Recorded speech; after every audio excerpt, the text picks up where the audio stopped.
The June 17th, 2020 meeting of the City Council is called to order. The meeting has been properly noticed and posted in compliance with the open meeting law. These proceedings are being video recorded as well as presented live on KCLV Cable Channel 2 and closed caption for hearing impaired viewers. Please note, customers of CenturyLink and Cox Communication may view this program in high definition on Channel 1002 and in standard definition on Channel 2. You may also watch this meeting live on Apple TV, Roku, and Amazon Fire TV on the Go Vegas app. The City Council meeting, as well as all other KCLV programming, may be viewed on the internet at www.kclv.tv/live. The proceedings will be rebroadcast on KCLV Channel 2 and the web the Wednesday of the meeting at 8 p.m., Friday at 4 a.m., Saturday at 7 p.m., Sunday at 7 a.m., and the following Monday at 5 p.m. This building is protected by state-of-the-art fire detection and suppression sprinkler systems. If alarms should activate during today's meeting, please evacuate using the exit at the back of the chambers going out to the mezzanine. Proceed out the double doors to the terrace and go down the back staircase.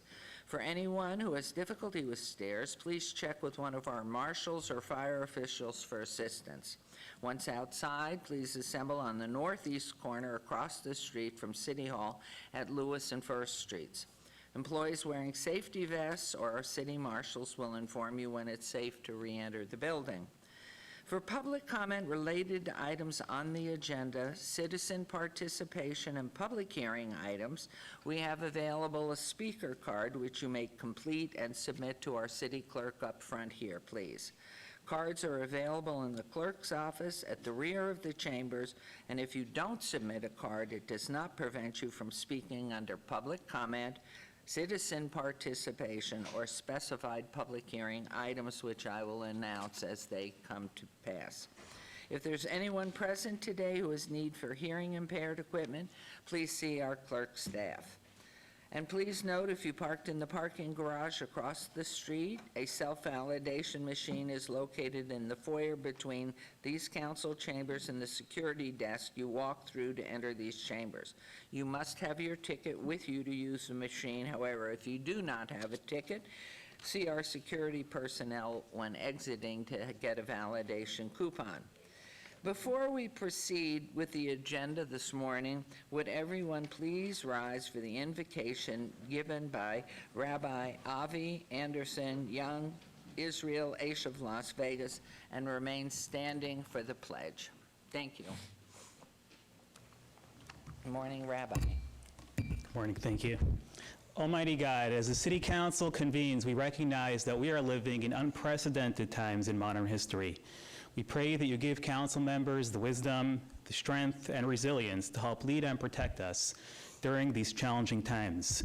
The Talmud teaches us that there are only 4 people in history who have not sinned. These 4 people were neither famous leaders nor exceptionally prominent personalities. They lived relatively quiet lives. It is the great leaders who have more openings to make mistakes. The import of this teaching for us is that nearly all leaders, no matter how great, will sin. In fact, it is expected that people who are in the public eye, actively leading and engaging their constituents, will at some point err. 7 times the righteous will fall and get up, but the wicked will stumble in their sins, says the verse in Proverbs. The development of righteous people occurs through their ability to take responsibility for and learn from their mistakes. However, the wicked just blame others for their problems and move on.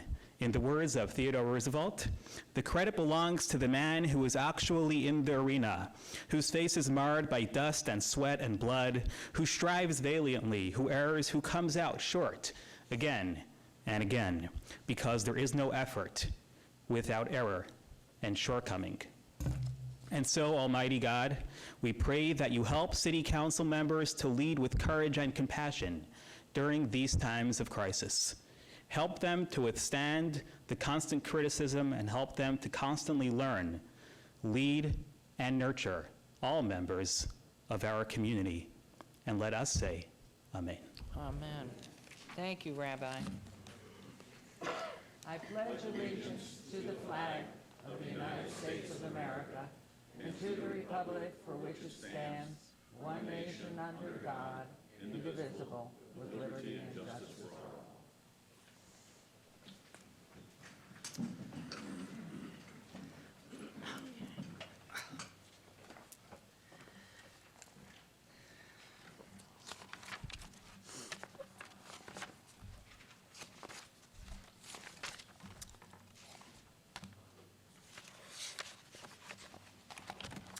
Okay, on to agenda item 5. And because of the large number of communications my office received, which were well over 1,000, and because, as I heard from a variety of groups of people who wanted to communicate with the council this morning, I had asked our clerk to make sure the word got out through our public information office that we want to hear from everybody that does want to speak. But with the numbers estimated at a minimum of 200 people, if I, as mayor and chair of the council, gave everybody 1 minute, just that 1 minute would give us over 3 hours of comments, which means our city, and I'm talking about non-agendized items, just are wanting to hear from everybody and listen to your comments. And these are about items that are not listed in our agenda that has been out for several days in the public. And so what I have asked and what we're going to try to do, we will, in the first public comment, and I'm going to read, that's where we're headed right now. We are going to move through as much of our business as we can, as rapidly but surely, politely and on point as we can, so that we can have the time to hear from everybody, but in the second public comment time, which means that we as council will sit here until the last person has made his or her comments. Should the crowd grow to an estimated 500 people, which is what I was advised, that's 8.3 hours at 1 minute each. So please, as elected by the whole of the city of Las Vegas, and as the person who's the chair of city council and presides over these, that has been my decision this morning. I have asked our city clerk what might be, in trying to judge from the content of the agenda, what do you think would be the earliest that comment time could be? And looking at the agenda, if there's no long dialogue, it probably, what did we say, noon? Noon. And remember, too, while there's comment coming from you, the public, who we serve, we also now are able to hear from those online who want to comment as well. So I didn't get to welcome this morning our ladies, Councilwoman Diaz down there, Councilwoman Seaman down there. And so that's how we're going to proceed. So Madam Mayor? Let's go forward. Madam Mayor? Yes? You mind if I just make a quick statement? No. I'm going right into this, please, because if I let you, then I have to let everybody hear, and that's not fair to everybody about whom I'm spoken. So let's get going. I think it's unfair, though, that we can't just make a statement. No, We've made no, statements nothing. since the 2 years that I've been here numerous times. No, it's all right. This will be fine, please. I am the chair, and this is what I'm going to do today. It's a very delicate time, and I want to hear from everyone. So, please, public comment during this portion of the agenda must be limited to matters on the agenda for action. The amount of time any single speaker is allowed may be limited. All comments made will be cross-referenced to those specific items by the clerk. If anyone submitted a speaker card or who wishes to speak under this portion of the agenda, please come to the podium, state your name for the record, and let us know what agenda item you're speaking to so we can move rapidly into our agenda so we can get to all the public comment. The council is not, at this point, on this public comment, allowed to engage in dialogue. And so for those agenda items and those who are coming to speak, please again cite your name for the record. If you would be kind, just for a brief moment, if you're wearing a mask, take it down so we can identify who you are and see who you are, and then speak to the agenda item that you are being directed to. So I would ask our city clerk to explain how the e-comments are going to work. Thank you. Good morning, Mayor and Council. Viewers can follow along with the meeting by watching our live stream on KCLV Channel 2, on YouTube, or by accessing our meetings and agendas page on the city's website at lasvegas.primegov.com/portal/search. Any and all persons are encouraged to send comments and written objections electronically prior to the meeting via email to citycouncillive@lasvegasnevada.gov. Emails received up to an hour prior to the meeting will be considered public record, read during the item, and included in the backup.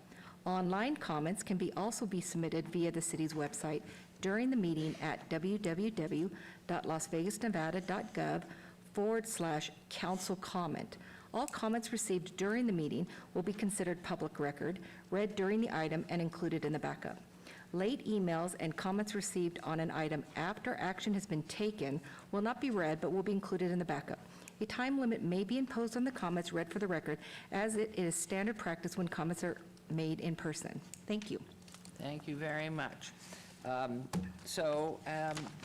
Anyone who does wish to make comment on an agendized item that we can connect, please come forward and state your name for the record.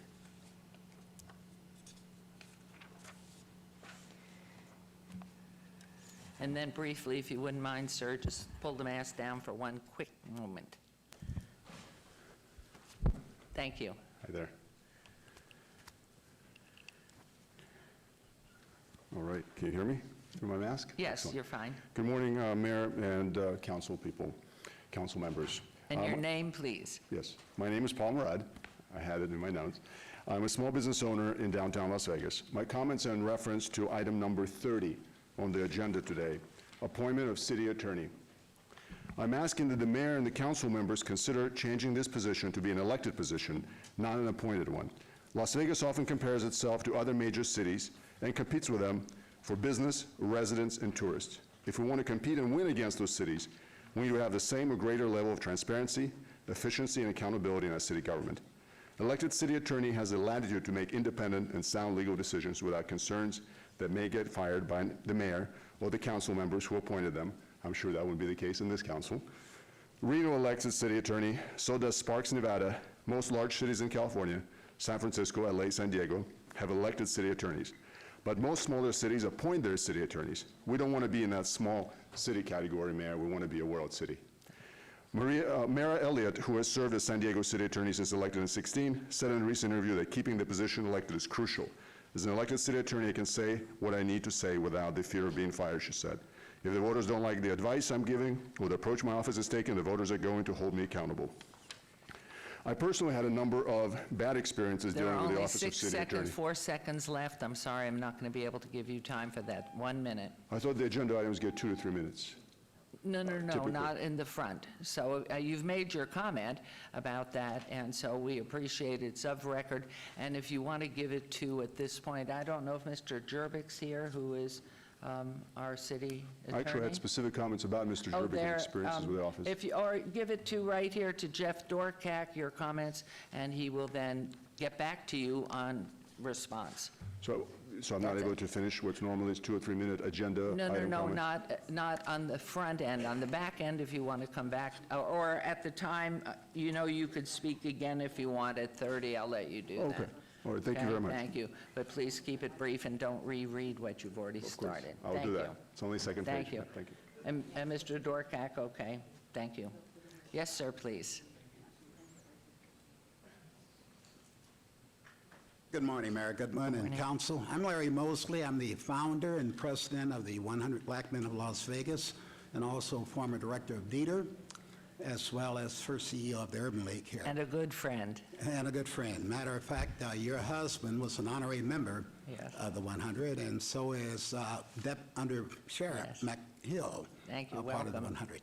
I'm going to save you some time. I just want to understand under 31 and 36 community services, will that funds be available for community organizations? We're working on a pathway program with public safety as well as other collaborative community leaders. So we would like to understand, A, if we're going to receive that $9 million and $5 million, and B, will community and nonprofits be able to? Are you able to stay to the point that's being heard? Yes, I will. Okay, when those, when the 36, or what was the other one? 31 and 36. 31 and 36, I will call you up, or please just raise your hand, because we will probably be having a presentation by Dr. Lisa Morris-Hibbler or Kathy Thomas-Gibson. Okay, and secondly, either I or somebody from the 100 to be speaking on the second part regarding the sensitive issue. Wonderful. Well, we always love you at the parades, and you're always also nicely dressed, and it's wonderful to see you. Thank you Thank you, for ma'am. coming down. Thank you. Yes, sir.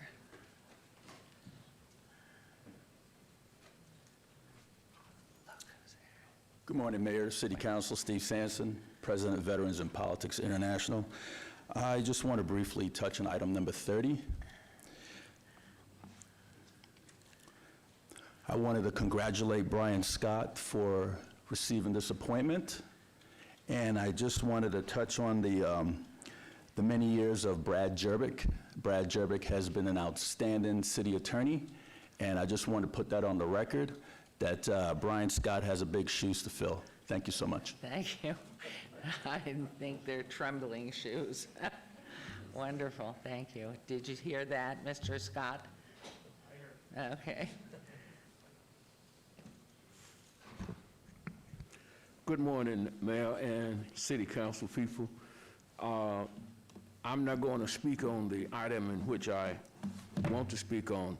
I'll wait till this afternoon. But I came to pay homage to my dear friend, Mr. Jerbick. And your name for the record, please. I'm Gene Collins, former state assemblyman, and former president of the NAACP, former president of Reverend Al Sharpton's National Action Network, former member of Churches of Southern Nevada. The list just goes on. And former colleague of mine at CEP. And I think you gave me my job once. I think I did. Go ahead, please. Yes. But I came to pay homage to my dear friend, Brad Jerbick, who has done a magnificent job. And I don't know if he's here today or not, but I just wanted to take the time and come and say, hey, what an excellent job that he has done. And the young man came up before me, says that other district attorneys and attorneys are elected. I think that if we stay in the same direction that we are on, I think that we can continue to appoint excellent individuals to serve us well. And I want to congratulate the new individual that takes Mr. Jerbick's place, and I know he'll do exceptionally well as well. Thank you. Thank you, Mr. Collins. Where are you, Brad Jerbick? Where are you? Look at him. There he is. Are you hearing this, Mr. Jerbick? I'm here. But are you hearing these lovely compliments? I am. Good. Thank you. Thank you. Anyone else wishing to be heard? Okay, I'm going to close public comment. The first public comment, we'll move on to agenda item 6, business items. For possible action, any items from the 9 a.m. session, the council staff and/or applicant wish to be stricken, table, withdrawn, held in abeyance to a future meeting may be brought forward and acted upon at this time. Do we have any, please? We do. Madam Mayor, the following items have been requested to be held in abeyance, withdrawn, tabled, or stricken. Item 55 and 56, VAR 78439 and MSP 78440. Applicant Kalita Residential LLC, owner DC Rampart Owner LLC, on 15.6 acres located at 8791 Alta Drive. It's been held in abeyance till August 19, 2020, requested by the applicant. And agenda item 61, RQR 78422, applicant Reagan National Advertising of Nevada, owner Gateway Motel, Inc., at 928 South Las Vegas Boulevard, obeyed to July 22nd, 2020, requested by the applicant.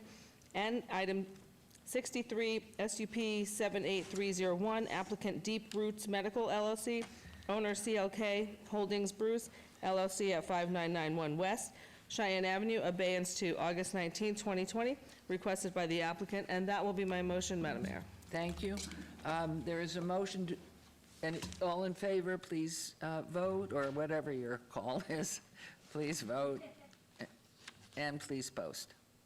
That motion passes. Agenda item 7 for possible action to approve the final minutes by reference to the May 2020 regular city council and special city council meetings.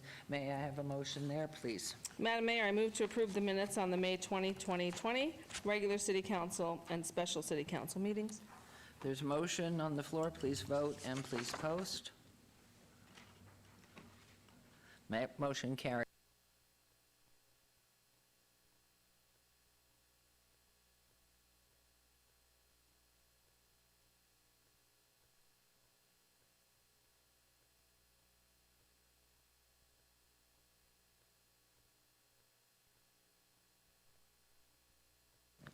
Sorry, question for the clerk.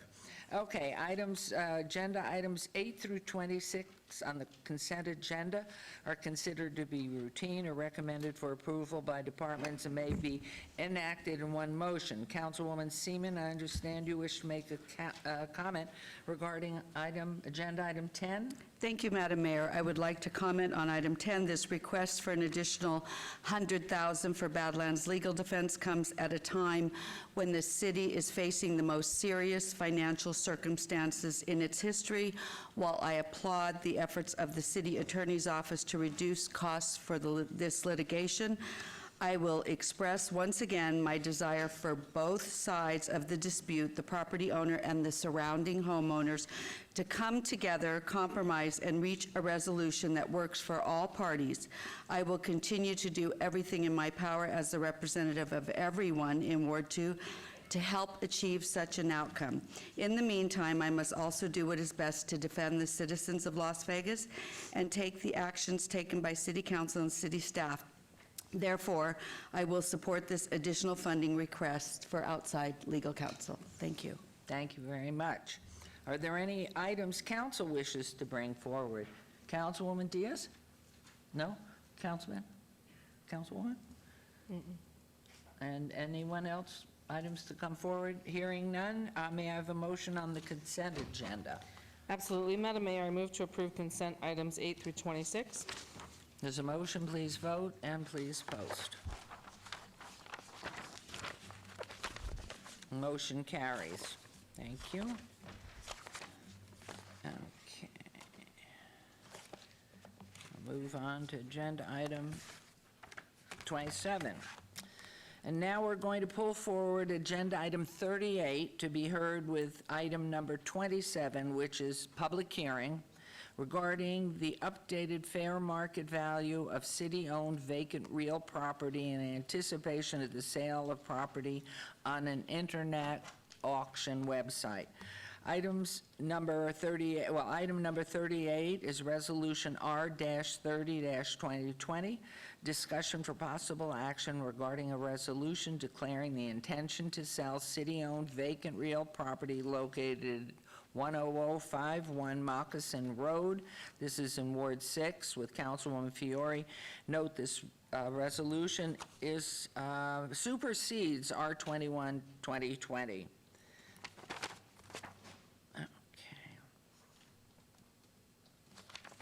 And do I read 38 as well?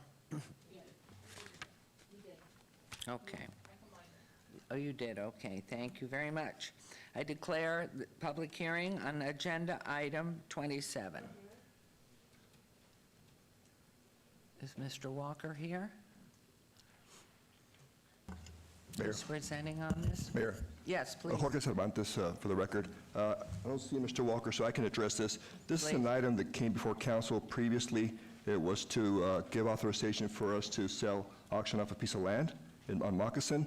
At the time of the original appraisal, there was a miscite that there was a utility easement that was on the land that wasn't discovered at the time. And so after discovering the easement, the property's been reappraised, and so it's reappraised to a lower value. So this is to give authorization to proceed forward with the auction at the new revised price. Thank you very much. Anyone from the public wishing to be heard on this item? I'll close public hearing then. Any e-comments? Nothing, okay. There's no vote required on 27, correct? Is there a motion, Councilwoman Fiore, on agenda item 38? Yes, Madam Mayor, I move to approve agenda item 38. Thank you very much. There's a motion to approve. Please vote. And please post. And that motion carries. Okay, we're moving on to agenda item 28. This is our report, a report by our city manager, Scott Adams, discussion for possible action regarding a new one-year collective bargaining agreement between the city, Las Vegas City Employees Association, LVCEA, and the City of Las Vegas, $2,900,000, various funds. And good morning. Good morning, Madam Mayor, members of City Council, Scott Adams, City Manager. Item number 28, I am obligated to present initially under state law as your City Manager. This item is a report and discussion for possible action regarding a new one-year collective bargaining agreement between the Las Vegas City Employees Association, the LVCEA, and the City of Las Vegas. The fiscal impact of this item is $2.9 million.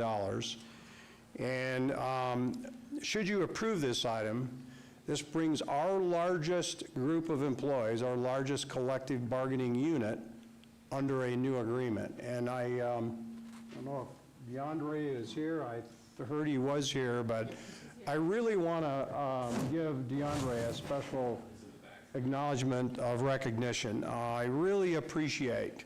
Could you please come down here, DeAndre, so we can all thank you and helping to work, not for comments, but, and then if you'd face the audience so they can see you and identify you. And we thank you for working so well representing everyone that you do. Thank you. Well, good morning, Madam Mayor and Council. Yeah, I just wanted to recognize, you know, this was very difficult because it just seemed like it was yesterday, which was 10 years ago, that we went through the painful process that we did in the Great Recession of having to work with our collective bargaining associations to reach agreements to balance a very difficult budget then. This one was much more difficult, and the level of cooperation that we've seen has just been incredible. So, John Ray, I want to thank you on behalf of our team for stepping up to the plate and bringing to the council an agreement that is going to be very helpful. Because not only is there I'm required to indicate what the fiscal impact is, we save a lot of money going forward with this agreement. So I wanted to make a special note of recognition. What I'd like to do is introduce our collective bargaining team. I'm sure DeAndre may want to say a few words, but I will introduce our collective bargaining team who will present the highlights of this agreement for your consideration. Thank you.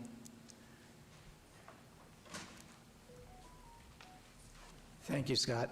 Mayor, council members, for the record, Vince Zamora, Acting Director of Human Resources.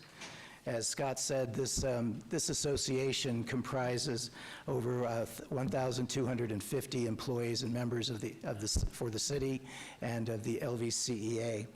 The current contract expires on June 30th, so we were able to get the contract completed prior to the expiration of the existing contract. We had a total of 4 negotiation meetings. The first meeting was held on February 10th, 2020, and this meeting was kicked off with a financial and economic overview by our Chief Financial Officer, Gary Ameling. Gary gave a very concise and detailed report to the negotiation team regarding our current financial status and our economic outlook based upon our revenues for C-tax and property tax. So we started off the negotiations with a clear understanding, we believe, of what our position was going to be moving forward. On April 2nd, the city suspended the collective bargaining agreements due to the COVID-19 pandemic, at which time we were then moved into a situation where our city manager, our chief of Public Safety, and our Chief Financial Officer, Gary Ameling, met with all of the executive leaders of the various organized labor groups.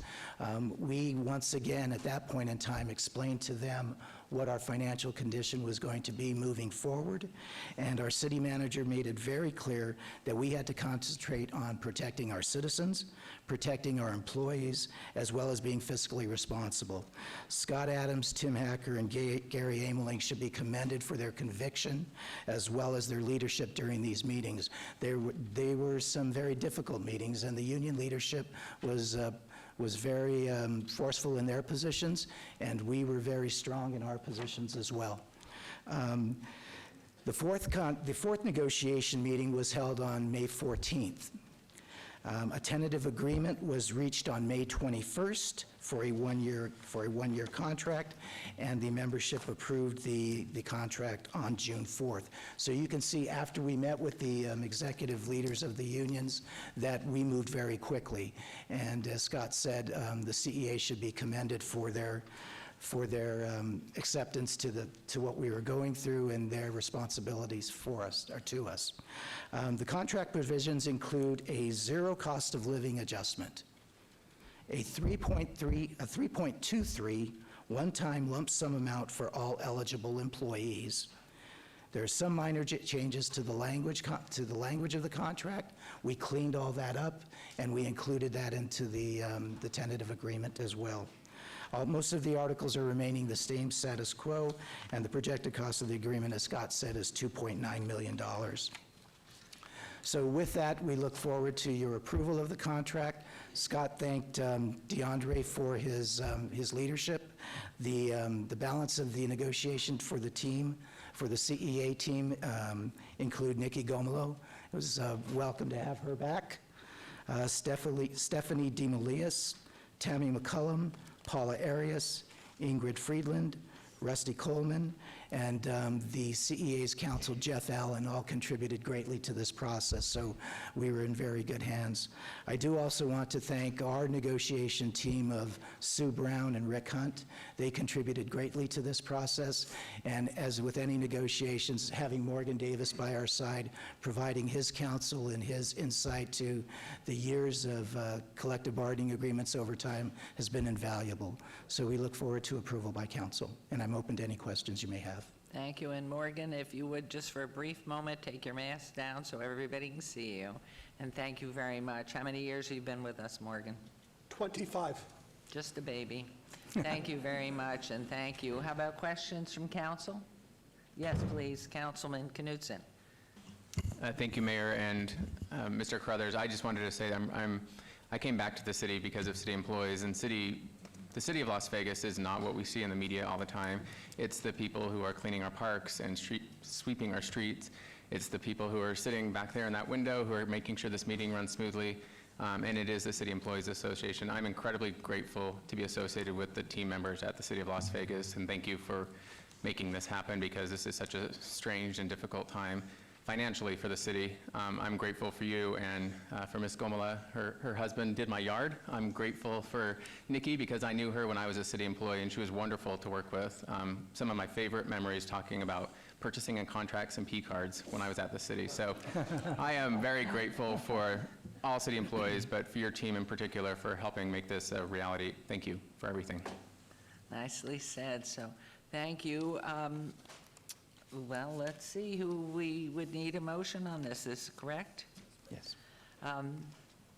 Yes, please, Councilwoman Diaz. Madam Mayor, I move that we approve agenda item number 28. Thank you. There's a motion. Please vote. And please post. Unanimous, and thank you. Thank you all, thank you, team. Thank you, DeAndre. I'm not big on words, guys, so I'm just gonna say thank you, and we got 1 year. Let's right the ship, and let's keep pushing forward and keep doing what we do best, and that's serve the city. Thank you very much. Thank you so much. Thank the entire staff, please. Okay, we'll move on now to, do you have more to report? Next item. Oh, you are the next item, thank you, okay. Report by Scott Adams, City Manager, discussion for possible action regarding new 2-year collective bargaining agreements between the International Association of Firefighters, IAFF, Local 1285, City of Las Vegas, $3,412,000, General Fund, and Mr. Adams. Scott Adams, City Manager. Madam Mayor, members of council, this is an item very similar to the last one, which is a report and discussion for possible action regarding a new 2-year collective bargaining agreement between the International Association of Firefighters, IAFF, Local 1285, and the City of Las Vegas. The fiscal impact of this item is $3,412,000. And on this one, I really want to make a special note of thanks to Todd Inglesby in the IAFF. They were the first to come to the table during this difficult time and cooperatively work with us to reach agreement. And for that, I really want to give them a special note of congratulations and thanks. Because when you get that first agreement made through their leadership, it starts to make the other ones a little bit easier. So I really do want to provide that special note of thanks to Todd. Are either of them here, Mr. Adams? I don't know if Todd's here or not, but... And? Okay, well, we have probably a big line out front, but I did want to make that special note of thanks. So with that, I would like to again turn it over to our team to make the presentation of this agreement. Thank you, Scott. Mayor, Council, again, Vince Zamora, Acting Director of Human Resources. We're going to handle this in 2 parts. Morgan will take over in just a few. The IFF unit covers over 700 employees. The existing contract is expired June 29th of 2019.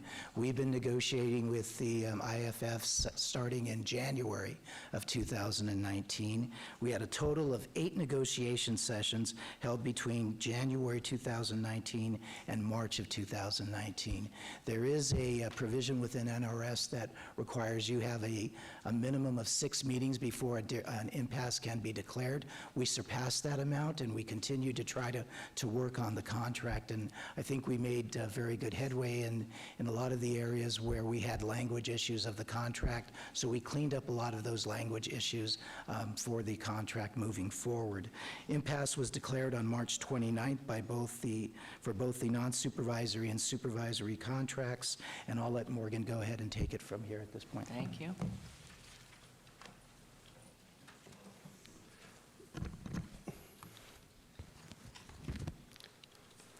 Good morning, Mayor, Council. Morgan Davis, Assistant City Attorney. Just wanted to highlight a little bit of the process. As a government employer, we're obligated to negotiate wages and salary. We can't just change them or set them, even during times of pandemic. So with this group, as Mr. Zamora indicated, 2 bargaining units, supervisory and non-supervisory, over 700 employees, we had been negotiating a contract. 1285 contract expired in June of 2019. So they've been working diligently, public safety heroes, working without a contract for almost a year. Negotiations began. We went through the process. We weren't able to resolve the contract. Again, according to state law, we proceeded to the impasse proceedings. At issue were mostly economic items. Wages was obviously one of the issues, as it traditionally is. 4 other wage items were open. Medical insurance, uniform allowance, paramedic certification, incentive pay, holiday staffing issues. Those issues were mainly the economic ones, but the matter proceeded through the impasse process. At the time, the city was offering what we felt to be prudent traditional cost of living increase of 2.25%, and fire was asking for 3%. Some other items, that's about a $650,000 difference. The other items that were on the table that we differed on were about another $600,000. We're just negotiating a one-year contract at this point. We proceeded through the first step of the impasse process. We hold hearings with a neutral fact finder. We had 3 days of hearings over the course of last summer. That's how long it's been. At the end of those processes, 600 pages of transcripts, legal briefs were filed. We got a recommendation to settle the contract. The fact finder recommended that the bargaining unit members receive a 3% cost of living increase. Also recommended that we increase the uniform allowance. There were some other items that were still on the table. We weren't able to reach an agreement at that point. We were scheduled for arbitration in March when COVID hit. They already had that recommendation in hand. Almost immediately, the revenues just fell off the cliff, as we're all unfortunately aware of. And as Mr. Zamora indicated, city manager's office met with all of the leaders of our major large bargaining units in some really difficult settings over, I think, about a month period every week or so, 3 succinct meetings, giving them real-life data as best we could have it about our finances, our projected shortfalls, our possible reductions in force, the crisis as it met. After the last of these sessions, management's team said, let's go back and give it one more try. I need to try to negotiate concessions agreements with all 4 of these major units. Fire, remember, did not have a contract in place. They were our first meeting. The meeting was perfectly successful. We reached a tentative agreement. The agreement that we're bringing forth today and recommending for your approval not only settles that one-year contract that was almost over, but put some peace and tranquility together for the next year. The highlights of that contract that we're bringing forth for you, which will cover 2 years, most significantly is a 0% cost of living increase, which is very significant. The agreement calls for a one-time lump sum payment in the amount of 5.5%, but again, remember that's over a 2-year period. 1 year that was almost completely done, another year going forward. If you had annualized that, that's about 2.75 per year. And again, the significant matter is it's a lump sum one-time payment. It does not recur, it does not grow, we don't have to adjust base, and we don't make PERS contribution on that payment. Given the fact that we were able to avoid reductions in force, which would have meant for you reduction in service levels of those vital public services, we think this is a great deal. Given the fact that they had already gone through the impasse process and had secured a recommendation from a neutral fact finder of a 3% COLA, which was consistent with what had been in place with our neighboring entities, and they came to the table and willing to forfeit all of the other requests they made, turn that COLA into 0, and accept what was designed as a strategy to get a settlement of a 2-year contract on a non-recurring basis, we just thought was phenomenal. Given how far along they were in the process, they really, truly did a lot for the city. We estimate that compared to what the recommendation would have been, it's about $1 million savings. So what they had in hand and what they settled with saves us a substantial amount of money, and it helps in next year's budget by not being a recurring cost. So we are asking that you approve this contract. And I just want to say that I have some things to offer as well. I've been doing this for a long time. I appreciate you asking how long I've been here, Your Honor. I know my boyish good looks and youthful demeanor belittled this comment, but I've been doing this here at the city for 25 years, and I had a 5.5, 6-year stint in private practice before I came here. So I know it's amazing I'm 34 and I've been doing this for 30 years. I've done a lot of negotiations over a lot of collective bargaining agreements. And this, even before when we were at impasse and we didn't have a deal met, I noticed a significant difference in the spirit of cooperation and the professionalism from the IAF team. So I just want to thank their team, Todd Inglesby, their president, and James Suarez, their vice president, and Corey Whitlock, their secretary, and the rest of their negotiating team. even before we got to the pandemic, their professionalism, their cooperation, their spirit of working with us was something I hadn't seen in the 30 years I've been doing that. They were just tremendous. Once COVID hit, and we were in, once again, emergency negotiations, their cooperation was even more important. So I want to thank them. I also want to thank Acting Human Resources Director Vince Zamora. Just from a personal level, he and his team have been phenomenal. His team, primarily Sue Brown and Rick Hunt.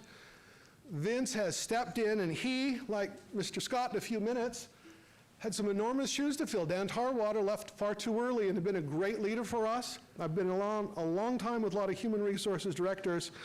Dan was fantastic. We miss him.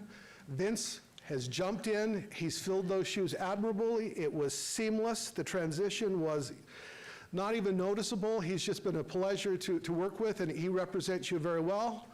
His team's fantastic. Sue Brown's one of my favorite city employees. I tell her that all the time, and she doesn't believe me. Rick Hunt, also very professional. Your team has also been just fantastic. I want to acknowledge your city manager's team. These are difficult times. I am proud that they are leading us through. This is my second major financial crisis when I've been involved in the city. And Scott and his team, Gary, Tim, Jorge, Tom, Lisa, everyone is just amazing. They're leading us through a pandemic and a crisis, and you're lucky to have them. I think I want Vince to stay forever. I want Scott to stay forever. You all are lucky to have them. Lastly, I want to thank you all. It is difficult at best to lead and direct during negotiations. Even during the most difficult period of time, you have been consistent in your direction, telling us what to do, giving us save, jobs, services, and continue to provide Please, public let's be safety. respectful. So I want to thank you today for the direction that you've given us in how to handle these matters. We're asking that you approve this contract. I wish Fire was here to have some comments, but if you have any questions or comments for us, we're happy to address them. Well, you know, here and for the past at least 10 years, safety has been the priority.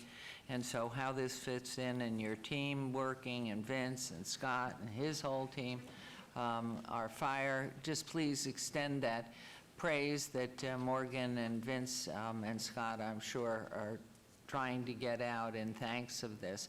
And I don't know if there are any comments, but I'm going to turn this back to Councilwoman Diaz. You're on a roll, so let's get it going.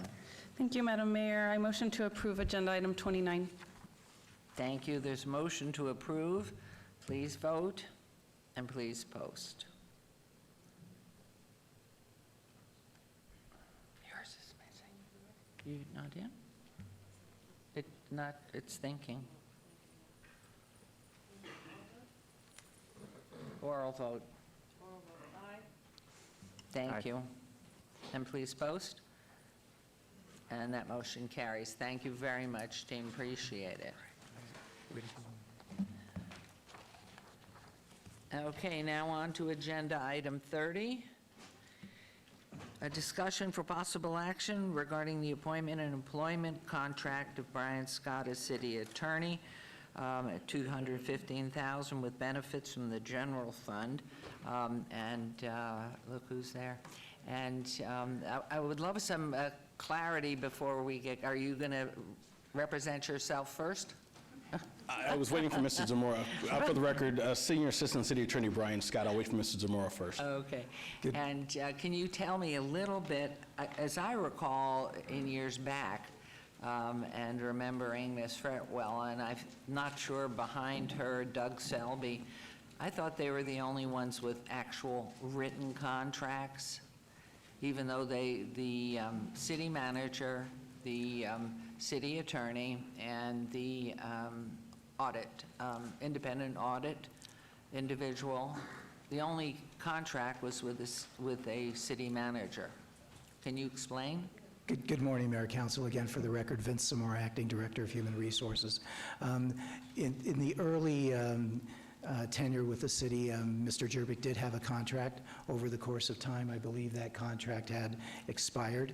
As we received direction from council, the matter before you is to appoint Mr. Scott and to approve the contract. Brad can probably provide some better historical perspective relative to that. And I'm sorry to do this, some clarity, because, I mean, obviously, we've put forth this wonderful attorney to become the man, and I don't understand why things are maybe different or not. So a little history, if you would, please. Sure. Brad Jerick on behalf of the City Attorney's Office for the last time. And first of all, I want to congratulate Brian Scott. I really can't think of a better person to become your city attorney. He has been with the city for 24 years.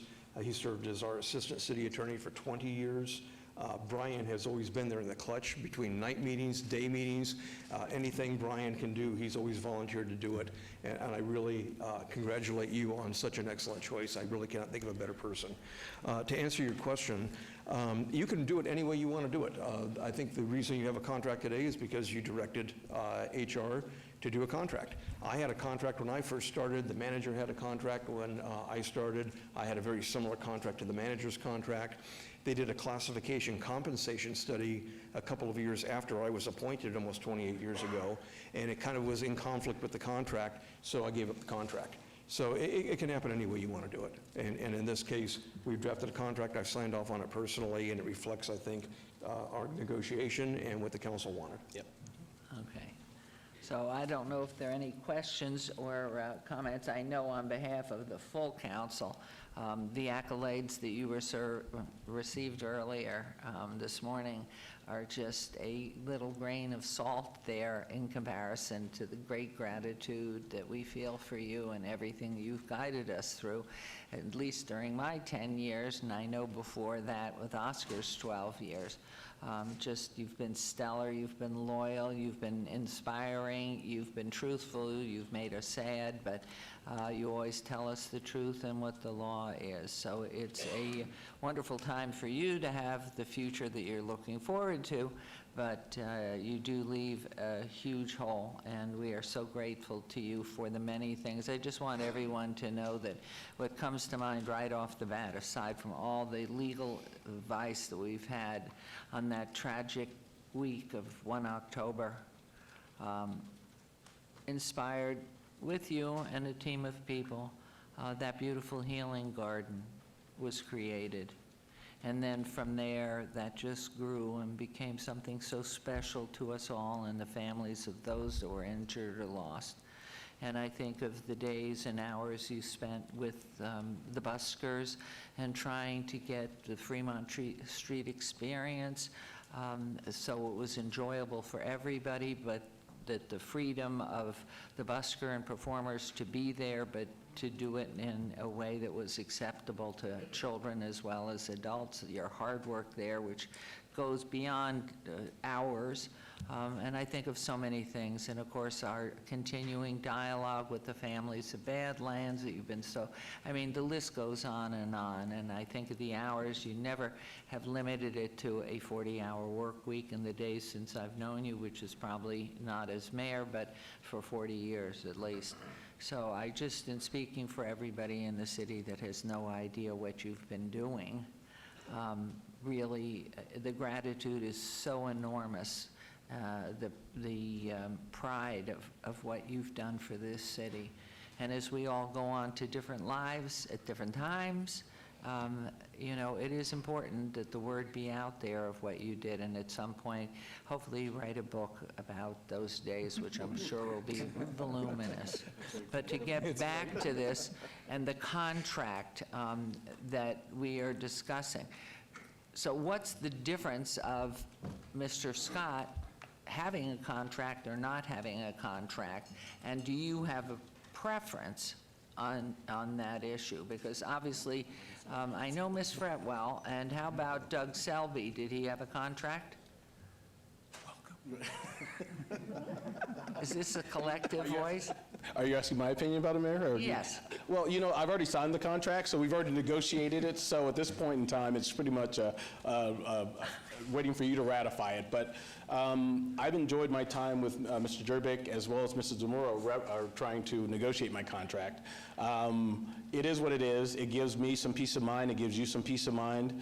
Like Mr. Jerbick said, I've been here for 24 years. I've been the assistant for a long time, and I think that a contract always gives us an idea of exactly what our obligations to each other are and what we should be doing and what we shouldn't be doing, and so I'm okay with it. I'm comfortable with it. Okay, it wasn't to cause any problems at all, but just for a point of information. Sure. So if there are any questions or comments, yes, Councilwoman Seaman? Yeah, I just want to thank you, Brad Jerbick, for all the hard work that you've done on Badlands in my ward, and thank you for educating me on a lot of the issues. I appreciate it. Thank you. And so with your number of years, his number of years, Mr. Zamora, how many years you got here? Total with the city, 7. 7, so you're a baby. I am going to turn to our longest-serving council person, Mr. Anthony, to make the motion. Okay, well, thank you very much. Brad, it's been great working with you. You're a great man, and what I love about you is you never wear a suit, which is always good, 'cause I hate wearing suits. And I won't also. again. Can that be in my contract as well? or- No, you look good in a suit. So welcome aboard, Brian. So I will make a motion to approve the contract of employment for Brian Scott as our new city attorney. And I want you to know, while you signed it, I know enough law because of my family. Without offer and an acceptance. Yes, there is no contract. No That's correct. contract. And consideration. So this is a very big Yes. move here. And, but don't go away, please just wait for a moment after. So let's all, are you ready for our votes, please? And the motion carries. Congratulations. I appreciate it. Thank you. Thank you. Jason. And Mayor, I have a few words, if you don't mind. I prepared a speech last time, but I didn't get to do it, so. Okay, absolutely. If you don't How many mind. hours, you know? I will be very quick, I promise you. I promise you, I'll be Wait, very we have something for you. Oh, wow. I'll check that out later. Thank you. Oh, that's beautiful. Thank you. No, you Oh, have to take it out. Should I take it out? To see No. it. Well, can you take it out? Because No, I can take it out. He can concentrate on speaking. Okay, okay, Jason, Okay. you'll be my Vanna White. Then you turn the letter. Thank you. Oh, beautiful. That's beautiful. Oh, thank you, Mayor. And Mayor and Council, thank you very much. I appreciate that. It'll look beautiful in my office. Thank you. Wow, thank you. Oh, okay, Mayor and Council, for the record, my name is Brian Scott, and I am the 23rd and first African-American city attorney for the city of Las Vegas in its 119-year history. I'd like to thank all my family and friends who showed up today to support me. It's really great seeing everyone here. I know they all have busy lives, so I'm really happy that they took some time out of their schedule to spend the morning with us. I'm overwhelmed by all the support I've received since starting this next stage of my career. I've received well wishes from so many family members, friends, mentors, and colleagues that I haven't spoken to in years. To my city council, I want to thank you for this incredible opportunity to continue serving our community and for your unanimous vote for me as your next city attorney. I'd also like to thank City Attorney Brad Jerbick and the city attorney staff for their overwhelming support. I appreciate the council's confidence in me as we transition during these uncertain times. I look forward to supporting you in this city in whatever ways I'm able. I won't talk for too long, but I'd like to say that I greatly appreciate all the additional support I've received from so many of my community and out-of-state community friends and out-of-state friends and colleagues from various stages of my life who took the time to write letters of support on my behalf. You buried us. I'm sorry. They wanted to write it, Mayor. I'm No, sorry. thousands. I have to tell you all, thousands of letters, not just a couple of hundred. But thank you. And I really do thank them for their support. Some of my supporters are in the audience today. Others are watching on television and via the internet. I won't call them out by name because I know I'll forget some of them, but I just want them to know that I'm very grateful for all their words of support. In April of this year, my family celebrated our 50th year living in Southern Nevada. This is my home. Growing up in North Las Vegas and graduating from Rancho High School, home of the Rams, I could never have imagined that my life and my career would be as they are today. I've been very blessed. My parents divorced when I was 6 years old, and my mother, Minnie Scott, raised my sisters, brother, and I single-handedly. It wasn't easy for her. She worked as a housekeeper at Care Unit Hospital, a daycare manager, and finally as the owner of her own in-home daycare center. She passed away in 2007, and I miss her greatly. Although we never had much, what we did have, my mother taught us to share with an open heart and without expecting anything in return. She believed in God, giving back to one's community, and education. Her education was much different than mine.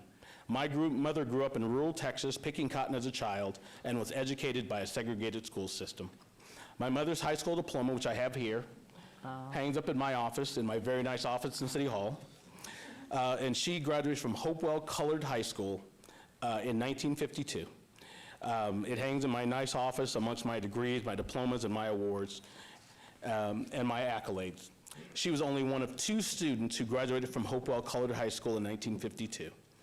When I'm having what I consider to be a tough day, I look at this diploma and her picture and know that anything is possible when you have faith, a strong work ethic, and perseverance. I've practiced law in Nevada for nearly 29 years. 24 of those years have been right here at the City of Las Vegas, working in the city attorney's office. I started off my career with the city working on the litigation team, defending the city from various cases ranging from slip and falls to condemnations.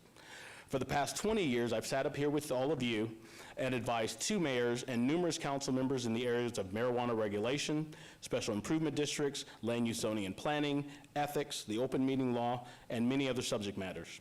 For the past 19 years and 6 months exactly, I've advised the Las Vegas City Planning Commission during numerous late-night meetings, the longest of which lasted nearly 12 hours and ended at 4:40 a.m.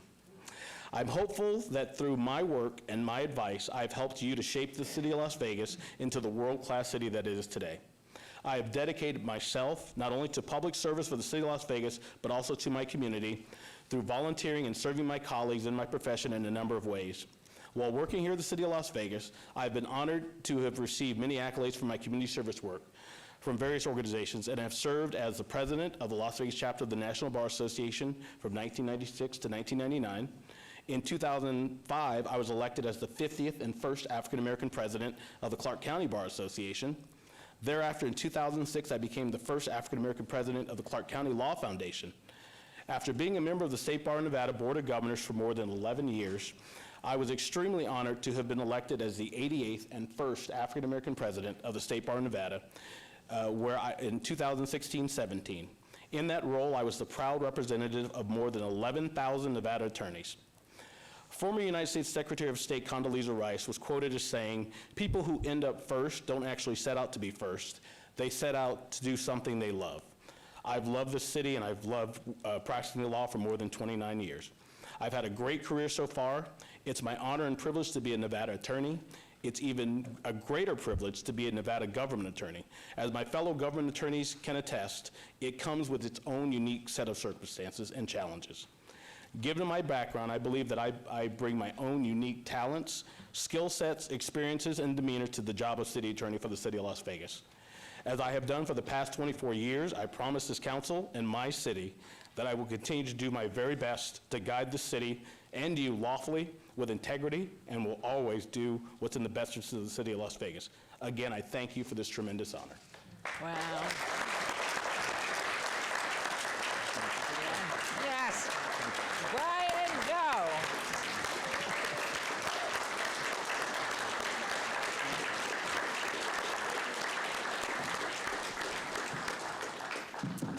So we are proud, and any comments, briefly comments that we want to make, please come on, let's go. Thank you. Councilman Clear. Real brief, that was like an Academy Award acceptance.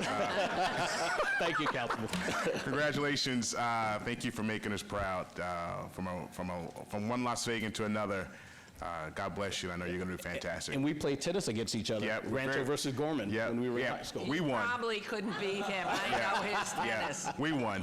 You did win. Yes, but God bless, man. It's you make us proud. Thank you, Councilman. I appreciate that. I think we're so excited for you and just look forward to every day to work with you. And please, if you go ahead. Thank you. Thank you. Thank you so much, Mr. Scott. This is going to be amazing. I've seen you in action. You're tough. You take nothing. You leave no prisoners. And so we're very excited for you to defend all of us. Thank you, and work Councilwoman. with I us. appreciate it. Thank So you. our doors are open. Hopefully you're in all the time as we go through everything we're doing. Comment, Councilwoman Diaz, please. Thank you. First and foremost, I'm very proud of fellow Ram is the next city attorney, but I'm more excited for our community and all of our children that will look up to you and potentially see themselves in the role that you're about to embark on. So I think that is so powerful, that is so meaningful, and I can't wait to continue working with you in this new vein, because I know you will guide us very well. Thank you, Councilwoman. Appreciate that. Yes, Councilman. Thank you, Mayor and Mr. Scott. I just want to reiterate our conversation. I trust you, I have confidence in you, and I believe my job is to support you, so thank you. Great. Thank you, Councilman. I appreciate that.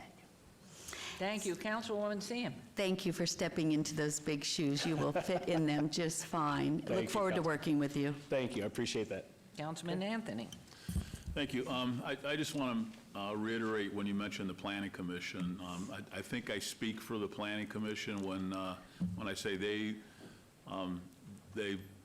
needed you there during some very trying times, some tough land use issues, and those can be very difficult. They can and be. I know they appreciate you being there to help them guide through this process. And my former planning commissioner, Gus Flangus, who's a tough military guy, he called me up and he said, you better appoint Brian Scott as the next city attorney. And my current one, Donna Toussaint, called and recommended you also. So I just wanted to speak on their behalf that you did a great job for them. Thank you. I really appreciate that, and thank their support for the. And again, I want to thank you, but I'm so thrilled this is done. If I get one more email about how wonderful you are.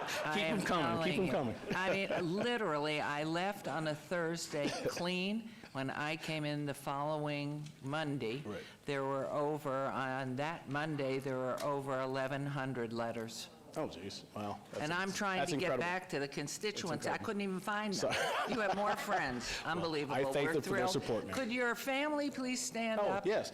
This is my recently retired brother, Captain William Scott from Las Vegas Metropolitan Police Department. All right. My nephew, who is a Metropolitan Police Detective, Antonio Scott. Wonderful. My brother-in-law, Walter Foster, who was working for Wackenhut, which is a federal contractor. Oh, yeah. My sister, who's now retired from Wackenhut or Centero, Nevada, after 33 years working there. Wow. My friend Shel Mercer, friend Suzanne Sleva, Jenny Henry, that guy, my best friend Jeff Gallagher, Chuck Becker, Mateo, let's true your last name, Mercado. Thank you all for coming. Don't go away. You wanted to make your final comment? Was it in reference to Scott, Brian Scott? On this contract, or what was your agenda item? I said you could come back. This one, yes. Don't go so far. I'm just moving aside. And all I can tell I'm you, socially distanced, man. could your families, I was wondering, they're all on top of each other, so it's the same, it's good.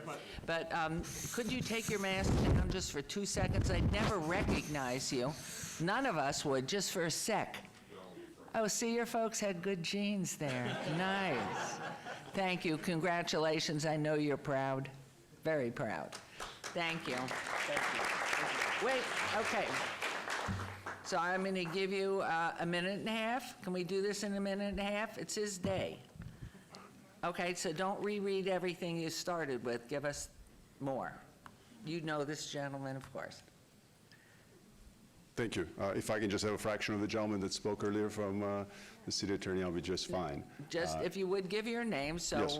Brian Scott Yeah, knows absolutely. you. No, my name is Paul Murad. I'm a small business owner in downtown Las Vegas. This is not related to Mr. Brian Scott, and I want to congratulate him. Sounds like you're going to be... Then what's your agenda item then? Regarding the appointment versus an election of this office. And if I may just have a fraction of the time that the gentleman But not had for at this 10 minutes. point. I'm sorry, I misunderstood. I thought you were coming But I'm to... it was No, about- not at this time. I'll call you back up. Let me find a slot, but we're trying to figure out where it is. Well, you So- promised me the slot, and I sat and waited for you. Well, no, this is your free day.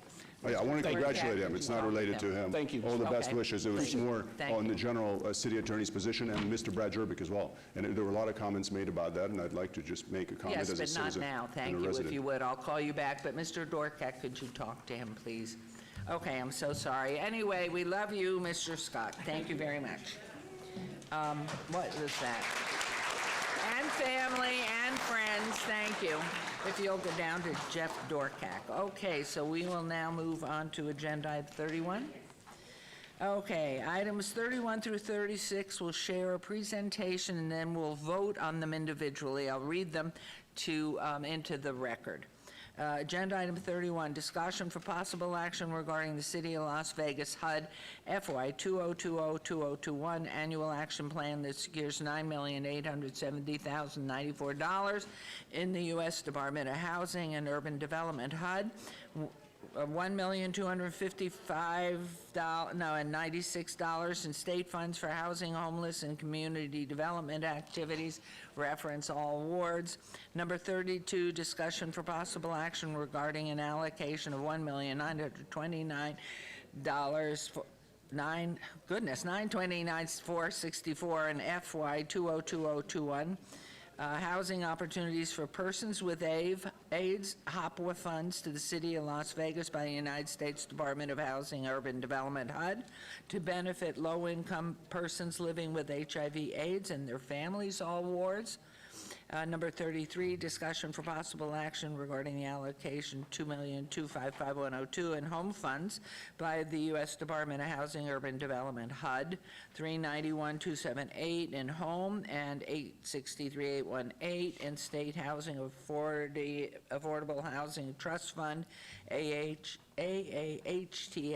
to the City of Las Vegas for fiscal year 2020-2021 to build affordable housing, all wards. Number 34, discussion for possible action regarding an allocation of $444,898 in fiscal year 2020-2021 Emergency Solutions Grant ESG funds to the City of Las Vegas by the United States Department of Housing Urban Development HUD for homeless prevention outreach. And number 35, discussion for possible action regarding the submittal of City of Las Vegas 2020 through 2025 HUD consolidation plan to the Department of Housing Urban Development HUD in order for the city to receive federal and state funds for housing, homeless, and community development activities, all wards.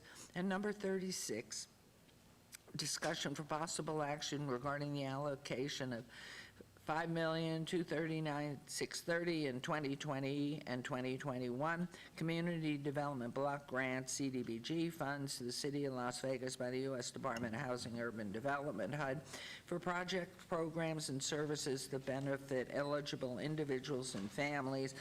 Wow.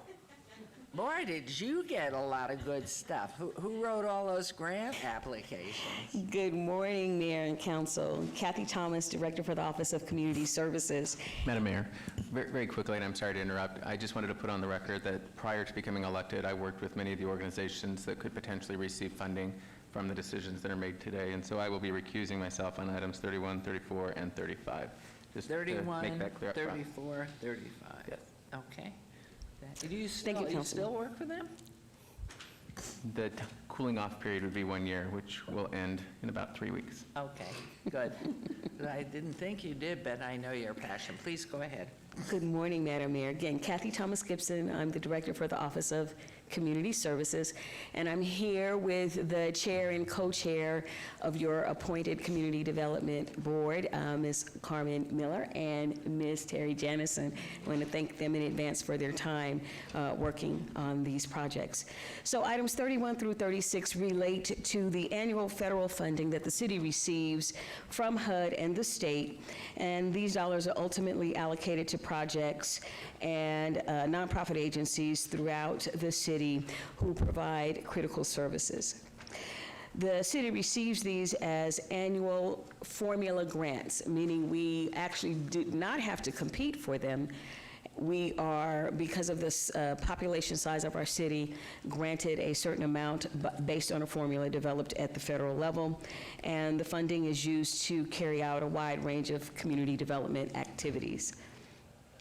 Some of those activities are identified in our consolidated plan, and we are required by the federal government to submit a consolidated plan every 5 years in order to maintain our eligibility to receive these funds. Some of the activities in our plan includes affordable housing for seniors and veterans, low-income households. We have a huge emphasis on reducing homelessness as directed by you, the City Council. We also support youth programming through educational programs for disadvantaged communities. We support programming for senior citizens, and we also focus on serving special needs populations with these federal dollars. This 5-year consolidated plan gets broken down into annual action plans so that we can have a precise summary of all those activities and identify which not-for-profit partners will be receiving dollars. The requirement from HUD is to push this information out to the community, and so we provide a 30-day public comment period on our consolidated plan, which was made available on April 30th. We advertise in local newspapers. We have printed documents available at every client contact point in the city, and we also make this available on the city's website. You read a lot of these, Mayor. I won't go through these because our two co-chairs are going to cover in detail the allocations of these funds. Between the federal and state dollars, we will be presenting you recommendations today for the allocation of over $11 million across several categories. And so I'm going to turn it over now to Carmen and Terry to present the recommendations for your Community Development Recommending Board. Thank you. What a great Good morning, time. and thank you, Kathy. I appreciate it. My name is Terry Janison, for the record. I'm the co-chair of the Community Development Recommending Board. I want to thank the mayor and for all the city council members for having us again today. It feels like we were just here and it's been a whole year. So we're very excited because this is the money that goes back to the community for the nonprofits. The CDRB is an appointed board of 13 community members. We are appointed by you, Mayor Goodman, and all of you city council members.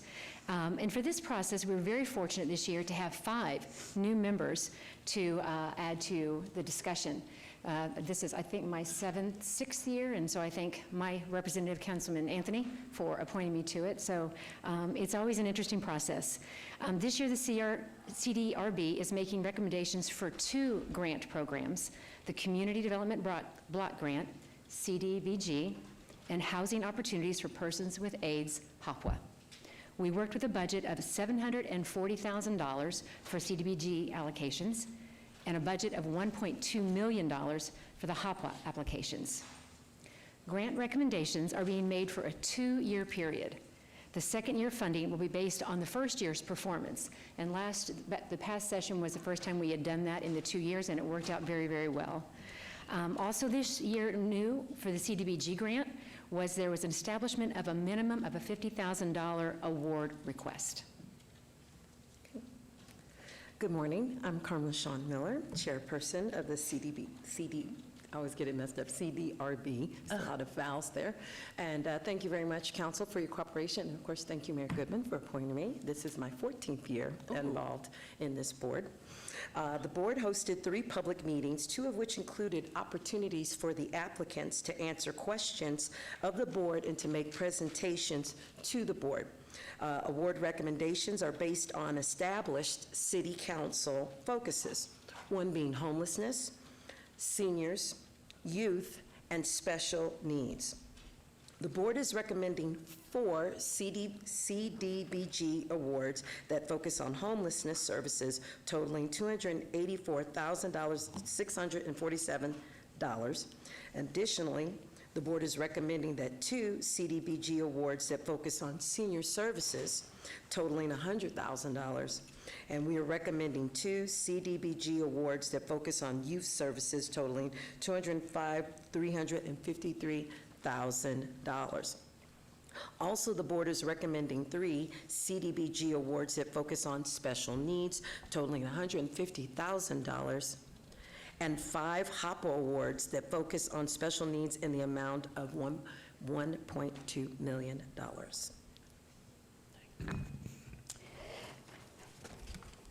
The emergency solutions grants dollars that are being allocated to the city will support the expansion of our existing more street-based outreach teams. And that was also a recommendation from your board. And we will also have some dollars going towards the courtyard. The amount of ESG funding will also support rental and utility assistance programming. In response to the coronavirus pandemic, HUD has lifted the 15% public services cap for CDBG. So the city can now augment its public services programming by over $1 million to include emergency rental assistance and additional food distribution services to the community. So the total funding, as indicated for 2021 is $11,125,190, broken out across 4 programs. Community Development Block Grant is $5,239,630. Emergency Solutions Grants are $445,898. Housing Opportunities for Persons with AIDS is $1,929,464, and the Home Program for Affordable Housing is $3,510,198. These grants include future projects, administrative dollars, and dedicated dollars for the courtyard project. In closing, we appreciate all the time that the board members served, and if there are other board members here, probably not because we had a hard time getting in today, we'd love to have them stand to be acknowledged. We do ask a great deal of their time, not only in the public meetings, but they also have to review all of the applications that are submitted electronically, and we always have many more applicants than we have dollars to respond to those requests. So we really appreciate the time that our board members have put in to review, score, and comment on all of the applications that get submitted each year. At this time, if there are any questions, we'd be happy to respond. I want to thank you all. I mean, what a wonderful job you've done, so many years, so dedicated. I have a quick question before I turn it over to council for questions. The last item on the last page said it was a TBD, to be decided. You have $3 million left? What are we doing with that? We are... Can anybody apply? I know because of this announcement, as soon as they hear the word there are funds available, can people apply? I don't mean people, groups, programs, whatever. And we are coming back to council with some recommendations. We would like to stand up some medical respite to support homeless folks during and after COVID. And if directed, we can open up another application process for those dollars. So how would that, is that just council requesting that? You can direct staff to prepare a request for proposals. Okay. I mean, to me, that sounds wonderful if you have those funds, but only with the concurrence of your major committee here. So I would ask that, but I'm going to turn now. Please, Councilman Creer. Thank you, Madam Mayor. First, I want to thank all of you for serving on this board. It is vitally important that we have persons of the community and through the community that are allocating these funds, and I think it takes the politics out of the equation when you have people who are only looking to serve the community and do what's best and put those dollars towards it. So thank you all and everyone on the board who are not here. Kathy, my question to you is, when we allot these dollars, I know there's certain qualifications that need to be maintained in order to receive these grants, the CDBG grants or what have you. What qualifications, do they report back to us on those, and then we report back to HUD or whomever those grants came from? And so Correct, Councilman, through the mayor to you. Yes, we do have contracts that get established with each subrecipient for those dollars. We do monitor them. We do desk audits every month, and we do a full site visit annually. And yes, we do have to report all of that information back to HUD. We have an established risk assessment tool that our internal auditors utilize to determine if the subrecipient is complying with HUD's national objectives, with your strategic objectives, and with the expenditure of those funds. great, and I love the idea about the respites. You know, we've talked about that for the past 2 years, and it's vitally needed. And I think that not only the city of Las Vegas, but I think the county can also play a role in providing dollars for those respites, and even the state, because if you aren't familiar with it, it's something that is vitally needed. Right now, we're taking persons out of the hospitals and just bringing them over to the courtyard and really putting them on the street where they need to go into some type of other physical care and mental care in a facility that's transitional housing. So it's a combination of hospital, transitional housing, workforce to get them back, and I think that's vitally needed. I'm going to ask you, Larry Mosley is here today with 100 Black Men. I want to ask you to speak with him regarding maybe some opportunities that they can participate in, because they are a wonderful organization that is only looking to serve in the community. So if you could just take a moment and speak with Mr. Mosley, that'd be great. And two, I would like to add that Dr. Ben Carson, who's the head of HUD in this administration, has been out here, of course, been to the courtyard, spent time with you. A great honor to have him here, and so appreciative. And I know when you have that personal connection, and they actually, the people that are on those leadership roles nationally, that have the funds available and they can see it for themselves and what you're doing. I noticed the autism group has made that clear, what a tremendous award that is for them. But I look at going into the future, and we hear all the time, how can you help? How can we get in? So I just, as an aside, would ask the team, your team, to go ahead and move this forward to allow applications, and the clarity of what the qualifications are that Councilman Creer was adjusting to and addressing, so that they know what their qualifications are, because they'll call all of our offices, and if in fact we had just a blanket sheet, this is what we need for, and so your time is made more efficiently spent. So is a yes, please, Councilwoman Diaz. Thank you, Madam Mayor. I just want to thank the ladies as well for serving. I know that this is truly public service when you're having to read application after application, vet them on merits, and make those very difficult decisions as to how to apportion the money and who gets what.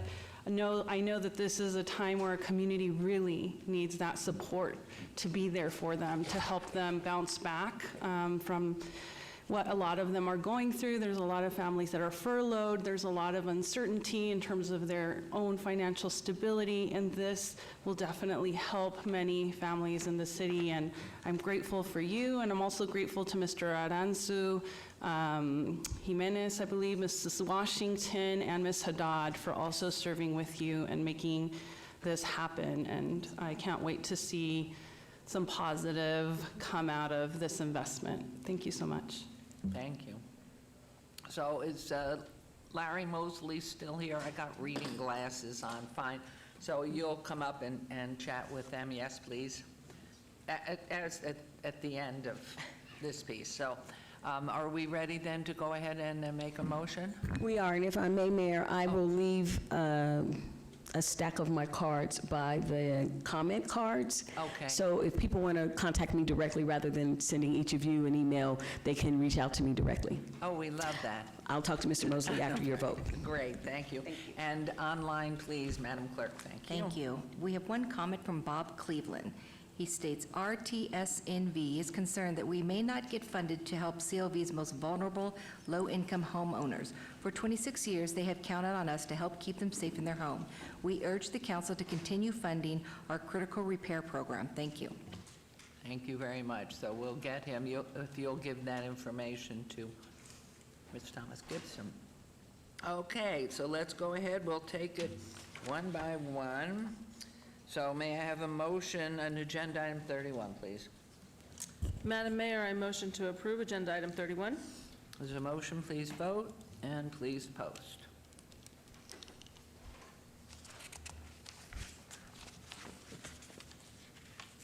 The motion carries. Agenda item 32, please. Madam Mayor, I motion to approve agenda item 32. Thank you. There's a motion to approve agenda item 32. Please vote, please post. Motion carries. 33. Madam Mayor, I motion to approve agenda item 33. Thank you. There's motion to approve on 33. Please vote. And please post. Motion carries. 34, please. Madam Mayor, I motion to approve agenda item 34. That's the best job to have money to give. Isn't it wonderful? Sorry, 34, please vote and please post. Motion carries with an abstention. Thank you. 35. Madam Mayor, I motion to approve agenda item 35. Thank you. There's a motion on 35. Please vote. Please post.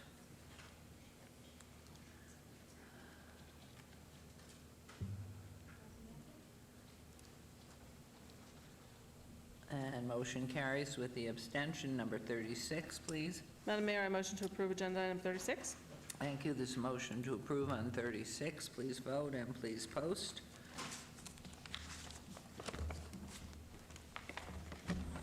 And that motion carries. Thank you. Thank you.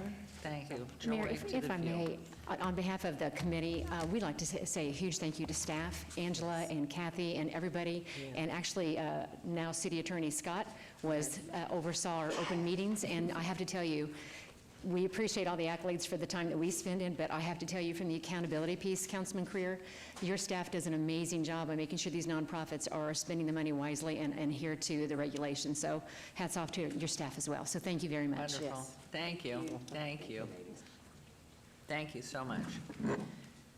Okay, we'll move on to agenda item 37, discussion for possible action regarding a 2-week extension of the temporary program by which fines for qualifying parking infractions may be paid by means of donation of school supplies in lieu of the payment of money pursuant to LEMC 1110-150, all wards. Mr. Arndt, good morning. Good morning, Mayor and City Council. Bill Arntz, Director of Economic and Urban Development. This item is to request a 2-week extension for our temporary program by which fines for qualifying parking infractions may be paid by means of donation of school supplies in lieu of the payment of money. This is to support the teacher exchange, which is part of the Public Education Foundation. And the Teacher Exchange serves over 400 public schools, 18,000 teachers working with over 320,000 students in our Clark County School District. Any qualifying citation issued between June 1st and July 14th, the prior end date was to end June 30, would be eligible for the program, and donations must be received by Thursday of August 13th, 2020. This does exclude public safety and handicap violations, but other parking citations, instead of paying cash or money, you can pay with school supplies. So the program, again, will run June 1 through July 14, and staff recommends approval. Thank you very much. Wonderful. It's obviously successful, so we're going to turn to our teacher and let her make the motion. I appreciate that, Madam Mayor, but I just want to tell Mr. Arndt, just because we're trying to raise money, we're not going to try to gouge our visitors to the downtown, right? Because we want to make sure we maintain a healthy, harmonious city. Correct. We actually have implemented some reduced parking rates as we kind of get reopening, and Of course, we're only going to issue citations when they're required, and those that are parking and not incurring citations, we encourage them to donate to the teacher exchange as well. Perfect. And with that, I motion to approve agenda item 37. Thank you very much. There's a motion to approve. Please vote and please post.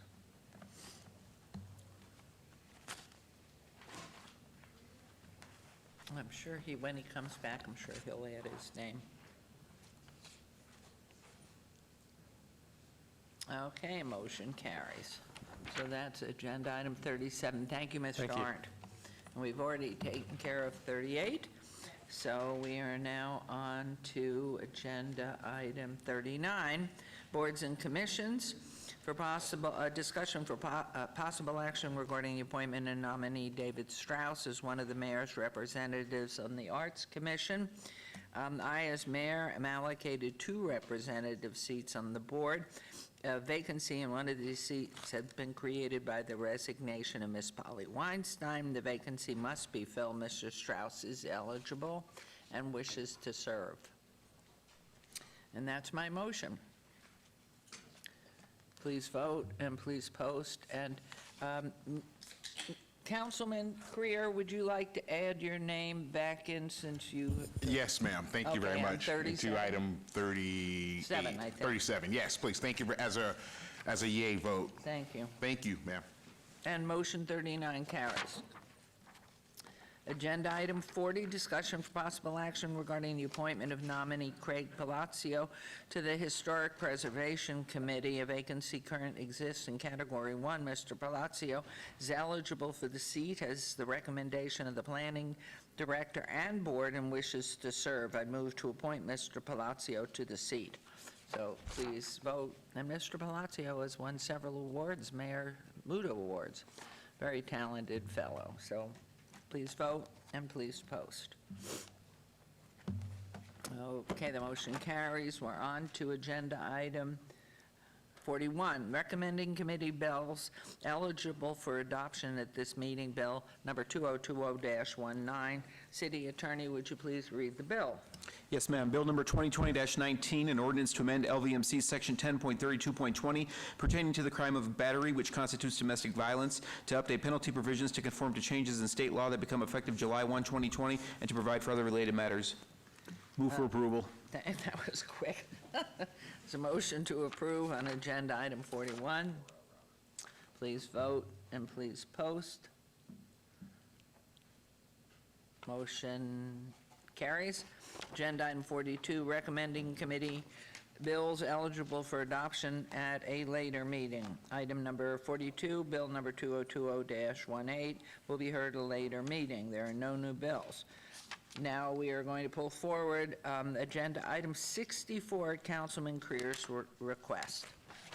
So let me read that, and we'll go from... Madam Mayor, if you can go just a little slower, the applicant is in the clerk's room and should be here just a moment, so read it really slow. Really slowly. SDR number 64, SDR 78589, public hearing. Applicant, Jackson Shaw, Inc., owner, City Parkway 5, Inc., for possible action on a request for a site development plan review for proposed 441-unit hotel with waivers of Symphony Park design standards on 2.61 acres southeast corner of Symphony Park Avenue and Grand Central Parkway, PD, Planned Development Zone, Ward 5, Councilman Creer. Planning Commission and staff recommend approval. This is a public hearing. We're going slowly here, which I declare open. And so I see both of you here. Mr. Arndt? Madam Mayor, the Jackson Shaw folks are making their way in now. So Here they Mr. Arndt, come right on up, folks. Nope, that's not. Not, oh, it does so- look, from here, it could be anybody. So Bill can start, but then they should be here any minute. They're coming from the Okay, and clerk's office. can we take some, well, we might as well wait before the public comments. Yeah. Okay. Good morning. Mayor Goodman, members of the City Council, for the record, Bill Arntz, Director, Economic and Urban Development. As you indicated, I am not, and the city is not the applicant. We are the property owner, but we are a partner on this project. So it's my pleasure and privilege to introduce Michelle Wheeler, who's President and Chief Operating Officer of Jackson Shaw, who is in partnership with City Parkway 5, Inc., an affiliate of the city, to develop a new hotel, a mixed-use hotel in Symphony Park. This is along Grand Central Parkway, adjacent to a parking garage that has been developed by the City of Las Vegas. Our parking garage, as you know, is 694 parking spaces. We are providing 200 parking spaces for the project in that garage. And then we are also providing the lands, so the lands is in agreement with Jackson Shaw. We're really excited to introduce Michelle and her design team here today. I'll instruct Michelle to be brief because I know we have a large audience waiting at the end of the agenda, but just to touch on the scope of the project, maybe one shot of the elevation as far as the finished elevation and rendering. We're really excited about this project. We think it's going to upgrade the quality of design in Symphony Park in downtown, and it's going to be a wonderful amenity for downtown. And I wanted to thank Michelle and her team at Jackson Shaw for continuing to work on this project through the downturn in the economy and to see it through fruition. So with that, I will turn it over to Michelle. Wonderful. Welcome. Thank again. you. Thank you. Thank you, Mayor Goodman. Thank you, members of council. Appreciate your time today. We're going to present a proposed Marriott AC Element Hotel in Symphony Park, 441 keys on 2.63 acres of land. I have with me today Andrea Schwab with Cooper Carey, who is the architect on this project.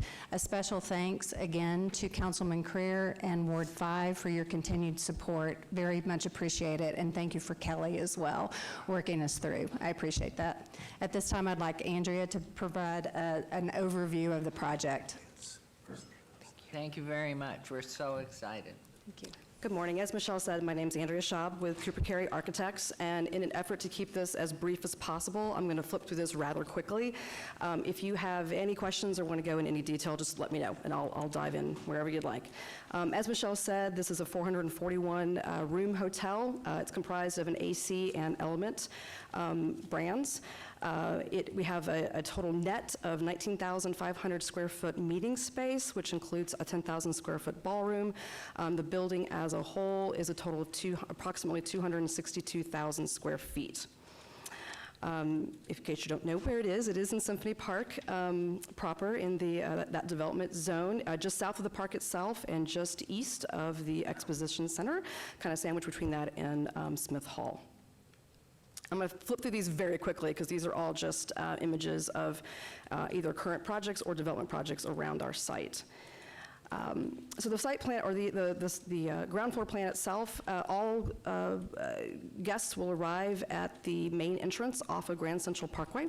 That's where we have the main lobby for the hotel, and you can see here the two spaces that flank the main lobby are the brand-specific spaces and food and beverage components for the AC and the Element brands. The guests that are coming to both of those hotels can access the tower through the two cores.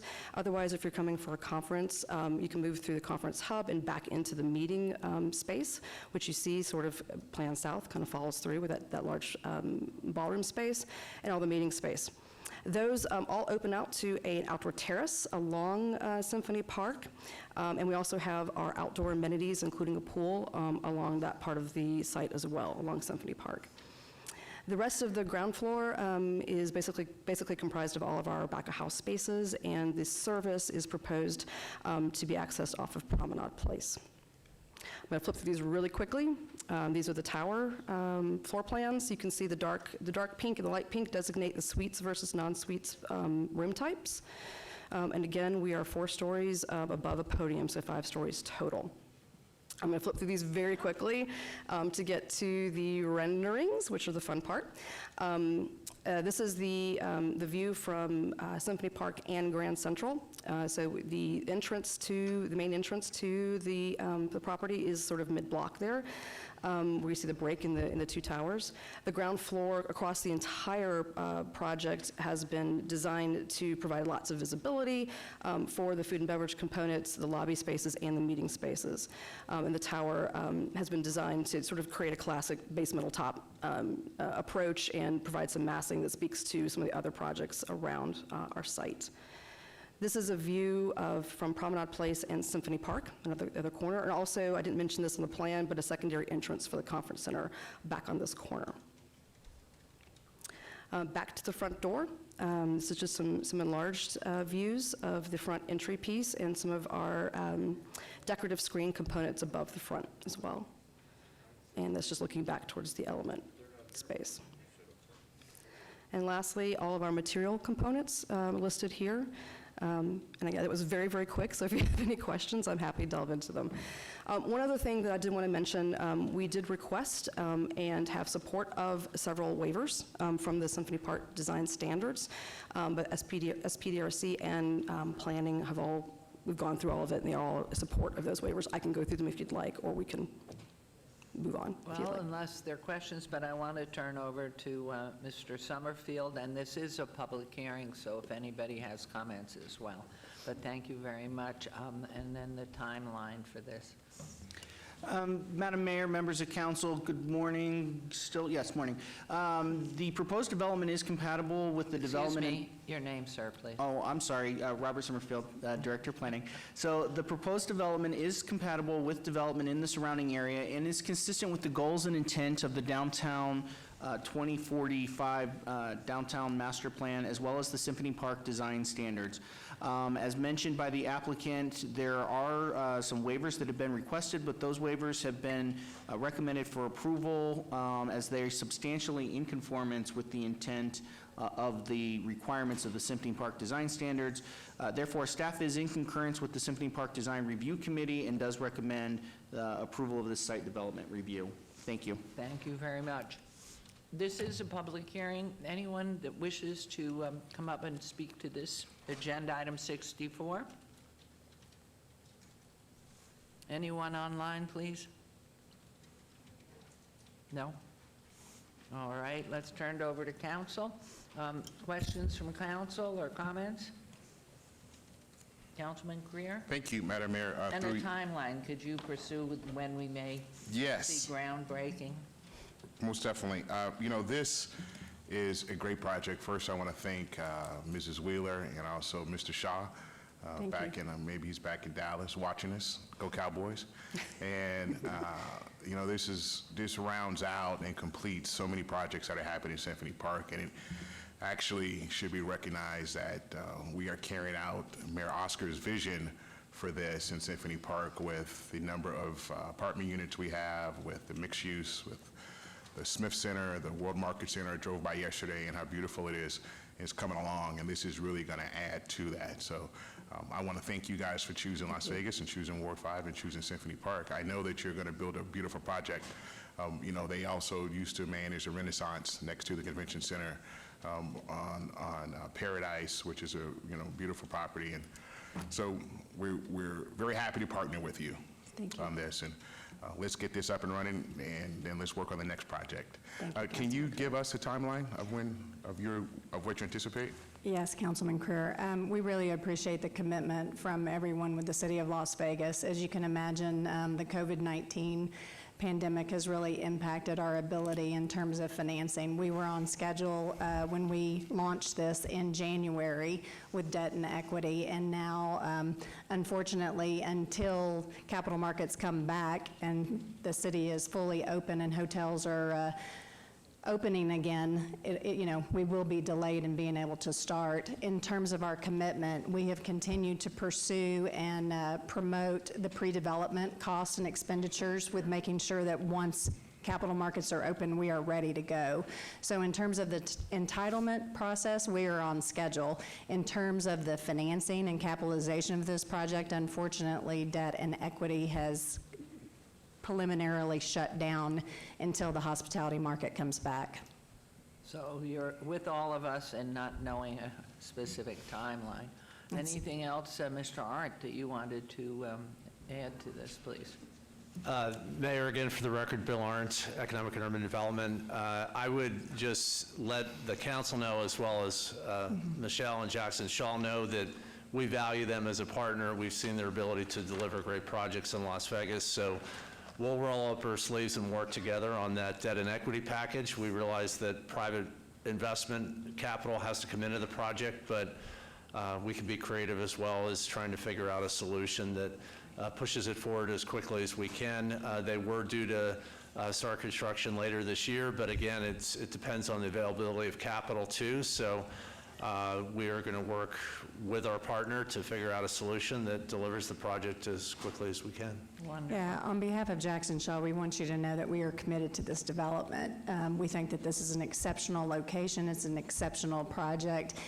Symphony Park is an exceptional asset to the city of Las Vegas. So we will continue to be dedicated in our pursuit of making this happen when the market's open. Wonderful, and I know how excited, it's so unfair, but he has going on. Every day I come to work, I look out the window on Symphony Park and see all this construction. Know that Expo is moving along. Yeah, they are moving along. And how uplifting, it's just wonderful. So we hope the market's back, and we hope we get our people back to work, and you're a lucky man. So, Yeah. Councilman Creer? Thank you, and I know the LVCVA is, they have conventions scheduled to come back, and they're moving forward. So one thing about Las Vegas, we do bounce back. That's right. History has shown that we bounce back with full force. We've experienced it firsthand. So if there's no more comments or questions from my peers, I would like to make a motion for item 64, SDR 78589 for approval. Thank you very much. There's a motion. Please vote, and then please post.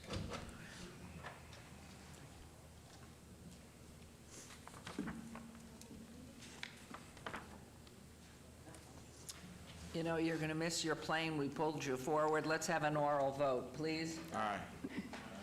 Any abstention? Everybody's aye. Motion carries. Thank you very Travel much, Mayor safely. Goodman and members of council. Thank you. There it is. Thank you very much. Thank you. Okay, we're going backwards. Now we're on agenda item 43, but we are moving along. GPA 78218, on a request for a general plan amendment to amend portions of the southeast sector land use map, general plan from L low density to O office and SC service commercial to FBC form-based code number 44.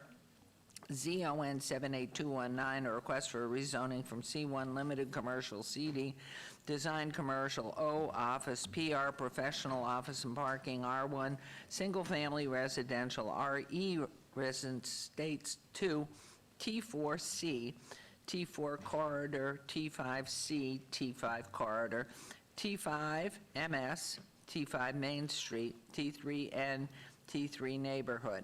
The applicant owns City of Las Vegas, approximately 40 acres in Las Vegas Medical District, generally located south of Charleston Boulevard, east of Rancho. On both items, the Planning Commission and staff recommend approval. They are in Ward 1 with Councilman Knutson, or public hearings, which I declare open. Okay. Madam Mayor, I get to act as both the applicant and staff on this one. This is a city-initiated rezoning to complete the Las Vegas Medical District transition to the form-based code as a part of our downtown master plan.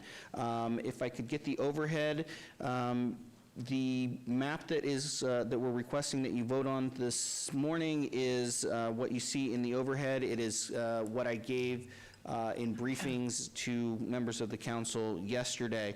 This map is updated from what was originally submitted to the Planning Commission with some slight adjustments with regard to intensity levels based on an ongoing conversation with the community, with the ward office, and with property owners. With that, everything is in order. This is the culmination of more than 4 years of work in the medical district. And I really want to thank the community. This has been one of the most engaged communities in terms of coming out to meetings, having dialogue with my staff on how we can do this better. And I want to make it clear that this isn't the end of the dialogue. Under the form-based code, we do regular every 6 months We do a check-in on the form-based code. We tweak it based on what we're seeing in the development needs of both the property owners as well as the neighbors. And so we encourage members of the community to continue to reach out to us and work with our team as we continue to do those regular code updates. With that, I'm available for any questions. What is the northernmost road in this? And I'd like to ask and find out why.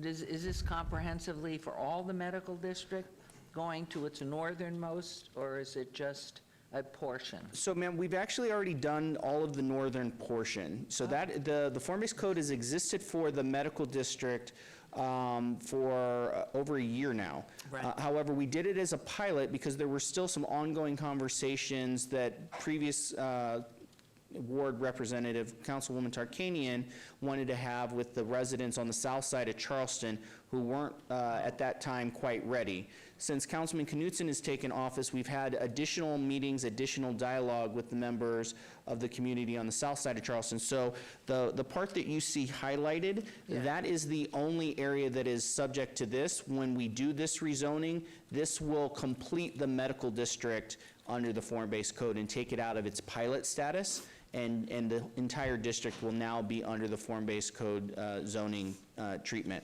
Including, if I might, Mr. Summerfield, including the property that's in Ward 5.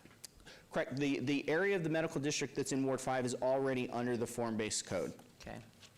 And even, that's the piece way to the west?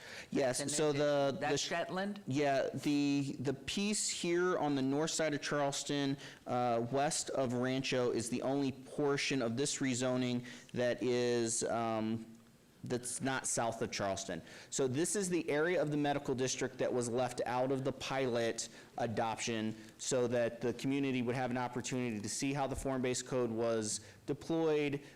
Again, like I said, have some additional conversations and dialogue as these areas abut some historic residential neighborhoods that had some ongoing concerns about how that interface would work between Charleston, which is formerly a highway, is a significant, in fact, it's maybe one of the most, if not the most significant roadways that we have here, and their neighborhoods. So that's what we spent this additional year working on. And so if I may, Councilman Knutson, before I turn it over to you, I'm going to go to public comment, and is there any comments or any questions from council? Okay. This is a public comment period on this item, agenda item 43 and 44. And please come forward and state your name for the record. And if you're speaking to both 43 and 44, please let us know, or is it just one or the other? Thank you. And I see you already took his mask down. My name is Colin Jacobson. I'm actually not really familiar with a whole lot of this, but I wanted to point out something important. Is your residential location where you live is actually very close to this. I'm not sure if that affects it. I don't know if that makes you, if it's like a I don't know the word, conflict of interest. You live right on the border here, on Banny, and I don't know where the border is. It's to the south. You're absolutely correct. Does this include your residence? No.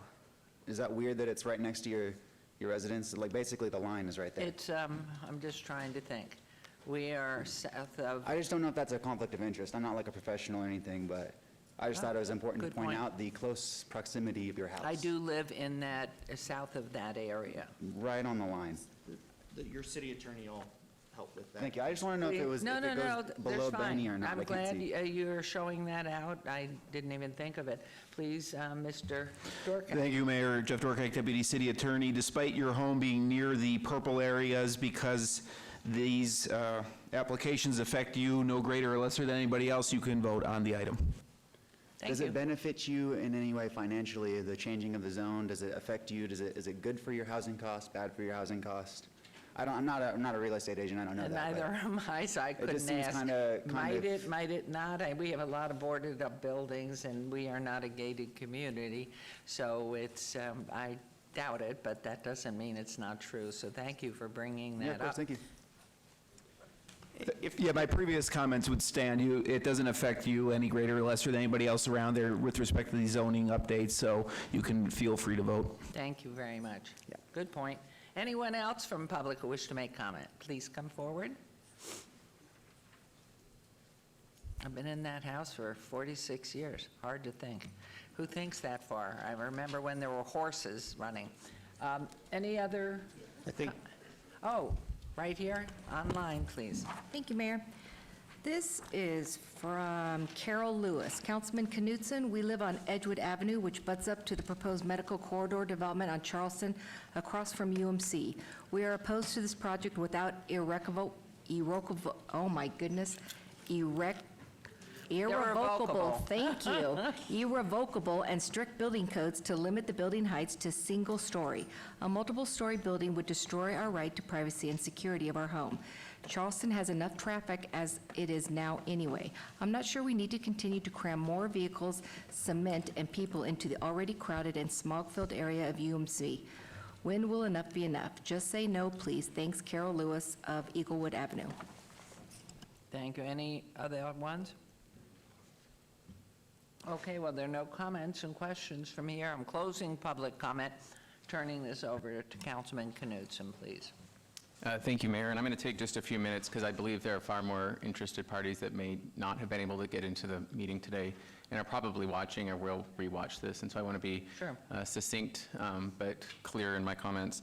First off, to Mr. Summerfield and Mr. Howe and everyone else in the planning department, they spent a lot of time thinking about the medical district, and I'm very grateful because I think it's a benefit to not only Ward 1, but to the city and Southern Nevada as a whole. It brings about the opportunity for increasing the access to and quality of health care. And so for your team, I'm very grateful. For the neighbors, I want to talk about some of the issues and challenges that they've addressed over the course of my being in office and prior to me being in office, because I think it's fair to put those on the record. So for my colleagues, we've done about 8 meetings. The staff have done 8 meetings on this over the course of 4 years. Prior to me becoming elected, the majority of the medical district was included within form-based code. The south side of Charleston and that Smith's parking lot was left off. I think that it provides opportunity now to bring it back to the fold because contrary to the public comment about me bringing traffic, I can't bring traffic to the area. Traffic is already there, and I believe it's my obligation to protect some of the historic neighborhoods. There were some comments from neighbors around the transparency of how form-based code came about. I do not benefit in any other way, just like you, Mayor, financially by rezoning the area.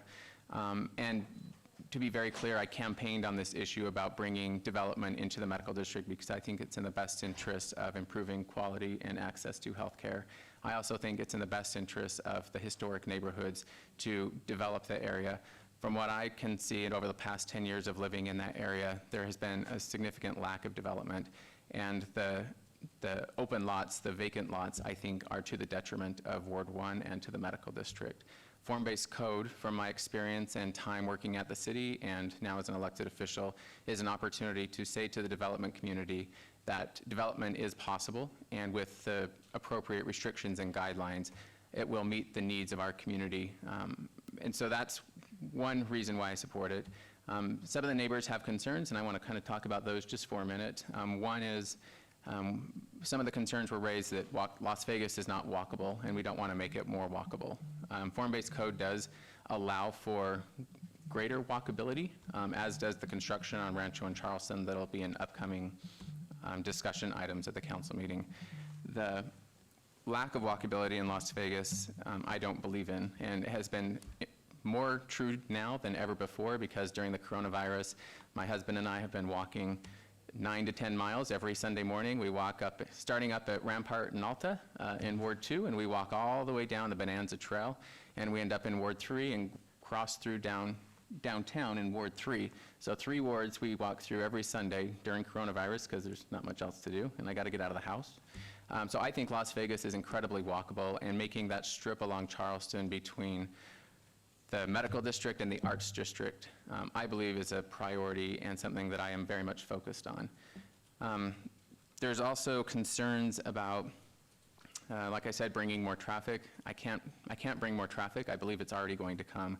With the medical school coming in, with the expansion of Valley Hospital, people are going to be coming into the medical district, and I believe that's a good thing. It's my job to protect those historic neighborhoods, and form-based code is, I believe, the city's best effort to do that. There is also concern about the height of the buildings. I think it's a valid concern. At Planning Commission, they lowered one area right off of Rancho and Charleston from 5 stories to 3 stories. I think we did a good job at listening to the community and made adjustments. So that was done at the Planning Commission through Commissioner Rogan. The height along Charleston is an issue and a concern for many of the residents. And I want to specifically talk to the concerns that were raised by Bill and Armenia Dropkin, who live right there along Edgewood, along with Ms. Lewis. They did an excellent job at representing their neighbors and themselves. And my commitment to them was, as developers come in and talk about what a 5-story building will look like, preventing access into their backyards, preventing looking into their backyards will be a high priority for me. And so working with Mr. Summerfield and his team, that's something that I will continually be focused on. There was another request by a resident in McNill Estates to adhere to strict guidelines related to the 15-foot buffer between the residential area and the commercial area. While I can't not allow for variances, it's my relationship with you, Mr. Summerfield, to make sure that I don't want to see any variances on the 15-foot buffer. And so that, to the residents, I want to make sure it's very clear that I understand they have a concern about less than 15 feet and what that 15 feet looks like. So I'm going to adhere to that as well. Mayor, I think this is in the very best interests of the medical district. I think it's in the very best interests of the Scotch 80s, McNill Estates, Rancho Manor, and every other neighborhood inside of this picture and all the neighborhoods associated with it. From the beginning, I have campaigned on this issue. I have been on CanPR on this issue. I have talked about this issue in editorials to the newspaper. And so this is very exciting for me to make sure that the medical district will continue to thrive, much like Symphony Park and much like some of the great development that's happening in wards 2, 4, and 6. And so I'm very happy and proud and would motion for approval. Agenda item 43, let's do them one at a time. Yes, sir. Yes, ma'am. Item 43, a motion for approval. Thank you. There's a motion to approve agenda item 43. Please vote and please post. And that carries. And on agenda item 44? And Madam Mayor, on item 44, I move for approval. Thank you very much. Agenda item 44, please vote, please post, and I must say, really appreciate how you've involved in the community, because that area, Councilwoman Tarkanian did such a good job to really start to move everything forward, and you're just doing beautifully there, so thank you very much. Thank you, Mayor. Thank you.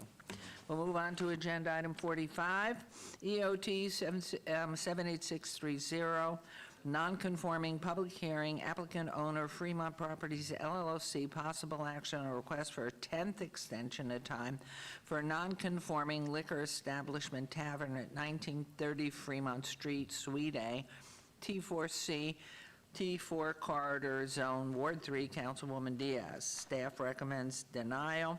This is a public hearing that declare open as the applicant or representative present. So, sir, good morning. Good afternoon. No, good morning.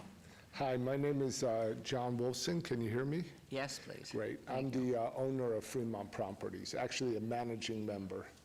And it's in my best interest, and I believe, no, it's in City of Las Vegas' best interest that we do renew this non-conforming use for the tavern. It has been many years that we've been applying. We reapply every year since that's the requirement. Since then, we've had 2 leases. They both have not succeeded for a tavern. The expense to install a tavern now, at least $250,000. So it's a high bar. But we're trying. We have a sign out, we advertise it, and we are trying to realize the dream of having a tavern there. And by the way, there is a pizza restaurant. It is a functioning business. We keep the building maintained. It's a bright spot in what could otherwise be a very blighted area of Las Vegas. And we keep the flame going. We want to continue that, and we want to make it a nice property one day. Thank you very much. Let me ask Mr. Summerfield, please. Madam Mayor, this is the 10th request for an extension of time for a legal non-conforming use of a tavern establishment or liquor establishment tavern at this location. This location is adjacent to an existing restaurant. The existing tavern license was placed in a non-operational status in April 29th of 2010.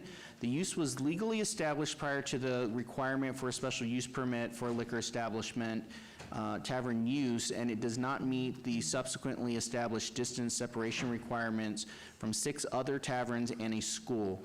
The restaurant continues to operate under a valid license as indicated by the applicant. Staff finds that a decade has passed, the area continues to change and adjust, and the reestablishment of this use at this time is problematic under our current codes. So staff is recommending denial as this is the 10th extension of time.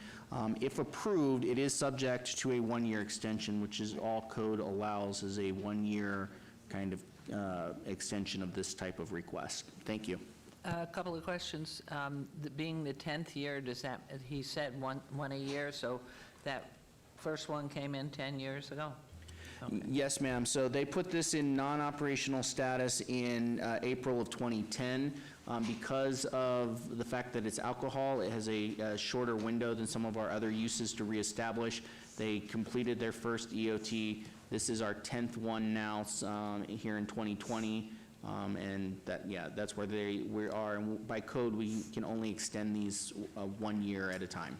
Because the intent is not to allow nonconformity to perpetuate and continue. So we provide some relief for hardships under the code, which is what this one has been filed under since 2010, which was, towards the end of the Great Recession period.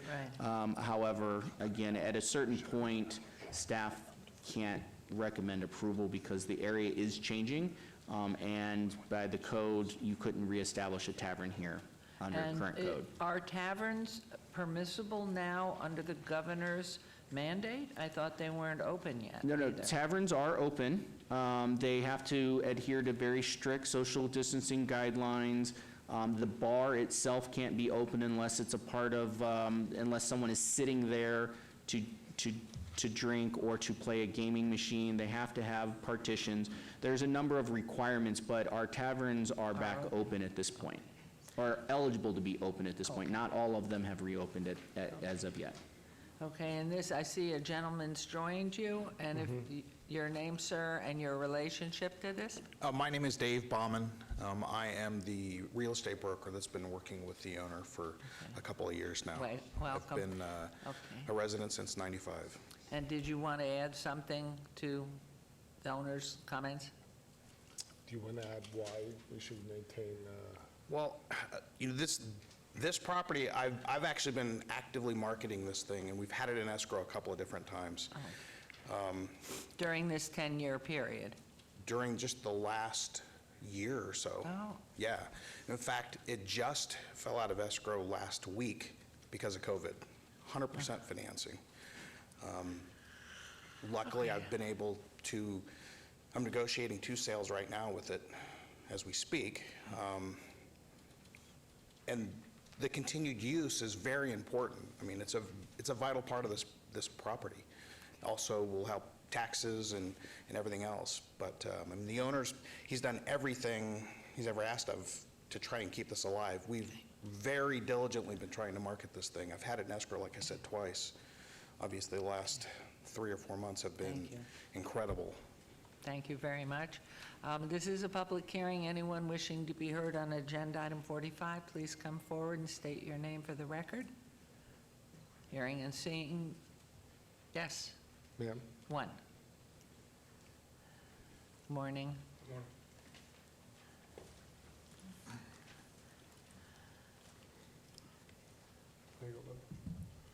Good morning. My name is Jeff Long.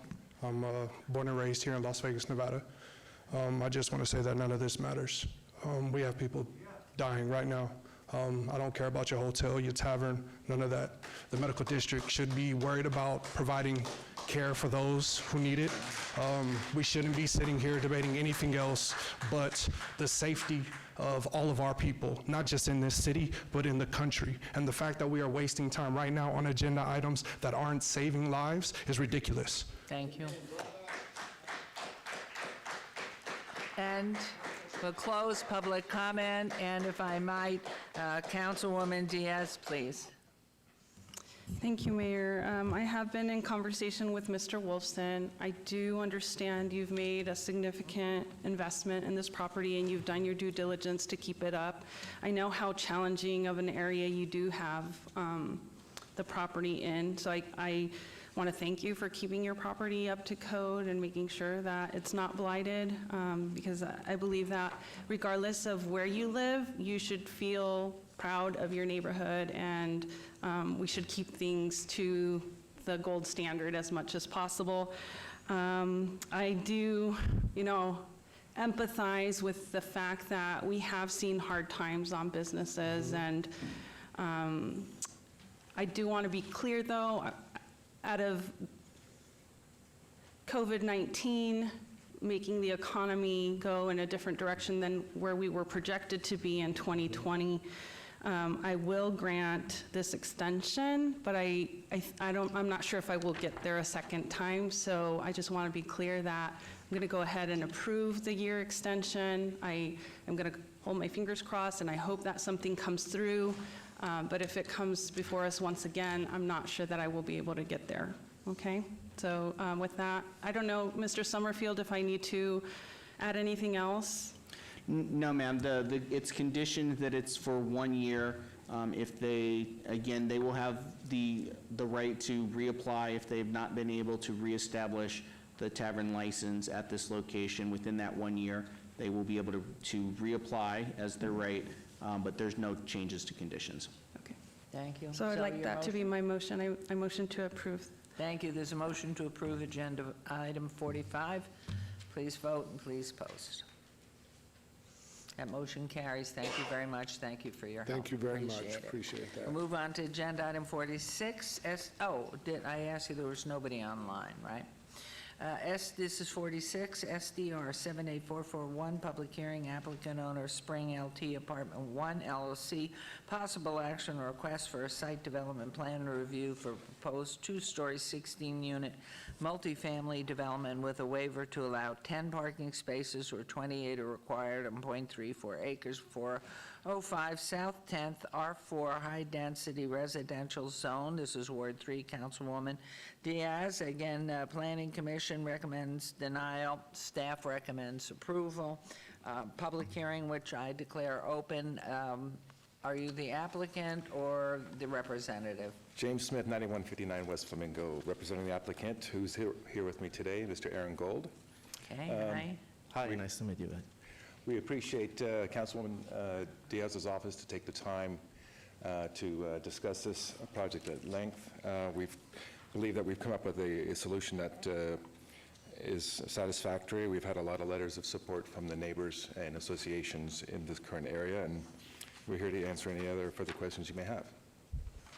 Okay, thank you. Any other comment you want to add to that? I just wanted to add, we had a great conversation with Councilwoman Diaz, just to make sure we're on the same page and work closely with the ward in moving this forward in the approval process. It was also important for me to reach personally to the two voices on the original plan that wanted us to add parking, which we did, and they're both extremely satisfied with our vision and actually wrote us a letter of support for this project. Thank you very much. Mr. Summerfield.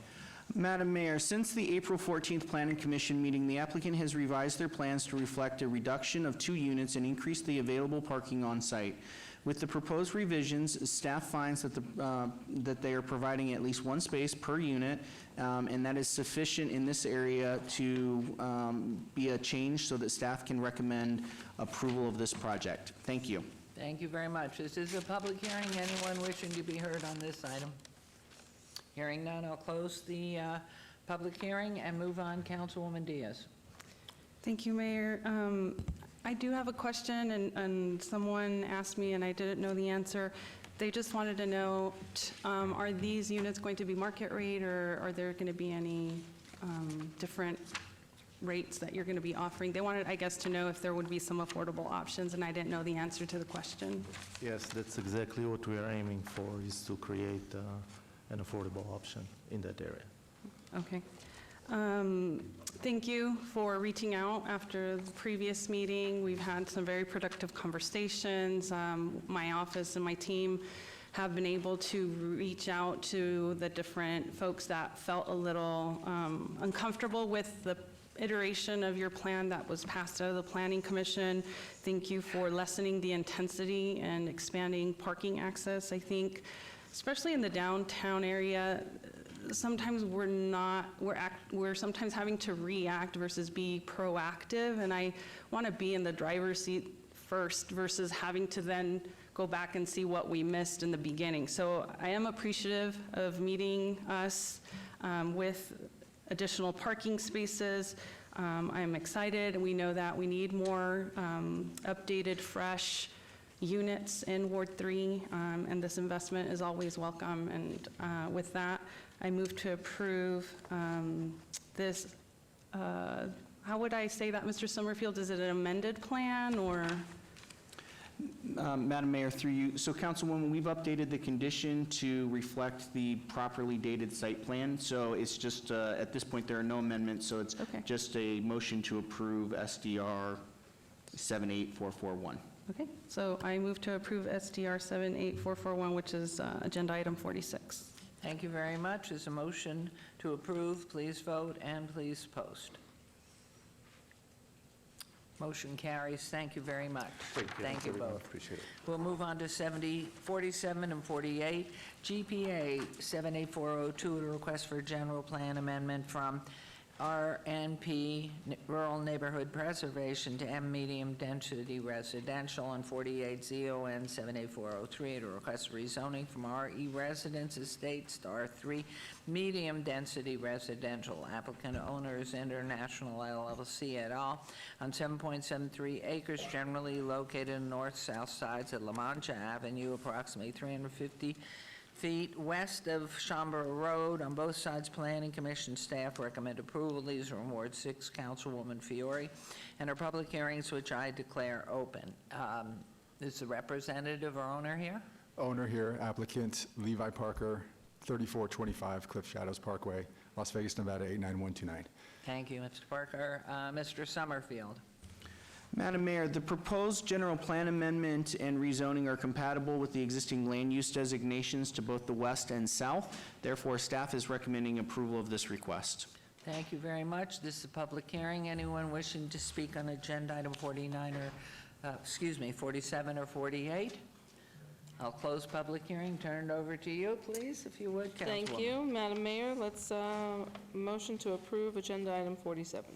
There's a motion to approve 47, agenda item 47. Please vote, please post.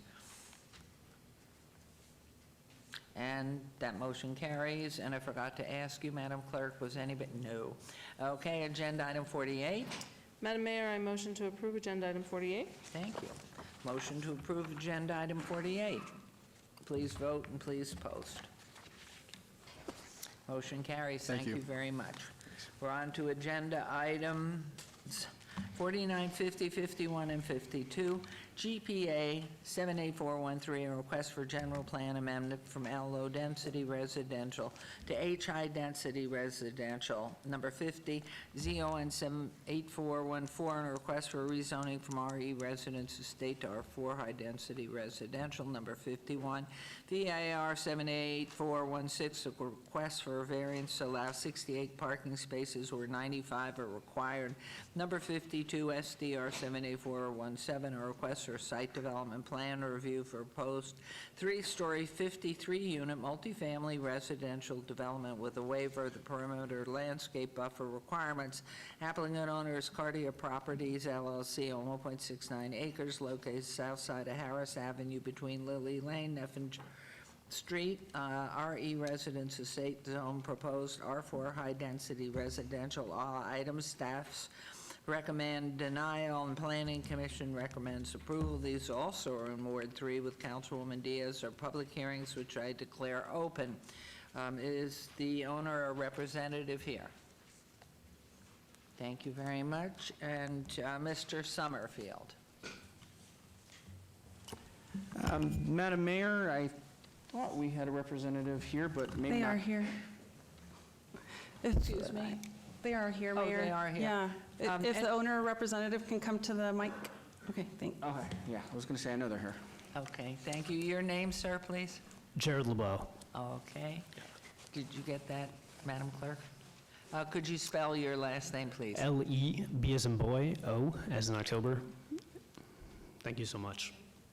Okay, thank you very much. So do you want to start and make your presentation? Then I do have two public hearing item cards. First of all, we'd just like to thank everyone for their time today. We really appreciate it. We're presenting a project that we think is really valuable to the community. We're presenting a 51-unit apartment complex located at Harris and Effinger Street. Currently, the community is fairly underserved in the need for general apartments. We feel this is certainly a use that the market is requesting, and we're happy to provide it. We think the location is prime for it, and we're really excited to actually bring a project to the community that, really makes a statement, is something that the community can be proud of, and we're really happy to be able to show the council today, and we, again, respectfully appreciate your time in considering everything that we're going to propose. So, some of the issues that we have gone through in working through this project, one of the major issues we had was the site constraint is very tight. We actually had given away about 30 feet of right-of-way, or for the right-of-way of our property, to the City of Las Vegas along Effinger Street, which you can see right here. In addition, there's 15 feet along Harris Avenue that's being widened as well. So our property that we had, which was already tight, was constrained a little bit more, but being that as it may be, we were able to actually get 75 parking spaces out of our site. We're actually needing about 91 spaces, so what we're really asking for here is a relatively small variance of 16 or 17% on the parking, and we'll show you why we think that's really doable and it makes sense for the area. Obviously, the area, as we understand it, really, we went through a lot of the Ward 3 statistics to understand the parking needs for the neighborhood. Obviously, the parking recommendations from City of Las Vegas, let me move this up. The parking recommendations for City of Las Vegas are slightly different than what we feel is really needed in Ward 3. It actually requests, as I mentioned, about 91 spaces, but some of the information that we had gone through from planning data for Ward 3 actually indicates that we need less than that, somewhere around 68 or so spaces for the neighborhood. And we understand that the neighborhood may in fact need possibly a little bit more than that, but wasn't actually the same amount as City of Las Vegas was recommending. So we really worked closely with Councilwoman Diaz and her team to try and come up with a solution that we feel would be achievable for the site. And so what we've done is we've been able to get 75 parking spaces, as I had mentioned. I'd like to point out that some of those parking spaces are actually tandem, which ordinarily we understand is not, it's not usually permitted unless it's part of a townhome development. But one of the things we'd like to point out is that this development is going to have operational agreements that will allow those tandem parking spaces to be assigned per unit to the tenant so that it will in effect operate as if it was a townhome type of ownership situation, which we think alleviates the problem of those tandem spaces being utilized haphazardly. We think they'll actually be quite efficient. And as a result, we think we've really addressed the parking constraint that we had. We don't think that 16% is anywhere out of line for a project of this sort, and we've really worked hard to try and figure that out on the site and make it work. In addition to that, we really like to point out that solving that large problem, which we have within the neighborhood, the elementary school across the street and the parking, and we think we've addressed that, we've really brought to the table what we believe is really a solid project, a great mix of one-bedroom and two-bedroom units that are all centered around a courtyard development with a pool in the area, which is certainly an amenity that is currently lacking that we're bringing to this development, a community clubhouse, a playground space, lounge area, area, outdoor barbecue space, all of that centers around the community of this C-shaped development. We think it's really thoughtful. We're really proud of it. We think the community and the residents are going to really, enjoy this apartment building and all the amenities that it offers. And so, it was possible that we could have had, more units or done other things to the site, but we thought it was really important to offer an amenity space that made it. I'm going to ask you if you wouldn't mind. I just went down to speak to Councilwoman. Sure. I want to move this forward because we have so many people we're waiting to hear from. So don't go away. I'm going to Mr. Summerfield. I'm going to public hearing, and I have 2 cards, and then we'll go because we really have so many people we want to hear from. More than happy to. Thank you. But very beautiful drawings. But don't go anywhere. I'll be right here. Okay, Mr. Summerfield. Madam Mayor, staff finds the density of the proposed project to be more intense than the surrounding area, and the applicant is proposing to overdevelop the site as evidenced by the requested variance, which is, for a point of clarification, as the applicant mentioned, I do want to be fair to the applicant, they've been working very quickly to understand some of Councilwoman and staff's concerns. And so their proposal does eliminate 2 units from this development and replace those with under first floor, under the second floor parking. Unfortunately, because they are tandem spaces, and this is a multifamily dwelling where a townhouse is technically a single-family dwelling, our code does not allow for tandem parking to be counted officially towards the parking requirement. So that can be a part of the consideration, but in terms of the actual variance, the variance would be a 30% deviation from standard. The reduction in the number of total units has reduced the density, so again, that contributes to addressing some of staff's concerns, and is consistent with the surrounding M residential general plan designation and the associated R3 zoning districts. Again, those are potential conformances to the intent of that area. So with that, staff is recommending a denial. However, if approved, we do have some amended conditions that we would offer on both the variance and the site development review after conversations with the Councilwoman's office. Thank you. Thank you very much. This is a public hearing. I have 2 cards. That doesn't mean anybody else can't come up. But I have George Kahakis, and I also have Nadine Morton. So are you the same, those names? Yes, ma'am. Okay, so 2 for 1, like this. And if you would, restate your names for the record. And do we have anything online on these? Nothing. Thank you, please. Good afternoon, Nadine Morton. Hi. Still morning. Good morning. And Your Honor, that's fine. Mayor Goodman and councilpersons, parking matters. Parking is a substantive matter that profoundly affects the quality of a neighborhood. With adequate parking, it can foster harmony in a neighborhood. With inadequate parking, it can cause discord, animosity, and complaints. We submit that the variance requested poses undue hardship. The information that we had was that this was a 53 unit development. Even though it has now been changed to 51 unit, it still poses that same undue hardship. This is a multifamily residential development that's being proposed. 39 two-bedroom units and 14 one-bedroom units at a price point of $1,200 for a two-bedroom and $900 for a one-bedroom. And why that is relevant is because those people who are in the residents of those apartments, they're going to have the relative means to have cars. Unlike senior developments where they might not be utilizing the cars to the same extent, might not be driving, these individuals who are going to be occupying this residency are going to have cars, they're going to need spaces. So we know that, and they're asking for a significant variance. Where are those individuals going to park? When you look at the surrounding neighborhood, there's a school on Harris. The other side, there's absolutely no parking available on that side. On Lilly is a very small, narrow street. On one side is Cabana Apartments that they already have their parking spaces allotted for. And on Effinger, it's a fire lane. So there's absolutely no perimeter parking to that. We have reached out to the applicants haven't received a lot of response. We have offered viable options such as podium parking that mimics Bonanza Pines in Ward 5. The price to provide podium parking is $25 square feet. So as the applicant asserts that he is a long-term holder, that's a nominal fee to be able to provide that parking.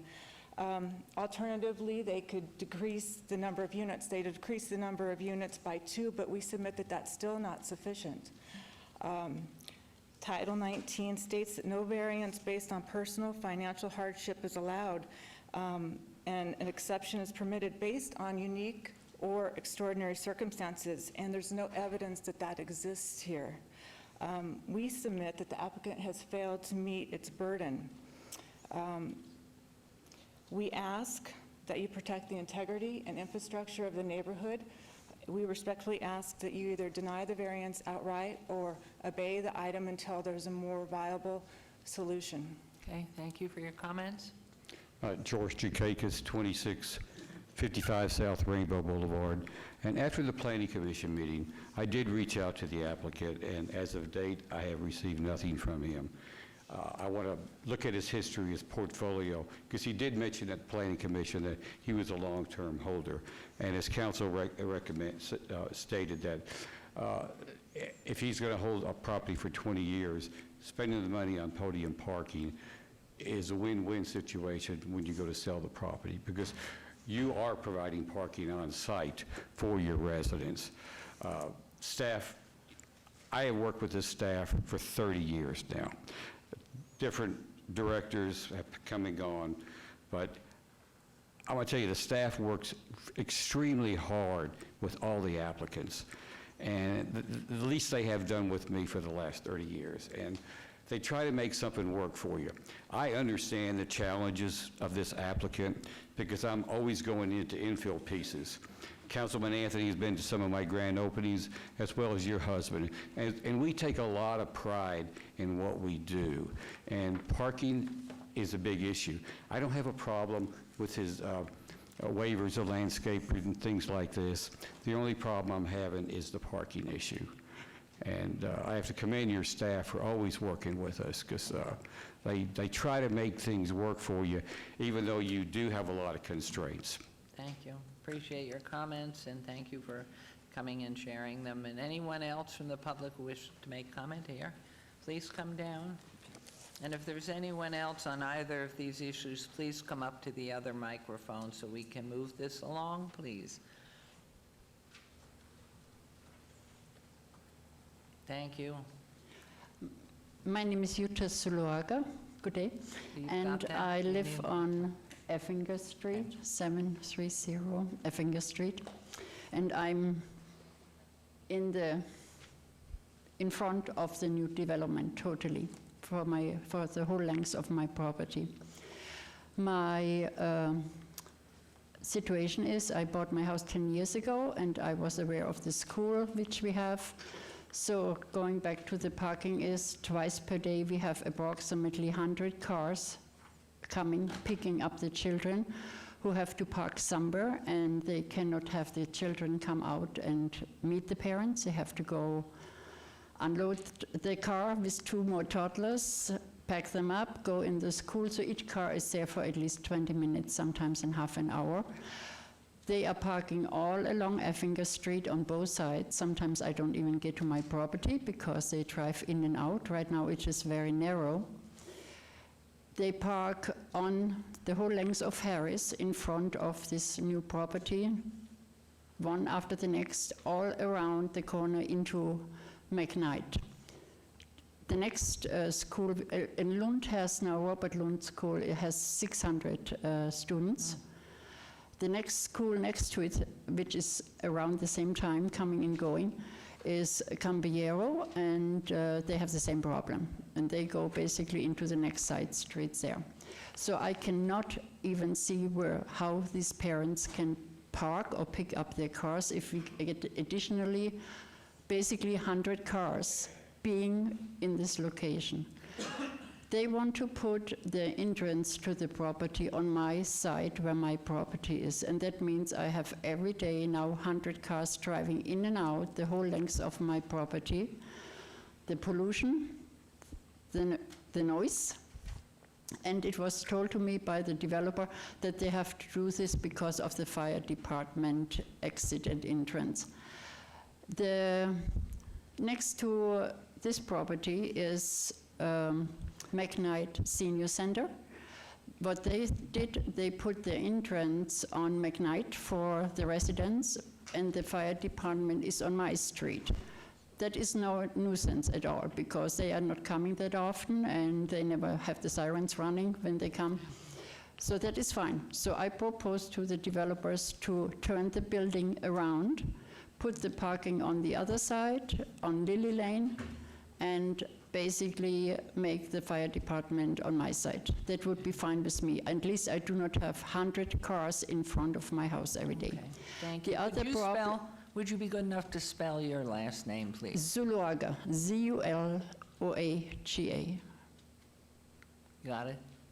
Thank you. You're welcome.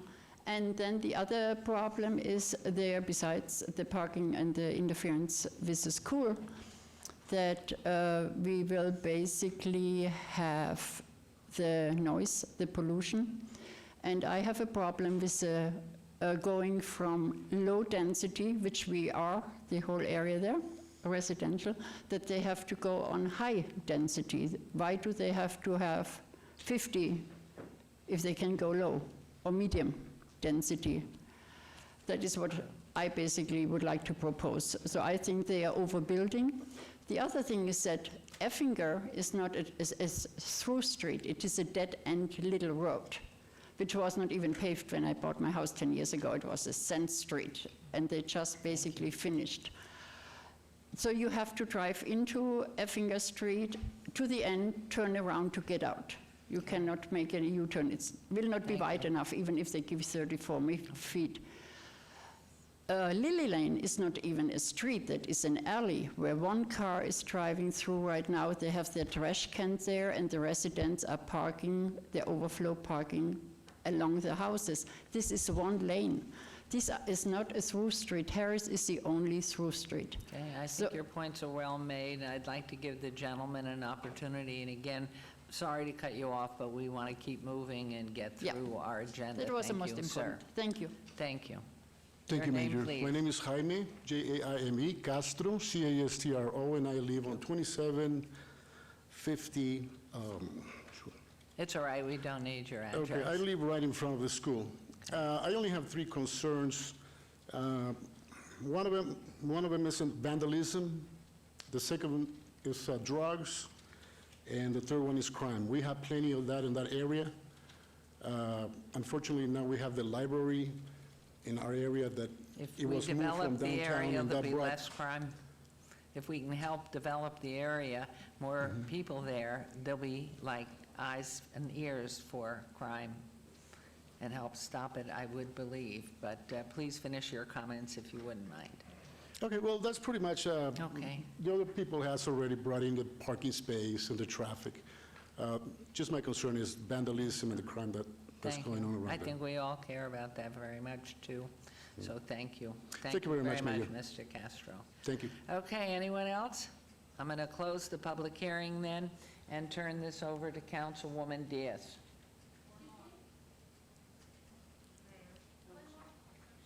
What? Oh, why are they so far away? Yes, good morning. What's your name, please? My name is Gladys Hernandez. I live next to my neighbor on 2740 East Harris Avenue. I am very concerned, like my other neighbor said, about the crime level going up, and also about the my kids' safety. I have kids, and they're always running around.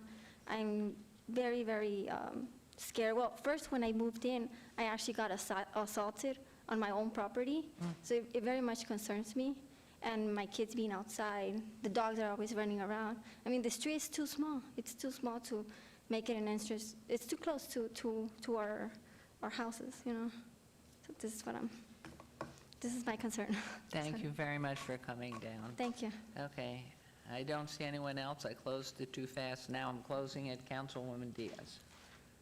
Madam Mayor, do any of my colleagues have questions before I Okay. take the mic? Okay, let's start with Councilman Knudsen first, then Councilwoman, please. And I appreciate it, and Councilwoman Diaz, I'm just curious, Mr. Jakakis has done a lot in Ward 1 and for the community, and he mentioned podium parking. If it's okay for the applicant to kind of talk about the podium parking question, I think it would be helpful for me. Okay. All right, so you might as well come back up, but Councilwoman, please go ahead. We have another question. What's the ratio between the actual apartments and the parking spaces? Like, is it 1-to-1? What's the actual ratio? Great question. So I'll take that first, since it's easy answer. The ratio is just a little over 1.3 to 1. So we're more than meeting the 1-to-1 that usually makes these at the very least viable, and we're exceeding that to provide guest parking and obviously the overflow from two-car units and two-car households. So again, we feel that it's really well within a smartly developed project. So, what was the second question? I'm sorry. The podium parking, was that it? So in regards to the podium parking, unfortunately, in developing the site, it's a very tight site, as everyone can appreciate. There's a constraint to doing so. There's an economy of scale that we're unable to realize by having, a denser site.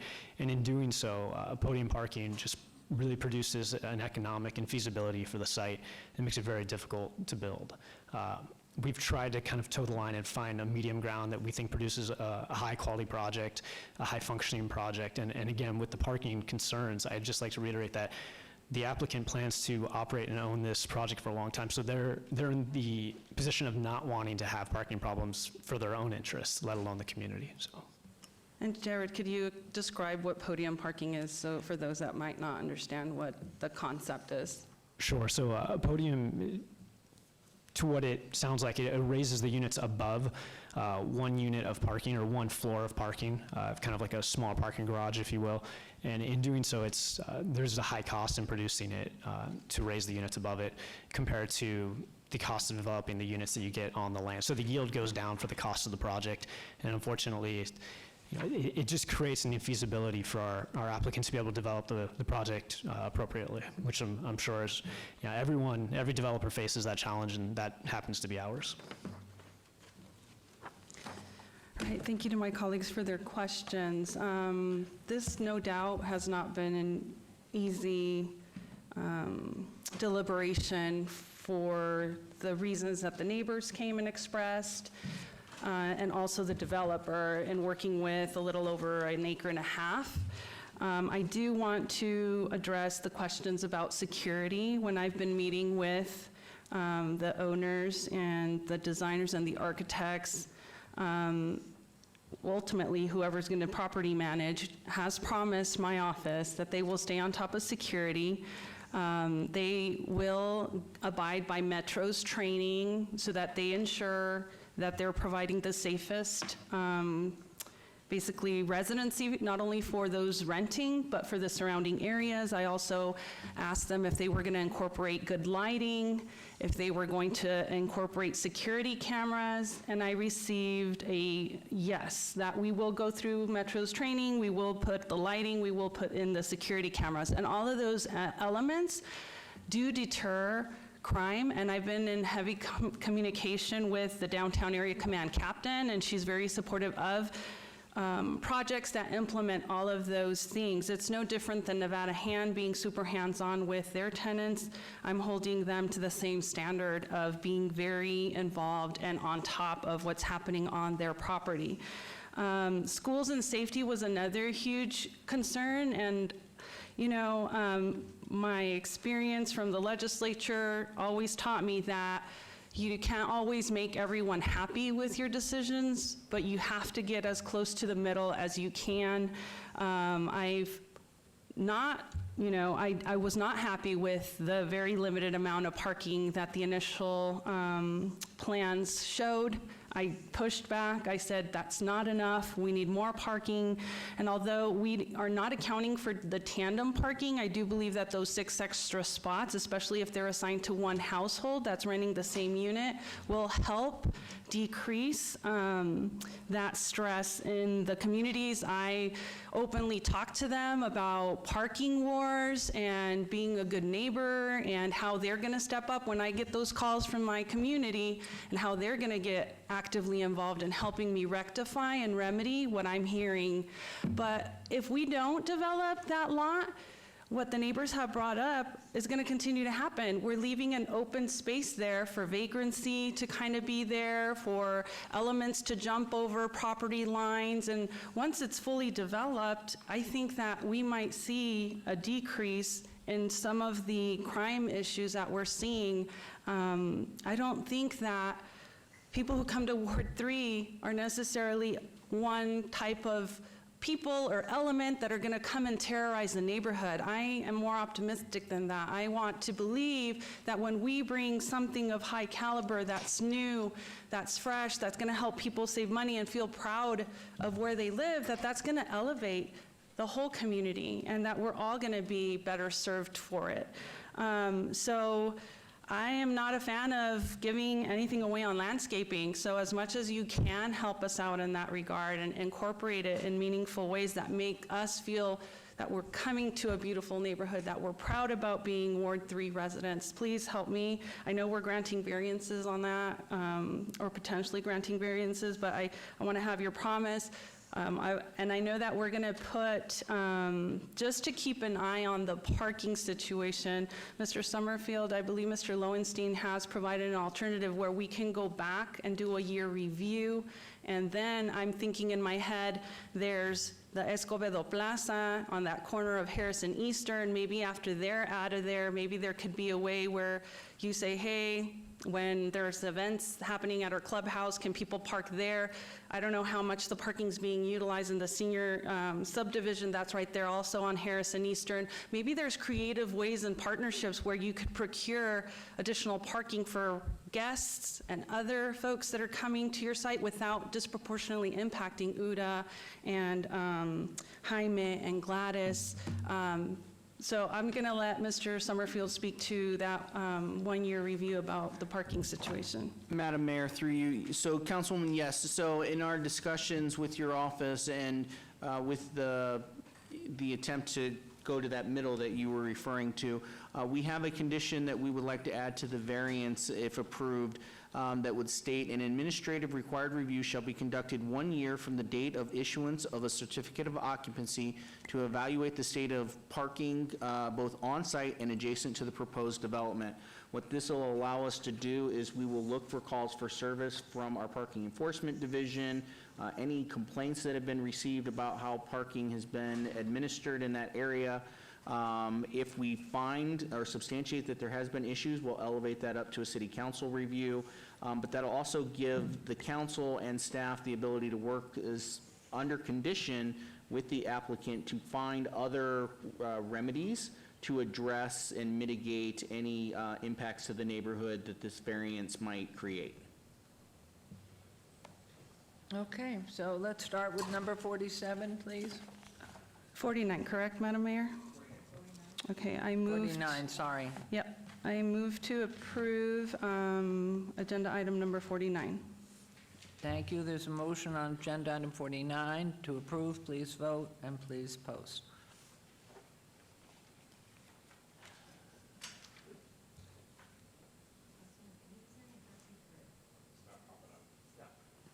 They're not getting, let's have an oral from Councilman Knudsen, please.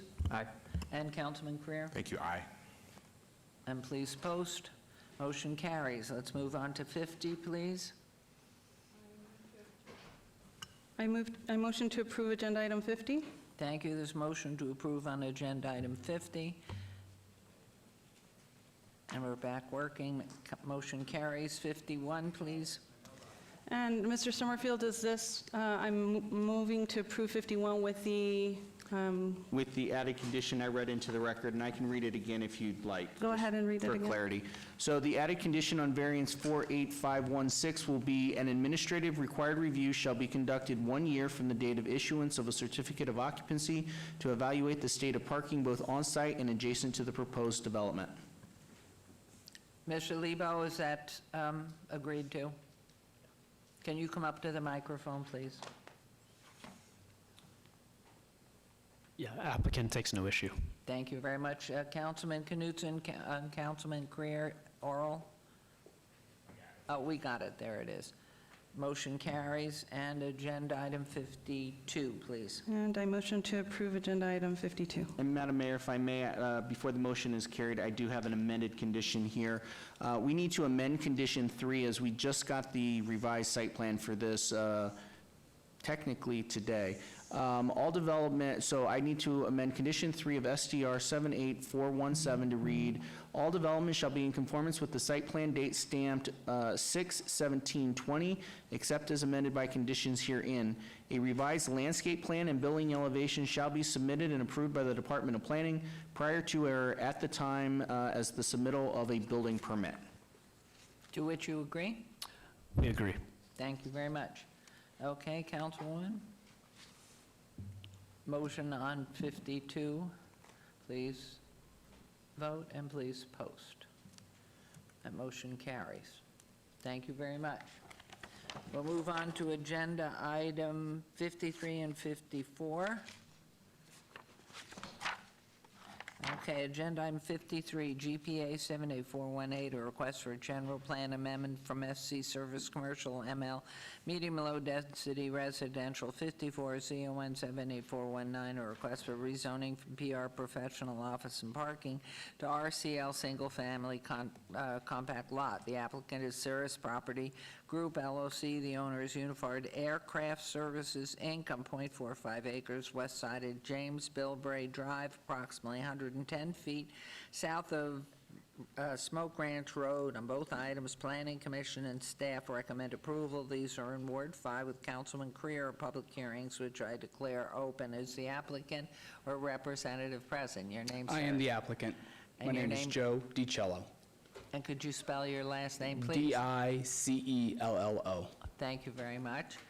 Any comment you want to make on the property there? I'm just looking to develop a infill parcel of empty land to continue along with the residential that's already there with similar lot sizes, to build about a 2,000 square foot house, 4-bedroom, and to bring new development into an area that's generally about 30 years old. And Nice. that's Thank the you. plan. Thank you. Mr. Summerfield? Madam Mayor, staff finds that the general plan amendment and rezoning applications are compatible with the adjacent ML, medium-low density residential general plan designation, and the RCL, single-family compact lot zoning districts. Therefore, staff is recommending approval of both applications. Thank you. Thank you. Anyone from the public wishing to be heard? That's a very cute building. We'll close public comment. Let's move it along, Mr. Creer. Thank you. Yeah, let's move it along. I'll move for approval. On number 53. Number 53, yes. There's a motion to approve agenda item 53. Please vote and please post. And Councilman Anthony Sumbeck. That motion carries. Let's move on to 54. Thank you, Madam Mayor. Item 54, I move for approval. Thank you very much. There's a motion to approve on agenda item 54. Please vote, please post. Motion carries. Good luck. That is a cute building. Thank you very much. Have a good day. Thank you, you too. 55 has been obeyed to August 19th? Okay. Yes, okay. So we're on to agenda item 57, and has 56. They're both obeyed to the 19th of August. We're on to 57, 58, and 59, which I'll read the three of those. VAR 78457, a request for variance to allow an 8-foot rear yard setback where 15 feet is required. 58 VAR 78458, a request for variance to allow 7 parking spaces where 8 are required. 59 SDR 78459, a request for site development plan review for proposed 2,280 square foot office building with a waiver perimeter landscape buffer requirements. The applicant owner is Pat Kayan Gohar on .16 acres at 935 South Decatur Boulevard, APM 13931410120. PR Professional Office and Parking Zone, all items. Staff recommends denial. Planning Commission recommends approval. These are in Ward 1 with Councilman Knutson under public hearings, which I declare open. Applicant or representative present? Yes, you are. Which? Good afternoon, Landon Christofferson, 2885 East Quail, here representing the owner. We believe we've done a development that conforms to the intent of the code. We have previously tried to contact the owner here to the east. Haven't been able to make any contact, but we, as a compensating benefit, would recommend that we're providing a more dense landscaping adjacent to that owner. And I'm here to answer any questions you may have. Thank you. Well, let's give it over to Mr. Summerfield. Madam Mayor, the proposed office building square footage will occupy more than a third of the subject site and result in the need for several deviations from development standards, including parking setbacks and some of the landscape buffers. As evidenced by the before-mentioned deviations, the site is being overbuilt at this location. Staff recommends denial of the proposed variances as they are self-imposed hardships, as well as the site development plan that's dependent on those variance requests. Thank you. Thank you. Public hearing. Anyone from interested in making comment on 57, 58, 59, please come forward, state your name for the record. Anyone online there? I'm going to close public hearing. I'm going to turn it over to Mr. Councilman Knutson. Thank you, Mayor, and thank you for the presentation. Mayor, this is along the walks that we do on the weekends, so I'm very familiar with this area, and any improvement, any change in this area is going to be positive for the overall community. So I am in full support, and I would move for approval on item 57. Thank you very much. There's a motion to approve agenda item 57. Please vote and please post. Motion carries. 58, please, Mr. Knutson. Madam Mayor, on item 58, I move for approval. Motion to approve on 58. Please vote and please post. Motion carries. And finally, on 59. And Madam Mayor, on item 59, I move for approval. Thank you very much. As there's motion on 59, please vote and please post that one also.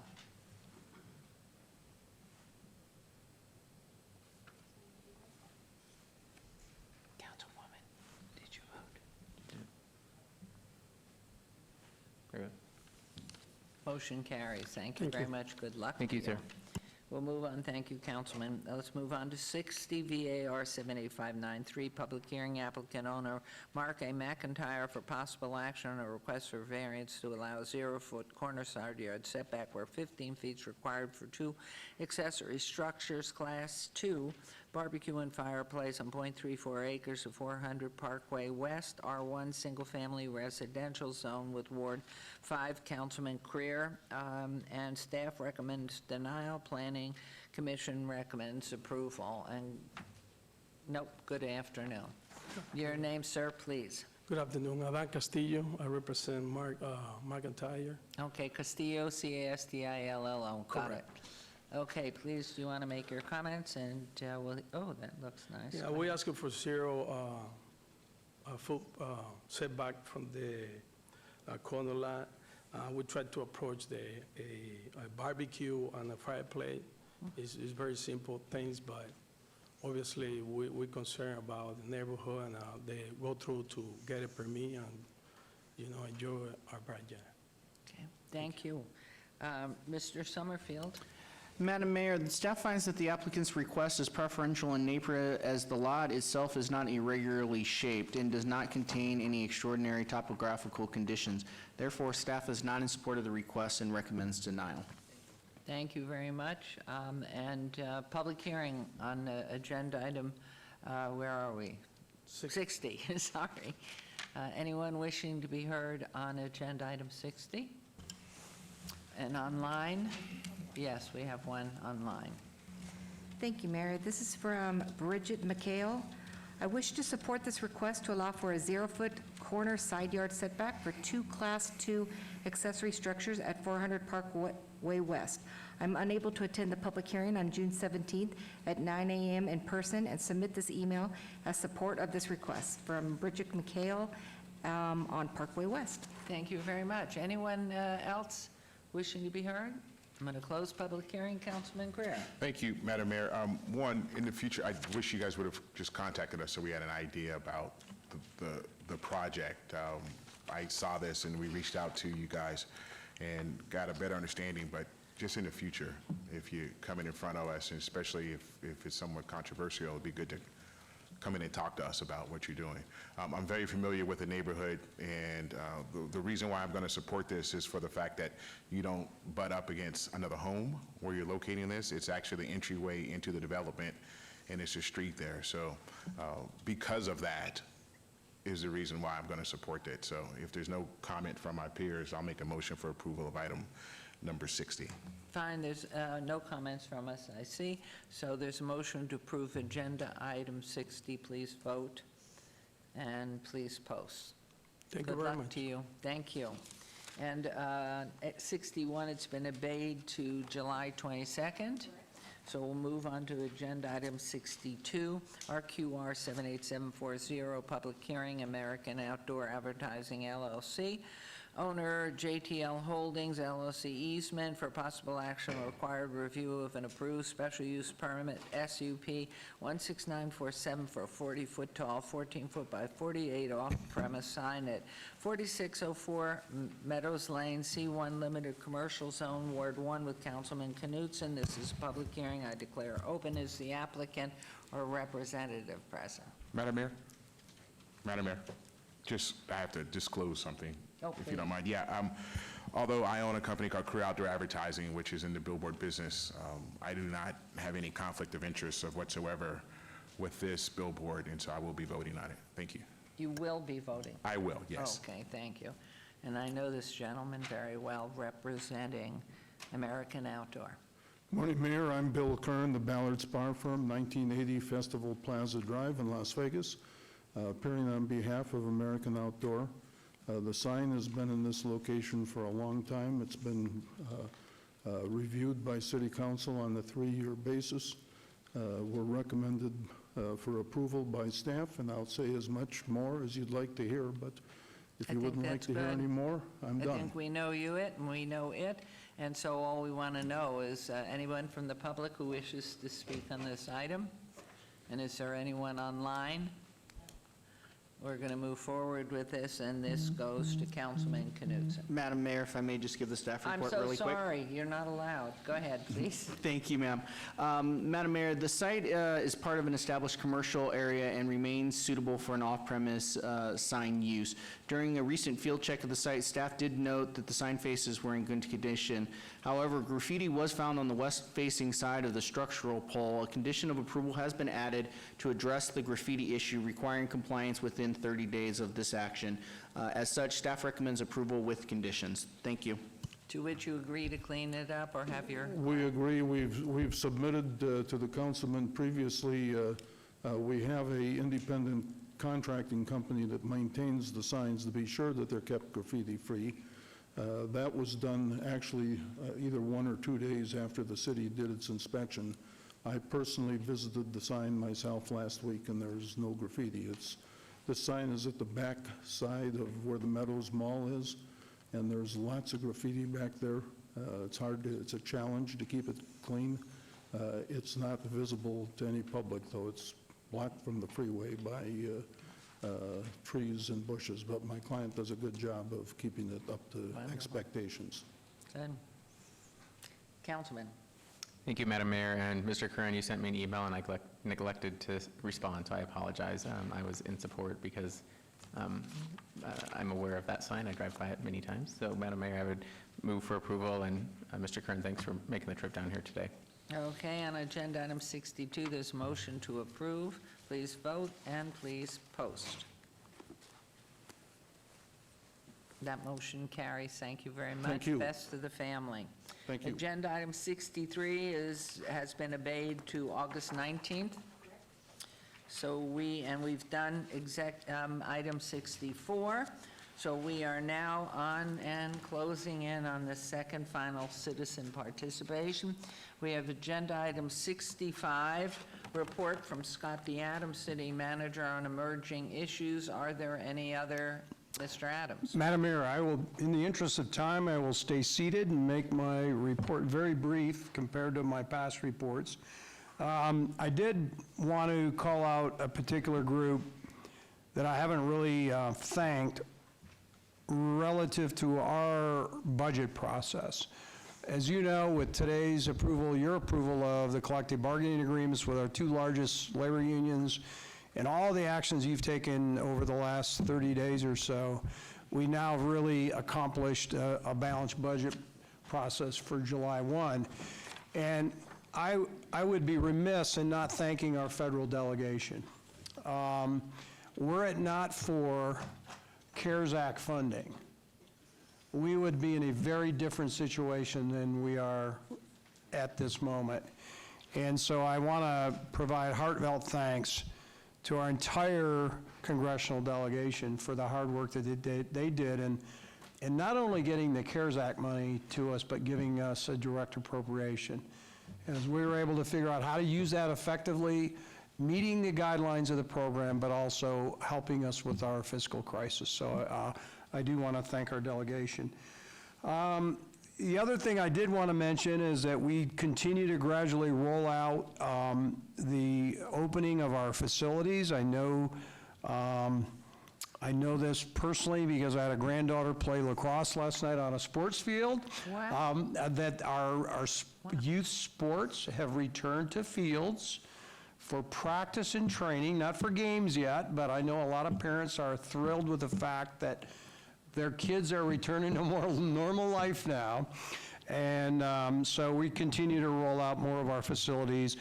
As the governor has rolled out additional authorizations in his phase 2. And then finally, I think you alluded to this earlier about the public comment period. I think, as I mentioned to you when I called you this weekend, I told, in anticipation of what we thought was going to be a very large turnout today, I indicated to you that I would need to strictly enforce the safety standards, the COVID-19 safety standards, and maintaining capacity limits of these chambers.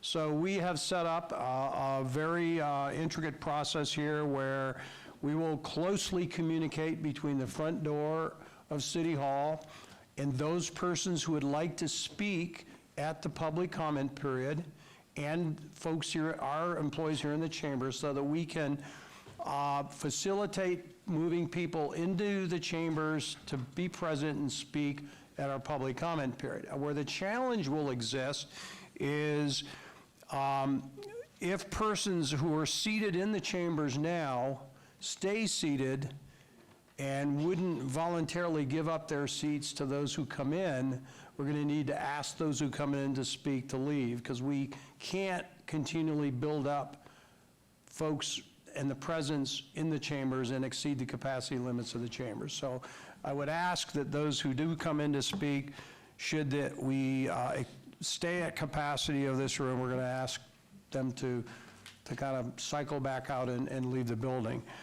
That's the only caveat I have. We'll probably try to make more space available on the staff side of the chamber for people to be seated, because a lot of our staff are now leaving because all the business items are done, but we'll do our best to seat as many people as possible in the chambers, but we are going to have to adhere to those strict limits. Thank you. As you know, we've closed every other row, and we're seating every third seat to maintain the social distancing standards that we believe are part of the capacity limits of the chamber. So staff is aware to keep looking, because as new people come in, having the new people have. And we'll probably bring folks in groups of 5 or so that, you know, if you're going to, for example, grant a minute each for each of those persons, we'll keep track of the line and keep that line Okay. at a fixed Thank you. length with social distancing standards, so that it's a continuous flow of persons coming in to speak. Thank you very much. We really appreciate it, because safety is one and health is two. So which way you go first, most importantly, that everybody maintains their health. So And that is thank the end you. of my report. Thank you. And from this point, we will go to a report from Brad Jerbick, City Attorney, regarding, I gather, and I have to ask our new city attorney, is the old city attorney still, or does that change July 1 officially? Well, July 1 is when my contract starts, and I haven't been sworn in by the clerk, so I guess Oh I my gosh, officially started enjoy the July peace and 1. quiet. Where is Brad Jerbick? Let me see if he's back. Can you? Yeah. Okay, while you're doing that, and thank you very much, I'm going to ask council, so we really want to hear from everybody. And while we have microphones in the back so we can hear everyone's speaking, I'm going to say we are not going to take a recess for lunch, if there's anything to eat anyway. So as long as we have 4 people here, we can maintain ongoing city council. So if you see a moment, and just as long as you leave us 4, please excuse yourself and take your nutrition, whatever. And so we are going to hear from Brad Jerbick, our city attorney, whose term ends on June 30th, and he's going to make his report, and then we are going into what you've so patiently, kindly, yes? What? Oh, I do. I have a set a date, and I have the little 2 seconds, but we're on our way, and so I'm looking out here, and it looks to me that there's spacing. Are we going to let our monitors, while we're waiting for Mr. Jerbick, know that they can let? Yeah, Madam Mayor, we're going to go out front, and I'm told there are not that many people out front right now, so we're going to bring in as many as we can to fill seats so that they don't have to stand out front. Okay. Now, if I could ask our city clerk, I had asked that we tell everyone, as best we can communicate through social media and everything else, that probably we would not be starting before noon, and we're 20 minutes beyond that. My apologies. But did we put a back end? We said at least don't bother coming back until noon, so you don't have to sit here the whole time, unless you want to. And then was there an end, an extent? So we'll just let the people determine that as we come through and as we get going. If Mr. Jerbick has... He wants to trail it. Oh. Trail it? Mayor, can we trail this? If you Yes. want to go with public comment, then once Brad Fine. comes, we can. So that's what we'll do. Mr. Jerbick we'll go for that. So everybody, please, on council, you need to take a break, please take it, and just leave us 4 people. So we are going to go on this quickly. I'm going to ask the city clerk to set the date appeals filed. Brad's here. Where is he? That's not Brad. There he is. Okay. It's all right, we're just moving along to get to public comment. Catch this, and immediately went from item 49 to 65, so my apologies for the delay. To my left is Mr. Jay Dapper, who is the individual that most of you are already familiar with, that has been developing so many wonderful projects in the downtown area, and who will be, once we close this deal, the developer of the Huntridge Theater. So I will give you a progress report, and then I'll let Jay talk to you about his perspective. But tomorrow morning, we have a meeting at 11 o'clock with the State Historic Preservation Office. The long history of the Huntridge, I'll summarize in a few sentences. In 1997, the roof collapsed. A loan was given to the Friends of the Huntridge. That loan has been paid down and reduced and played with over the years, but today it's $389,000, and we're trying to work a deal that will relieve anybody of having to pay the state back under conditions that the Huntridge be restored and maintained. So in my hands, we worked all weekend on this, is a settlement agreement that'll be before SHPO tomorrow. And so after that vote, hopefully we'll have clear running to close on the Huntridge Theater. So with that, as you all know, there have been a lot of challenges in this new economy, both COVID and just other things in general. And so Mr. Dapper has extended the closing date on the Huntridge Theater, but he's still moving, and so let me turn it over to Jay so he can tell you his plans. Hi, Madam Mayor and members of the council. Thanks for taking the time to listen to us today. We're here to give an update on Huntridge Theater, as Brad said. We've made a considerable amount of progress since the last time we were here. So first and foremost, as Brad said, we extended the close date to the end of December. We did that because a lot of the reports and due diligence that we've been working on have just taken longer with COVID going on. And so the current owner gave us the extra time. I also agreed to release a substantial amount of earnest money in order to make that extension happen, so I'm very committed to the project. And so the good news is, I believe the chances that we close are extremely high. We've got a very important meeting tomorrow with the state to hopefully work out the final covenants of, how we'll proceed forward with the Huntridge Theater. And as Brad said, we're pretty hopeful that the SHPO board and the state AG's office agrees to, what we've put forward in front of them. And I think that there's a very good chance that once that meeting takes place tomorrow, that will pretty much give us a green light to get over the finish line. Other than that, I think that I've got a long list of boring reports, ALTA surveys, technical things that we've been doing at the Huntridge Theater. Pretty much everything is checked out. We've certainly discovered a lot of amazing things as we've been poking around the building and going through the long history, and we're very excited to move forward and start a new chapter for this very historic building. Well, all I can tell you is exciting. My heart fell down to my toes when the whole shutdown came, and I thought, oh my gosh, there goes the Huntridge. But knowing your passion for our community and how wonderfully you've helped us improve, develop, change, and help us stay the way, and now we have deeper holes to get out of and higher mountains to climb, but thank heavens you're staying the course, and hopefully how you communicate to us, let us know what happens after tomorrow's meeting, please.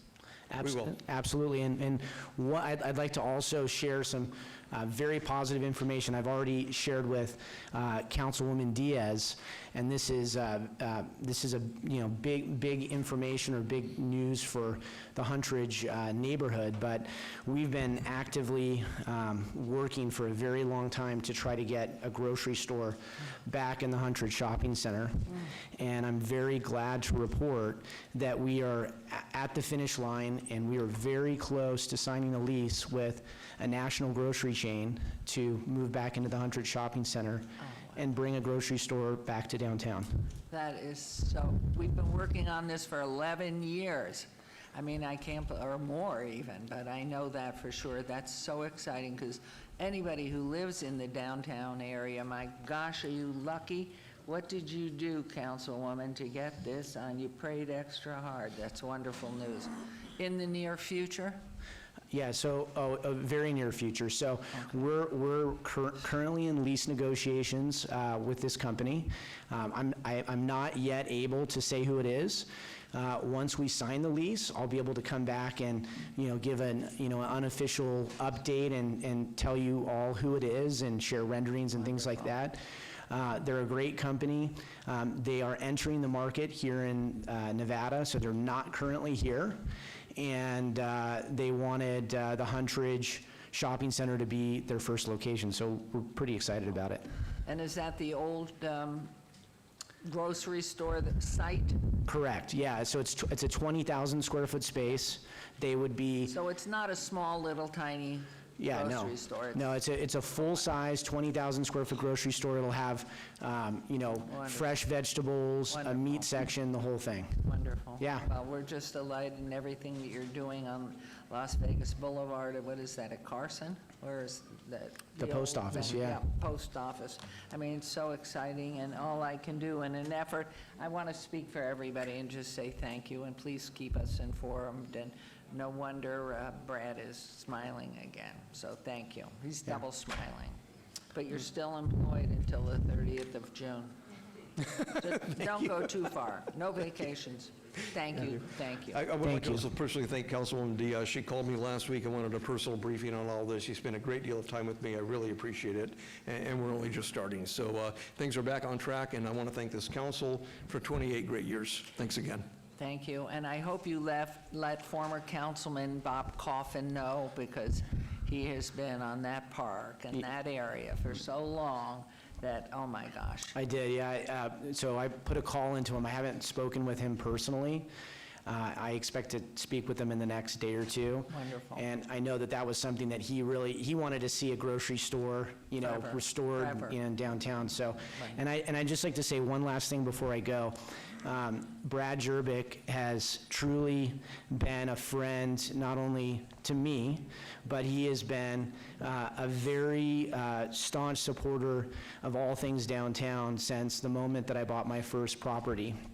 The reason that some of these great things are happening, me purchasing the Huntridge Theater, me being able to bring, a grocery store, back to downtown, and a lot of the other accomplishments that we've already made, a lot of it lies with all the help that I've gotten from all of the people at the city of Las Vegas. And I just want to say thank you to Brad for all the years of hard work before I knew him and recently. And I really think that having people that truly care about our city, normally a city attorney doesn't get involved in projects like this.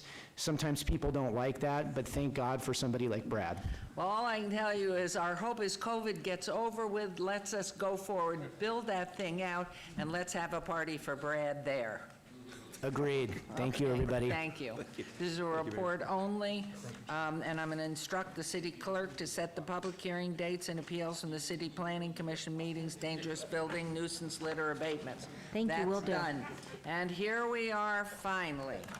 So, citizen participation, public comment during this portion of the agenda must be limited to matters within the jurisdiction of the city council.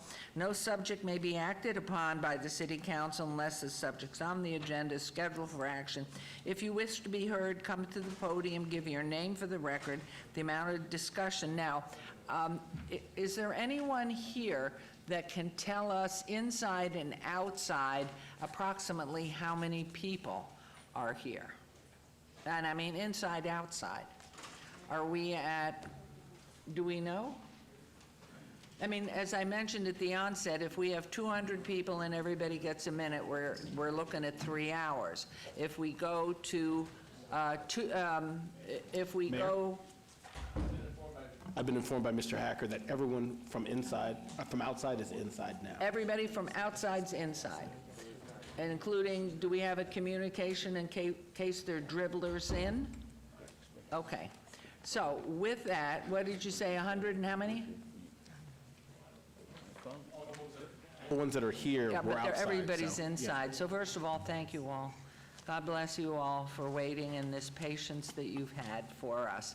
And so what I'm going to do is, since there are over 100, but we can see whatever, maybe they won't, if you would, unless you want to, try not to repeat, if you want to, we'll give, as we've done in the past, everybody a minute. If you represent somebody else that is willing to give their minute to you, we can give you 2 minutes. But my thought was, until we get through everybody, let's see how it goes, because we really don't know. And so I'll just say, you can stay seated, you'll have plenty of time, we'll hear you all, but we actually have 3 mics. So my suggestion, after our first speaker here, who's waiting so patiently, then we'll just use the 2 outside mics for distancing purpose to keep you healthy. So we'll have you stand 6 feet away from the speaker, and then we'll eliminate this central one. And so you don't have to stand the whole time unless you've got the greatest knees in the world that will hold you. Sit, and then we'll just take one side, then the other side, one side, the other side. So again, thank you all. Thank you for your patience and your consideration. But here we are, 12:30. I think it's an absolute miracle we did so quickly in our second meeting. And thank you, council. So let's start right here. And again, too, we want to make sure, do we have people, too, will be online. There is a connection there? Yes, ma'am. We have more than 50 online comments and emails that the attorney's office will be sharing with me. We will read them after all the attendees. Perfect. That is what I was going to ask you. So what I'm going to say is, if you would say your name, if you think it's a difficult first name or last name, spell it for the record. And I have all these cards, but let's just see how it goes. And then I'll ask, did somebody get overlooked? And if, in fact, you're representing somebody else to get their minute, we're going to take 1 minute, you have somebody else, I'm going to ask for that person to come up and stand with you so I can get a visual. So, yeah, just to be there, you can say, I'm giving so-and-so my minute. And so we have an absolute visual and a clarity of what we're doing. So, again, here we go, and we are not to respond, so we'll see how it goes. Thank you. And please, again, say your name for the record. Roxanne McCoy, President of the Las Vegas NAACP. Madam Mayor, it's good to see you again. I've waited patiently. What I have to say probably will take a little more than a minute, as many of the people had to leave. But I want to start out by saying that I want to have a call to action request for every city council member representing all wards to participate in the Justice Matters Initiative. Come meet us, talk to us, learn about our lives, and when you see us and when you know us, you're more likely to stand for our justice. Time after time, we continue to see the inability and unwillingness of some of our elected officials to unify this city when we are under duress. The reckless response to host a Blue Lives Matter rally by former Mayor Pro Tem Michelle Fiore, Stavros Anthony, and Victoria Seaman in these times is disrespectful as well as a deterrent and agitator to the progression of human and civil rights. Let's be clear. The creation of, promotion of, and execution of this event was to agitate our community and potentially incite conflict, which could have resulted in violence against our community, tourists, and police officers who are doing their best to support Las Vegas during this volatile time. The protesters would have also been at risk as emotions run high, and this event would have increased the divide. It is an embarrassment that you, Councilman Stavros Anthony, a retired Las Vegas Metropolitan Police Department police captain of this city and now an elected official, with such a lack of leadership and poor judgment. In the midst of a worldwide pandemic and civil unrest, you are aware of how resources are stretched very thin. And being a former officer, know the risk officers take day to day. And now the risks are even higher with domestic terrorists in our midst. Agitators have infiltrated these peaceful protesters, which you failed to mention, yet call us violent thugs, that they look more like you than they do us, when in fact it's people that look like you. We now have an officer fighting for his life. So on behalf of the NAACP community, we send our prayers to Officer Shea Michelonis and his family. You displayed poor judgment, and when you chose to participate in an event that would cause division, you did this at the cost of frontline responders and citizens of all races. This city needs leaders that are trying to move us forward, but your actions are setting us back. You showed a lack of professionalism, poor decision-making, and no sensitivity, which are the things that this city wants and needs in our elected officials, who are elected to protect this entire city. This decision would have been an epic failure. I am thankful that you are termed out and will no longer be the councilman for Ward 4. And as we are concerned citizens, we will do all we can to ensure you are not elected as commissioner in District C, as you are not inclusive for justice for all. This ends your season of despicable service to this community. Justice for all includes blacks, brown, Asians, Asian Pacific, as well as our LGBTQ community. Councilwoman Seaman. No, excuse me, I gave you 3 minutes, which I can't give anybody else. Wait a minute.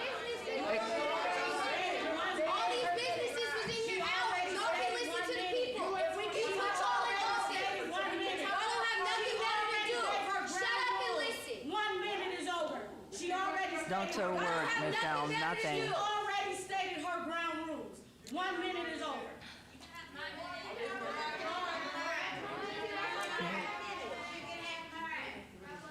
Thank you. I know.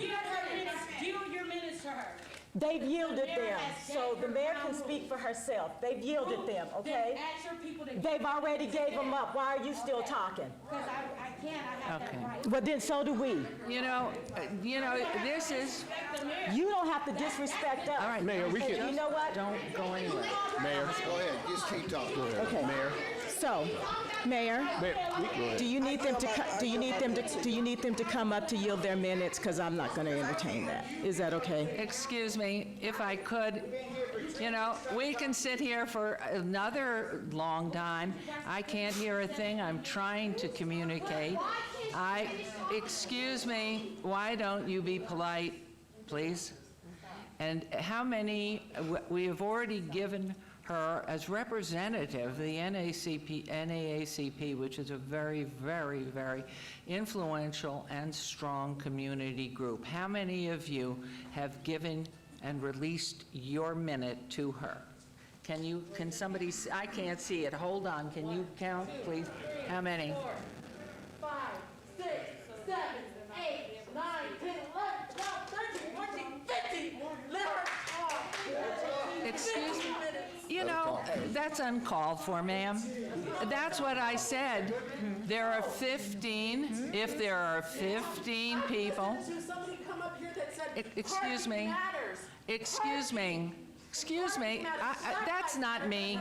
Could you, I would treat you, I'm trying to treat you with the respect that I would hope you would give her. 15 minutes. And please, we have 15 people. Okay. All right, Business, ma'am.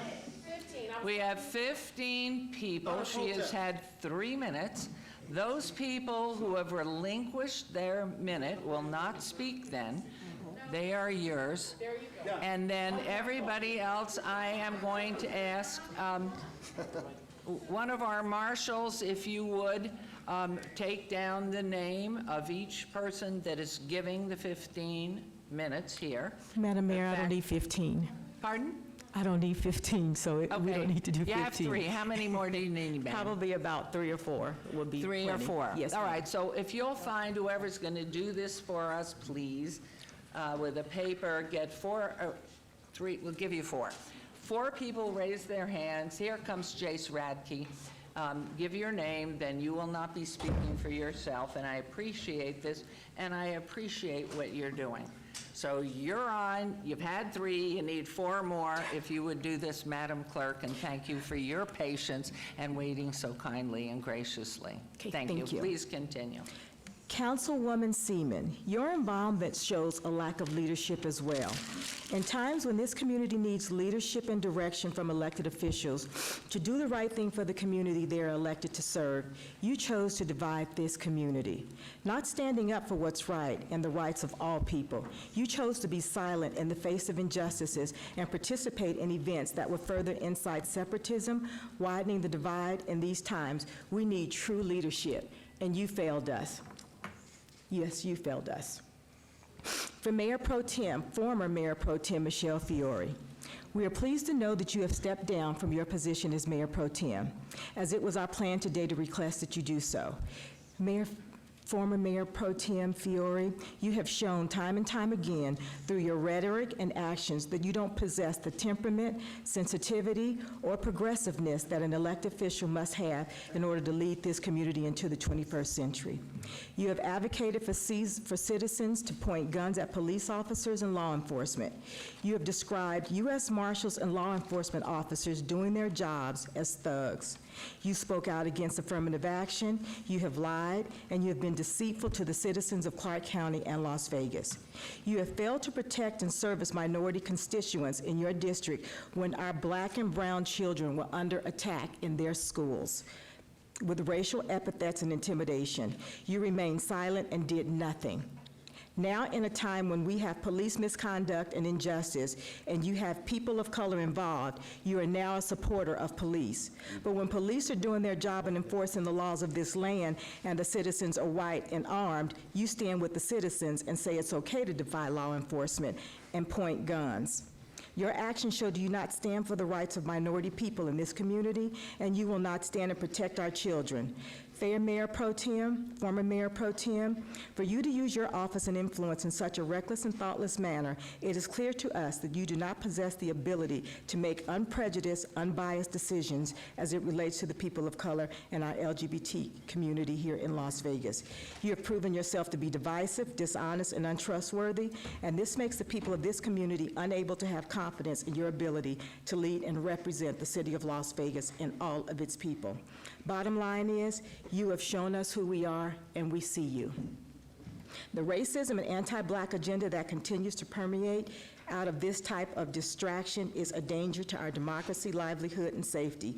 The uprising we are experiencing is sobering and yet not unexpected. As a people, we are tired of the injustices and the brutality that has disproportionately impacted our community at the hands of police officers and local elected officials. In Las Vegas, we remain resolute in our persistence and strategy to see substantive change for our Black community. Mayor Goodman, this is a time for true leadership, tourism, job, and support, rather than setting back the history and slowing the progression of this city. The former Mayor Pro Tem was an embarrassment to Las Vegas and has brought unnecessary, racially, and politically charged attention to our city. People come here to feel welcomed and enjoy what Las Vegas has to offer. I have received numerous complaints from around the city, nationally and internationally, surrounding your Mayor Pro Tem on civil rights and racism. People are wondering if Las Vegas is truly progressive and welcoming of all. The recklessness of former Mayor Pro Tem has gone viral and is painting Las Vegas in a very unfavorable light around the world. I work constantly with our police departments across this city, and we are attempting to do tremendous work to move Las Vegas into the 21st century. The NAACP, the Black Lives Matter movement, legal observers, and the good citizens of this community want justice, progressiveness, equality, and leadership. And your former Mayor Pro Tem has just set back all the work that hundreds of people have been doing to keep Las Vegas on the right path. We elect officials to represent all people, and we put a trust in them that they are not racist nor biased. They should not have a certain political agenda, and they should, to the best of their ability, create an environment where all people matter and all people are represented.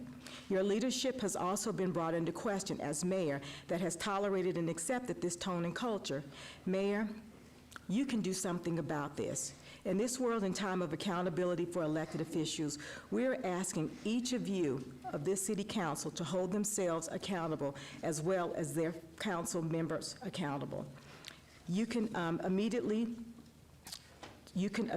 join me and the NAACP in our Justice Matters initiatives. We are asking the entire council representative of our great city to join us at the table to discuss matters of justice in education, employment, and public safety. We know that at least one council member has begun the work, and I thank you, Councilman Knudsen, for your proactive outreach to the Black community. The NAACP and many other organizations represented here today stand united with an expectation of our entire city council show up for us. And when you show up for us, please do better. Thank you.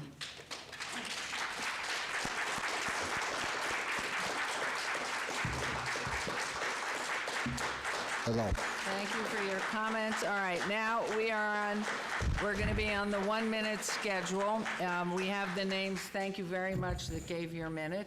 And we'll now there should be a clock, I can see it up here, each 1 minute. And you'll just state your name. That's not going to be part of your minute.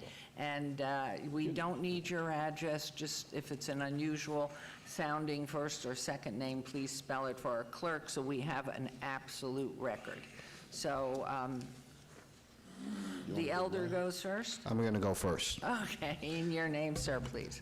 My name is Brian Harris. I'm the owner of the Black Book Media, creator of Independent Black Voters, and president of the Black Business Council. We will not see justice or peace until we address the underlying root cause called systematic racism. Police brutality is simply a tool to keep the status quo of white supremacy. We will never find the cure if we continue to focus on the symptoms. So here are the facts. Black people are disproportionately in the lower economic rung of the community, which makes us an easy target. This is why we will never end police brutality while income inequality exists. You see systematic racism in Las Vegas when you look at our city's procurement procedures, hiring practices, and construction opportunities. They are designed to lock out Black people, creating minimal opportunities for economic opportunity.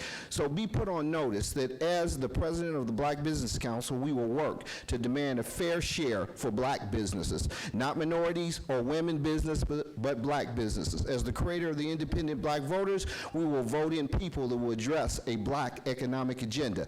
As the owner of... Thank you. Next, please. You're on a minute, sir. There will be no justice, there will be no peace. Your turn. Until we address Thank you. systematic Thank you. racism. We have to keep to a minute. Remember that, please. Sir, please.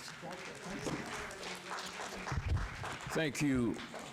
And remember social distancing, and don't start his minute till after his name again, please. Am I? You go ahead, please. Thank now. you, Mayor and the City Council people. I'm a little disappointed. Now, I'm a lot disappointed. If we would have...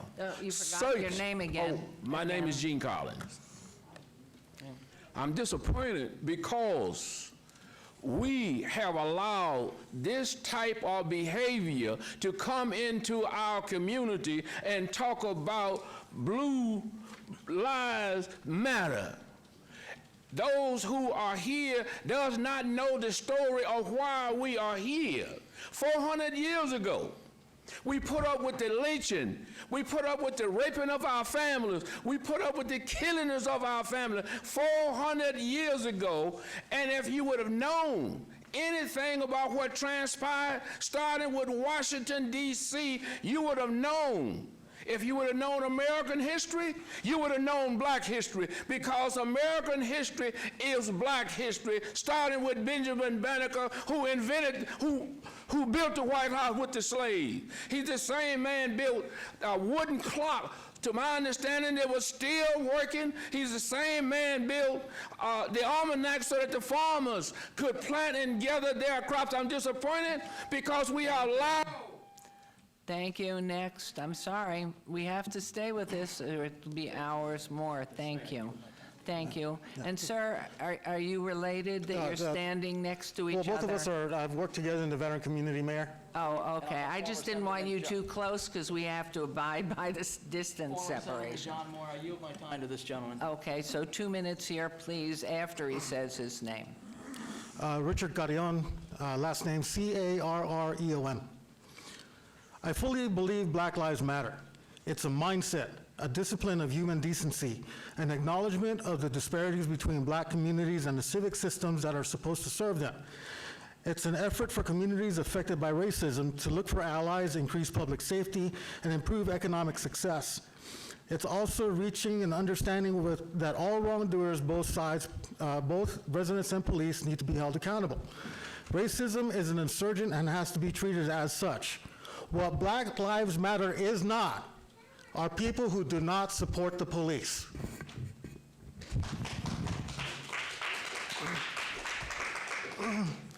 What Black Lives Matter is not are the people behind me yelling. People behind me who have not put an ounce of sweat equity into their own communities. For 5 years, I have worked on a project with the city to improve the quality of life for Black communities. I've cleaned up parks. I've asked for volunteers from these organizations. The residents have shown up, and these folks have never been there.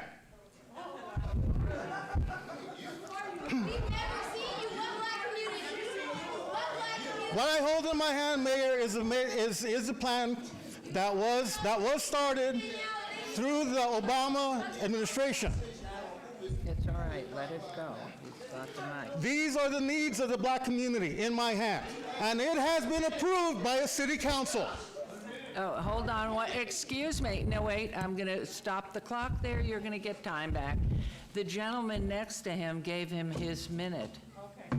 You're not listening. You're just wanting to scream. That's not polite.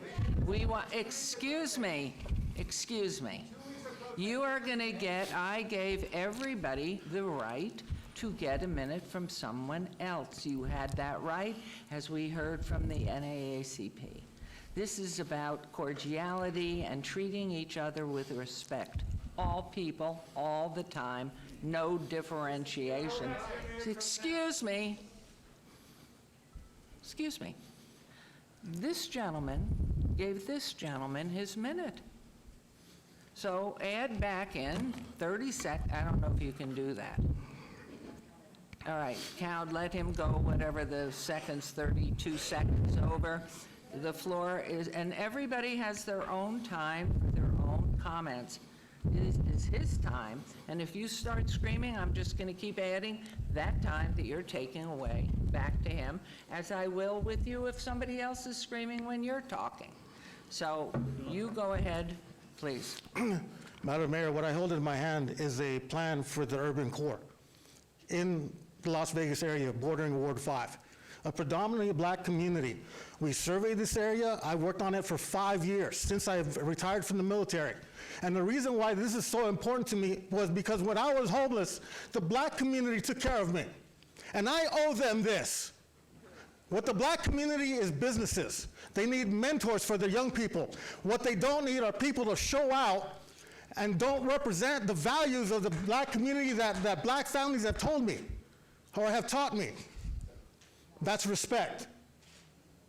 The people behind me that are against Blue Lives have not shown up to develop this plan or implement it, which, by the way, you guys are still invited to come, because this plan was an idea of the Obama administration. And I carried it with that community.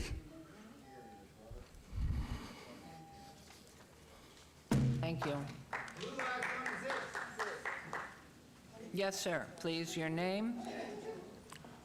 Good afternoon. My name's Christopher William Hisgen. That's Hisgen. I'm troubled by the reaction of current events. I'm troubled with the notion that one set of lives is more valuable than another. I begin with a simple truth supported by thinkers from Aristotle to Jean-Paul Sartre and Albert Camus, and also from St. Thomas Aquinas to Gandhi, and that is, all lives matter. From that, you can derive sub-truths that Black lives matter, Blue lives matter.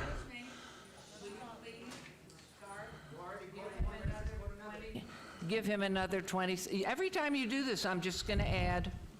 So you're getting your 23 seconds back when they're over here being disrespectful and rude. So please add to his time. Please go on from Jean-Paul Sartre. Jean-Paul Sartre, St. Thomas. I'm sorry, I'm interrupting here. Give him his time. You ended with Gandhi, and then the noise started. Okay. It's a little hard to follow. I apologize. Okay, we're not going to take it from you until you find Gandhi.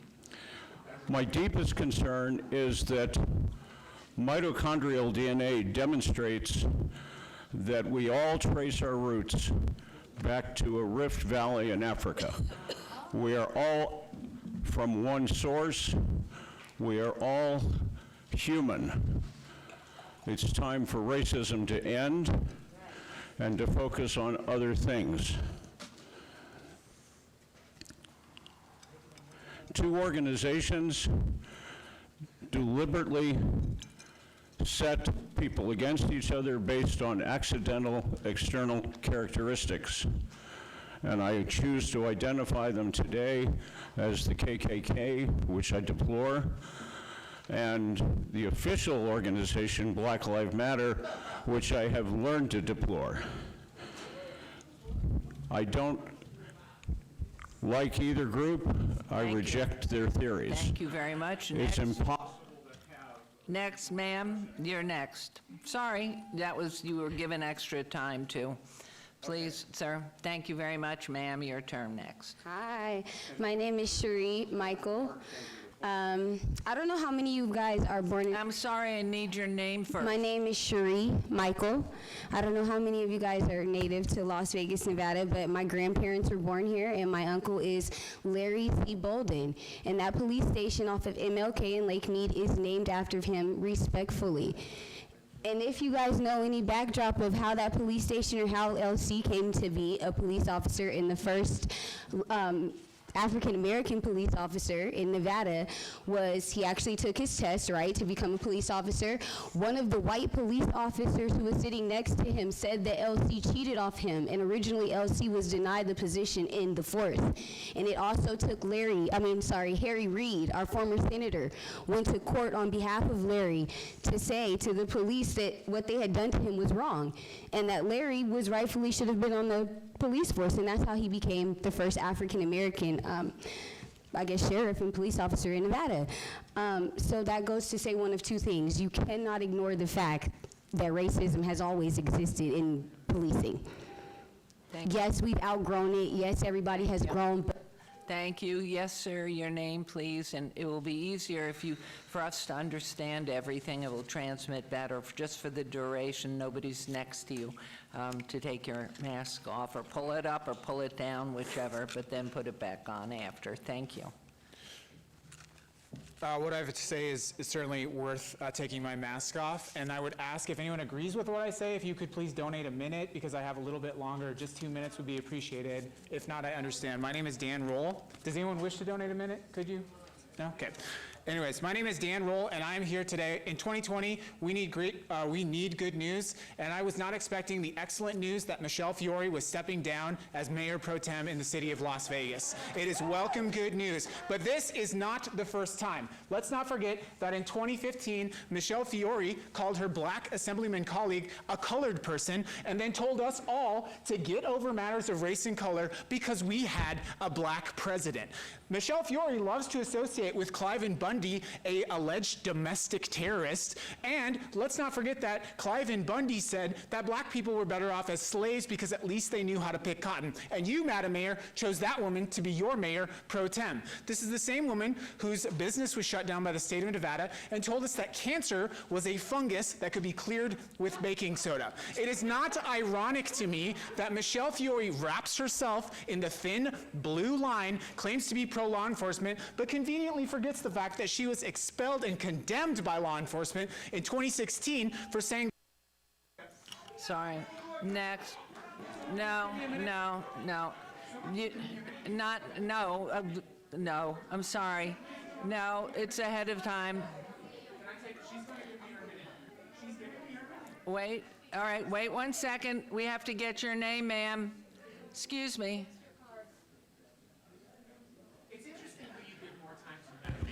My name is Annette Walker. No, you didn't get it up front because they didn't know you. It was when you were going on into your comments. No, we're just following the same procedure. Annette Walker? You know? Yes, ma'am. Okay. Thank you. Thank you. God bless.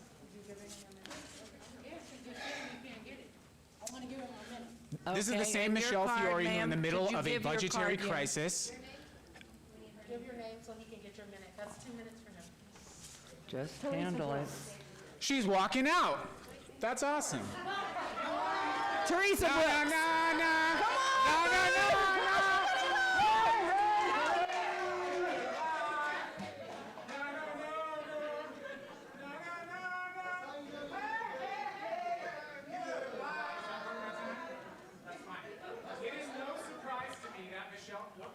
Excuse me. You'll have 2 minutes, but please try to do it less vocally and screaming, if you would, to be respectful. You can make your points. You don't have to go ahead and try to incite people to do things that are disrespectful and rude. It's your comments. That's her prerogative. Wait a minute. Excuse me, don't put words in my mouth, and I'm talking. I asked everybody on this council, as long as 4 people remained, we could continue council.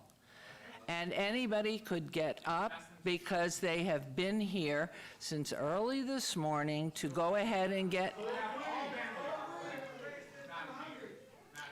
You know, I'm trying to explain to you. You obviously don't listen.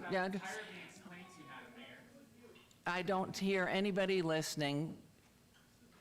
And I'm trying to tell you, if you want to hear, which you don't, obviously, which is why we have problems when we try to work together in this community all the time to make it a place where we as one large family can get along. What I instructed to my council was, I'm asking you all to stay, but if you need to take a recess, since you haven't, please feel free, leave, make sure we have 4 people here at the dais. It is her prerogative to go in back and to go ahead, anybody else that would like to do that. We want to hear from everyone. So you have now, even though you did get 2 extra minutes, you have now taken up 4 extra minutes, so I had to go through this rather than following the item up front that I said, everybody gets a minute. You've had now 6, or you will have 6. Excuse me. Do you want to leave? I mean, if in fact you're not going to do this the way it's been laid out, then we're just not going to hear it. Okay, thank you very much. We appreciate it. Please go ahead. Madam Mayor, I think it speaks volumes.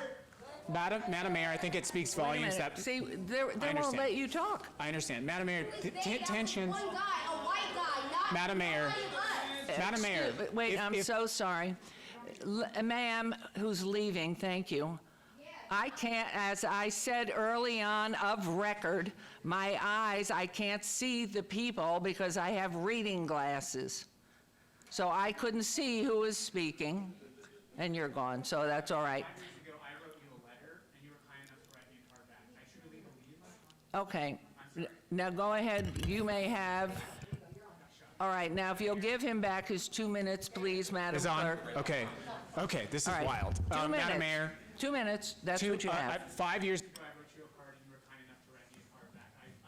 If we work together, we can solve these, but you don't do that by walking out of the room like Michelle Fiore did. Nothing I said about Councilwoman Fiore is anything false. It's all on the matter of record. But I'm not done. That's not it. It is ironic to me that this latest scandal started with Michelle Fiore's disgusting stance on affirmative action, because Fiore embodies the concept of unqualified white privilege. Her only rise to success has been at the expense of her white privilege and her access to guns. And when it gets tough, and when people confront her on behavior, when people confront her on the actions that she did, that she so proudly stood on to get herself elected, and let us not pretend that Michelle Fiore is some masterful politician. This is a woman who won with less than 4,000 votes to get the spot that she's in and won her GOP assembly seat because she ran unopposed the first time. This is not a masterful, powerful politician. This is a woman who knows how to suck the oxygen out of the room to divide people and to create hate. But let us not forget that she also, at a time of great budgetary crisis, when many people of color, when many white people, when many black people, when many brown people need the city to be functioning and to have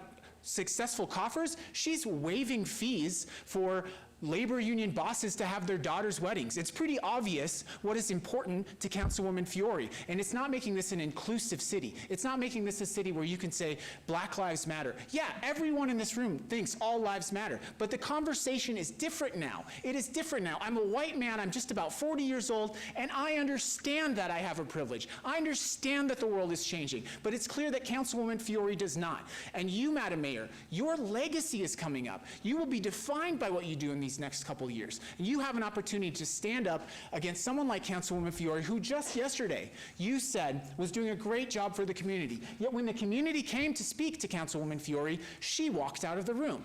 I think is absurd. And in the spirit of you writing me that letter, I wish that perhaps you and I could have a conversation offline. We could continue this dialogue. It would be very, very important. Because what I saw today was people of color who are willing to give a 40-year-old white man their time to speak.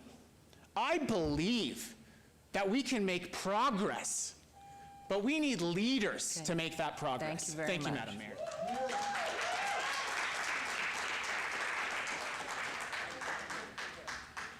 My name is Nicole Williams.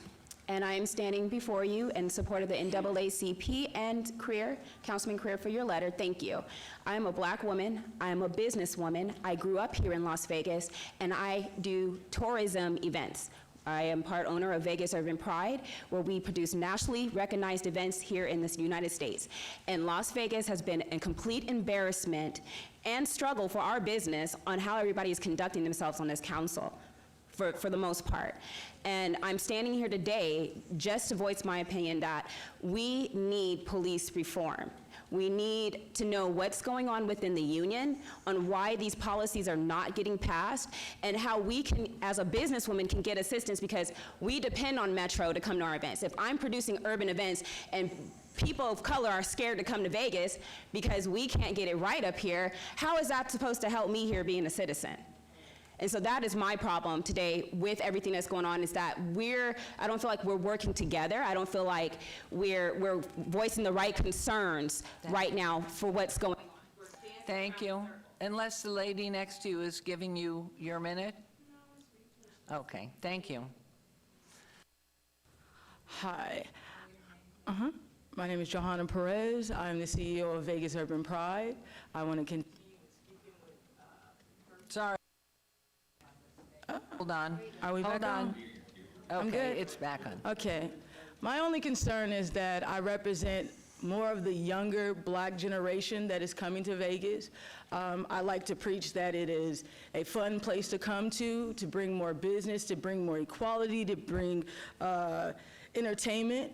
But for me to be able to reach out to them, to bring them here, for them to be scared to come, to feel like they're not protected or can't be human, to have to feel like they have to look around because they're Black, it makes a problem for me, because I'm standing for equality. I'm standing for the LGBT, the Black LGBT.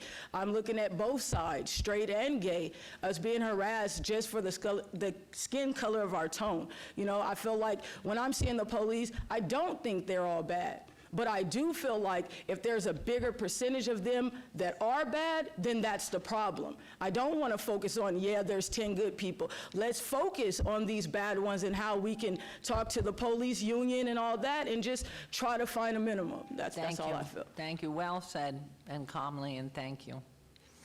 Yes, next. We can have one on each microphone, please, because as long as you keep your social distance, we're fine. Thank you. And if you could take your mask off just to speak, because you're social distanced, then you're fine. You're giving... No, she's going first. Oh, okay. And your name, please. Hi, my name is Latrice Kemp Jones, and I'm going way off the mark here. Listen, I'm here representing the tens of thousands of us who have not received our PUA benefits. We need help. This is an emergency, and I am reaching out to somebody, somewhere, help us, because we are struggling and we have been stranded and left for dead. Thank God I received my degree, my credentials from Expertise Cosmetology. Shout out Miss Roxanne. Listen, they blessed me, and I have been working hard, and I earned the monies that are owed to me. The government gave me that money, and I need it. We need it. Help us. Thank you. And Black Lives Matter. And wait, come back, please. 1 second. We've had thousands, not hundreds, thousands of calls. This is a state issue. Yes. You need to get a hold of the I have government tried- and Dieter. That's what we hear. That's what we hear. I just want everybody to know we have been involved in this, trying to get more employees on the lines to help. So I just wanted, there was to be no response here, but this is a state issue. It's not ours. We have Yes, no ma'am. control, none. I But realize keep that. at it. Just keep at it. Here's my card. Please Okay. feel free if anybody like Thank their hair you. done. Thank Holler you. at your girl No, right here. from day one, we've been trying on this. Yes, now, ma'am, please. And if the next person would come up to the phone, please. Yes, ma'am. Mayor Goodman, good morning. Councilmen, councilwomen, good morning. My name is Nicolette Grigsby. Could you spell your last name, please? G as in George, R-I, G as in George, S as in Sam, B as in Baker, Y.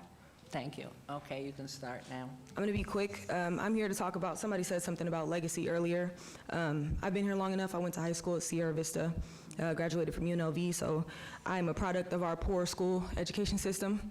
On top of that, I'm a black student. For Councilwoman Fiore to make those comments about being more qualified in the current climate of the country where, black people have a 30% chance of being killed in an encounter with the police, or they're disproportionately being affected by a pandemic because they don't have access to health care. I think it was insensitive. I think it was reckless. And when you have a bias like that in politics, it affects what gets passed. It affects what happens and what doesn't. It affects whether a liquor store goes in my neighborhood versus a space for tutoring for students. I'm asking you guys to just remember your legacy or hold that important to you, because when you leave, that's what people are going to remember you by. So please, please start holding each other accountable. Thank you. Thank you. We're proud of you. Go UNLV and Sierra Vista. Wonderful. Good for you. Please come up to the microphone, next person, although we're going to start over here on your right. Hi, my name is Tabitha Asari. Do you need that spelled, ma'am? Okay, thank you. Alrighty, and I'm not sure if you noticed my mask. It says still not paid. And Fox 5 did a story on me about how not being paid has affected my life. I have customers who are now filing bank charges back on me. And I know that you guys is out of your league, but we're just asking that somebody come and stand with us, or at least come and speak at our protests and help us, because now they're telling us that it's gonna be another 30 days after I've gotten an approval letter. And we're just asking that, if anybody in the city can at least come and stand with us at the Grant Sawyer building to help us get our point across, because it's just not right how they're doing us. I serve the church community with my business, and this has totally destroyed. I was obedient to the governor. I stayed at home and everything, and now my life has been destroyed, me and my daughter. So if there's anything that anybody can do, just please help us. We're trying every single moment, every day, every single phone call. And I just want you to know my heart's broken for you and all the small businesses, all the people that have been laid off because we're a hospitality community. And so I tell you, we are with you. We are thinking of you. We field calls all day long. Just keep trying, keep trying, keep trying is all I can tell you. It's the state, and we have no power there. None, zero. Yeah, but keep going. But thank you for your empathy, because we haven't felt any from the state. I mean, it's terrible. Keep going, because that's the voice. Okay. Thank you. Hello, my name is Eddie Schmitz. Wait, Mayor one Goodman. second, no time yet. Spell your last name, please. SCHMITZ. Okay, thank you. Okay. Mayor, I'm here today on behalf of the Healing Garden. If you had any idea what condition that garden is in today, you'd be outraged. Councilman Diaz, I have called your office countless days in a row for months and have never had a return call from you. Councilman Fiore, Bonaventura, your secretary, has never returned my calls either. Myself and Sue Ann Cornwell, I've tried calling your office for almost a year, and I've never had a repeat call back. The state of the Healing Garden right now is in disarray. I have pictures of your high voltage lighting and wires bare, exposed, human feces all over the place, destruction. Your Honor, I know you're outraged about this, and I've been trying to get a hold of you for months to do it. The last time I was here, when we were here in support of you, I thanked you for that Healing Garden, and I'm still here to thank you. And I brought that Healing Garden onto the news last time, and the city was very pissed off at me. In fact, they tried to 86 me from that Healing Garden. Okay, thank you, sir.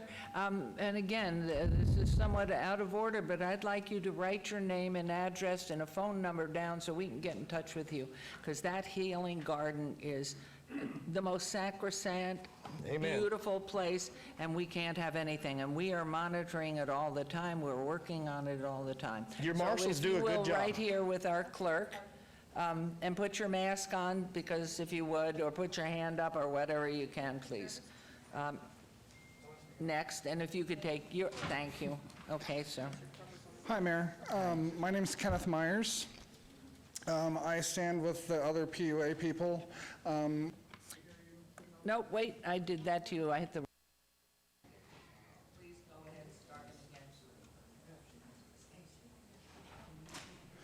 Hi, my name is Kenneth Myers. I stand here with the other PUA people. Me personally, I've waited 15 weeks and haven't seen a dollar from this state. There are people out there committing suicide. There are people out there who cannot feed their children. I don't know how anybody in this room could feed their children after 15 weeks of no pay. We hear you. We also understand that there's nothing you guys can do, but we need your help. We are just normal citizens. People don't listen to us. We stand there every day in the hot sun protesting. All we're asking you guys for is any kind of help that you can give us. We know it's for, against Governor Sisolak. We need his help as well. But any kind of political power you guys have that can help push this, we don't have another week to wait. We don't even have another day. People are losing everything they have today, right now. That's why we begged, don't shut us down, don't shut us down. We knew this was going to come. So all I can tell you is we're with you, we hear you, we are absolutely standing on top of this every minute, trying to hold hands with people who are crying as they're calling us and talking about they can't feed their families. So sorry, we forgot to even turn you on, so you got your minute. Sorry. Thank you, Mayor. For coming down. Yes, ma'am. Hi, I'm Tanisha Carmichael, Tanisha. Thank you. And I want to start by saying first, hearing you say it's hard as a black mother, as a black woman, to hear you say, calm down. I don't think you understand what it feels like to have a young black man who you have to make sure the neighbors know that we belong in the neighborhood. That way, if he's running, he's not seen as a threat. You don't know what it feels like to have a 5-year-old daughter come to you and tell you she wants to change the color of her skin because the kids say they can't play with her. But not even that, to know what it feels like to have military members who have to wear a uniform in order for people to show them respect. What hurts my heart is to know that you can still sit next to Fiore, who is someone who called Black Lives Matter a terrorist group, but in the same breath said that if a police officer pointed a gun at her, she would fire back. How does she sit up there comfortably? And we're told to be quiet and calm down. It's not just about her stepping down. She doesn't have a place up there. As a mayor, I know that you have a responsibility to hold everybody accountable. I appreciate you, Councilman Creer, for being brave to stand alone, to speak up on this. Thank you, ma'am. Next, thank you. Your name, please.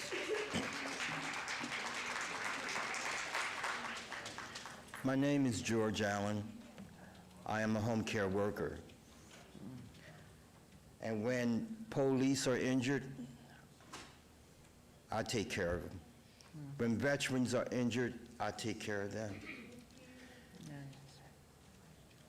When disabled and seniors are injured, I have to take care of them, and many have died in my arms. Yes, Black Lives Matter, Blue Lives Matter.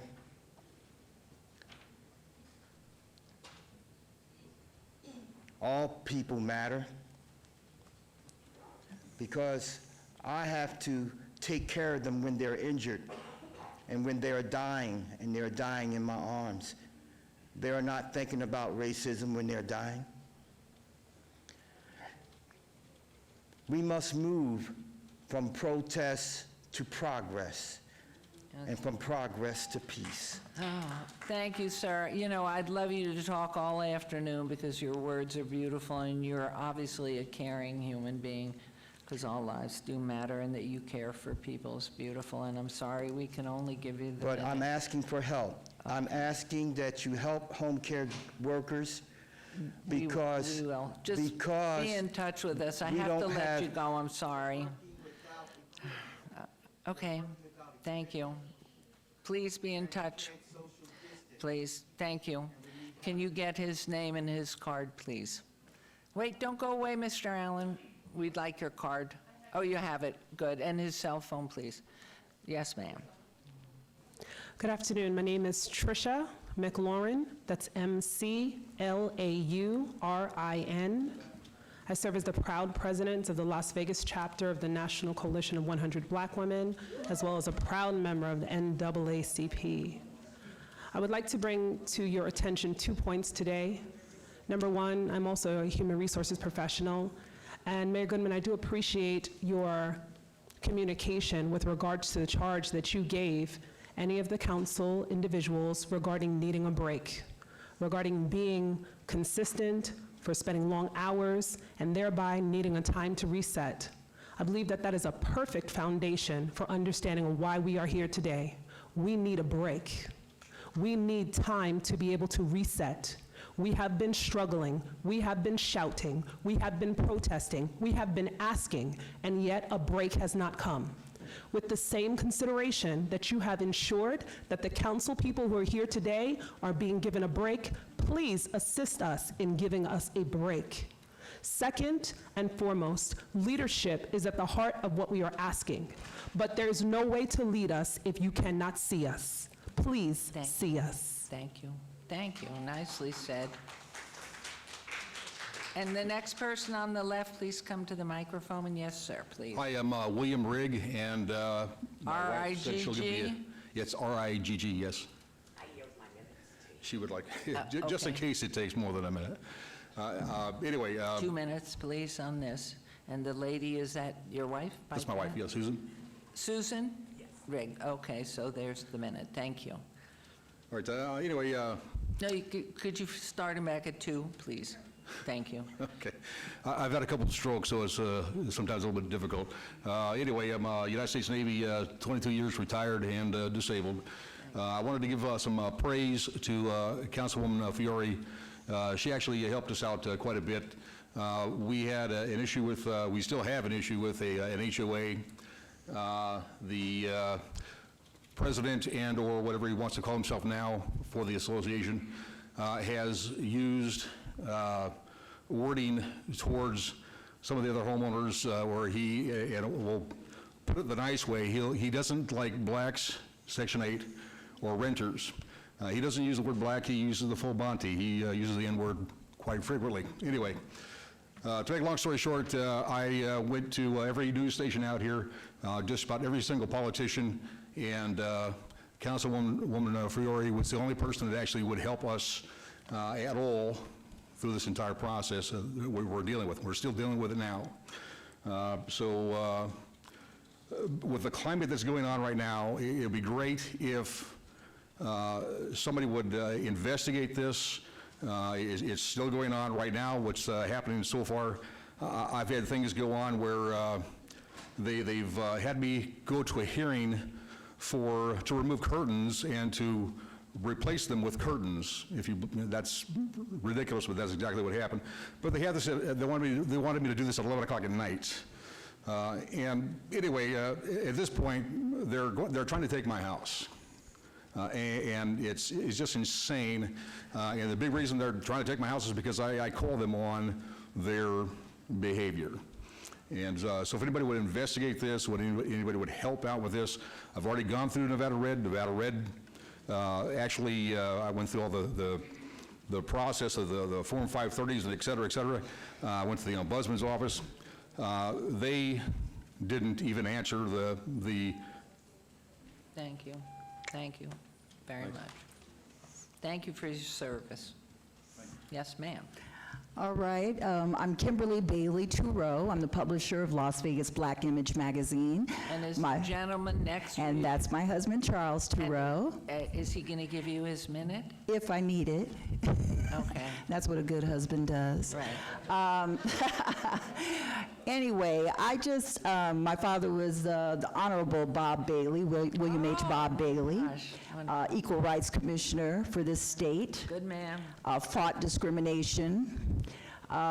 Did so much for Las Vegas. So I have to just say, as a publisher, as a native of Las Vegas, I was very dismayed by Fiore's comment, and I also live in her district, so she will never get any support from me. I think that a real education needs to be had for this council. I was educated by Spelman College in Atlanta, Georgia. Diversity, inclusion, all of those things need to be taken very seriously. And if no one understands what Black Lives Matter means, and the whole world, Paris, Korea, everywhere, is saying Black Lives Matter. Black Lives Matter because Black people are dying. Black Lives Matter because of disparities. Right here in Las Vegas, we have economic disparities, and I hope that instead of your apology, you in place policy that will make it economic inclusive to include black-owned businesses, to outreach to black-owned contractors, subcontractors. That's what we need. We need a committee to converse with the police department, to let them know what is going on with us in our own community here in Las Vegas. And Michelle needs to just step down. She's not qualified. And if any of you have biases, you should step down, because we are all a collective. You took all but 20 seconds of his. So if you'll give him 20 seconds, please. Let's start that at 20. Well, just ultimately, you know, I'm a businessman and I have better things to do than sit here and deal with these issues that stem back 400 years. And it's just disappointing that we have to spend this time rather than focusing on moving Vegas ahead. And it takes a collective, it takes sensitivity to all cultures. All pieces of Vegas make Vegas what it is. The police department obviously play a big part. But we have racial biases that I think that a lot of you...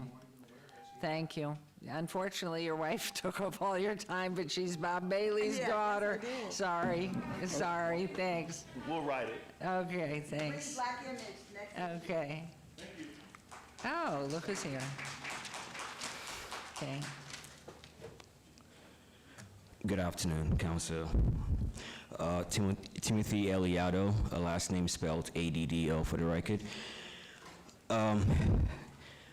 I'm here to basically request for accountability, and in terms of we need our policymakers, we need our politicians, we need our business owners, we need basically everybody on deck. There's a movement, it's happening, it's burning inside the hearts of both the young and the old. Whether you see it or you don't, it's happening worldwide.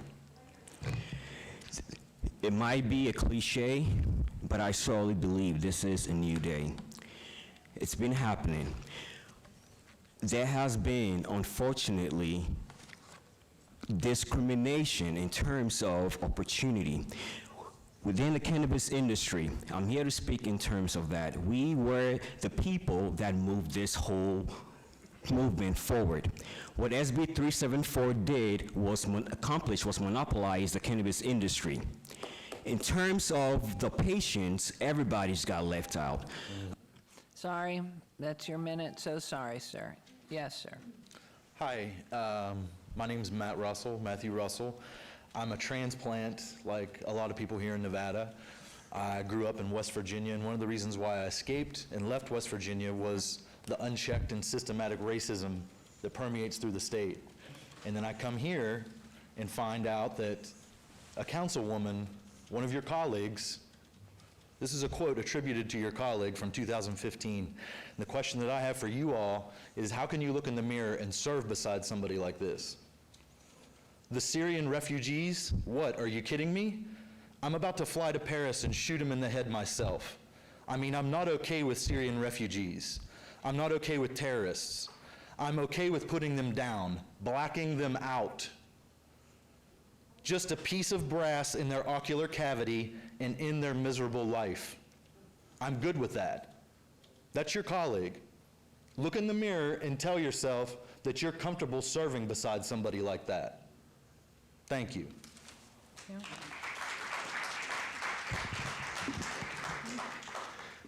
Yes, my name is Ed Euling. I'm white. I'm 80 years old. We moved here in 1943, moved to Boulder City, and have lived in Southern Nevada.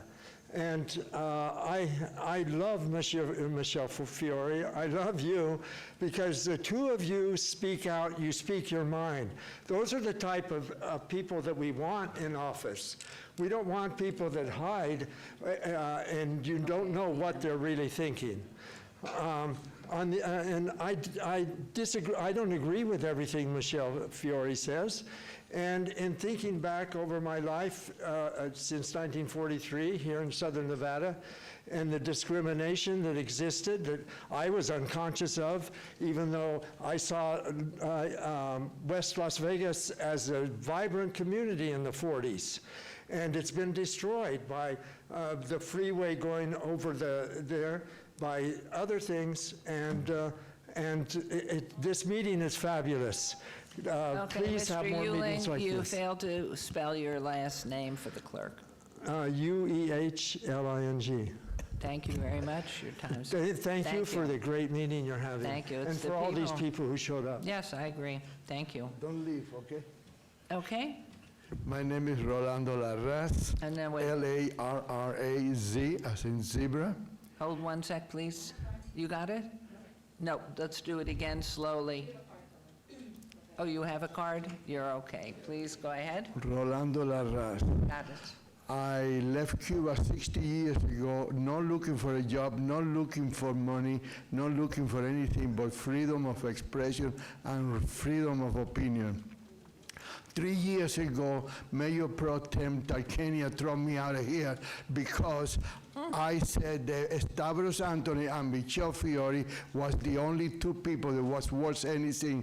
You was not here. October 1st, never forget, 3 years ago, you was busy somewhere else. And she threw me out of here. I come here today, I live on Ward 1, and I work on Ward 3, 9th Street and 10th Street. Never hear from Olivia Diaz once. Never hear from Olivia Diaz. I come here today because I support Michelle Fiore and I support Stavros Anthony, and I thank you, sir, for your service in the police department and in the city council. I love this city. Thank you. Thank you, sir. Thank you. And if you spell your name, if it's hard. I think you guys can handle that. Stanley Washington. And if you can't help it, help you. I think Okay? we can do that one. Thank you. Your Honor, first I want to go ahead and say I've been here for 29 years. I arrived, a lady by the name of Jan Jones is sitting in that seat that you're sitting in right now, okay? And they thought that after she left, a guy by the name of Arnie Adamson was going to replace him, but there's some other gentleman that interrupted that, okay? And we've been dealing ever since. So, from the day I released from Nellis Federal Prison Camp, I did 16 months. Michael Milken did 17 months. My whole mission was to come here and break the economic cycle. When I got out, I shot to the Moulin Rouge, and have been working continuously for 29 years ever since then. And what I'm here to go ahead and propose now, on your desk, been there since Thursday, talking with Stephanie, I don't know if she's gotten with you yet, is a proposal for the city of Las Vegas to step up and show its leadership to the world by hosting, co-hosting, an 80-year birthday celebration for Pele, the greatest soccer player ever to play and the greatest peacemaker to ever be. And he not only is a soccer player, but he is a world iconic figure. Yes. You can Thank put you. the, Thank you. So what's going to happen So you is gave that it to staff up at my office, please make sure. Okay. I don't have it, but I will get it from my office. Been a little busy. Thank you. Thank you. Thank you. Thank you. Okay, a great idea. Okay, his turn, his turn, his turn. Okay.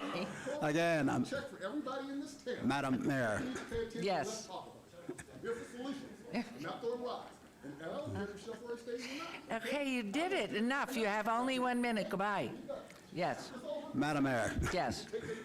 I first came here. And your name, sir? Oh, I'm sorry. Larry Mosley. I'm the founder of the 100 Black Men, former director of Dieter, and also first CEO of the Urban League here.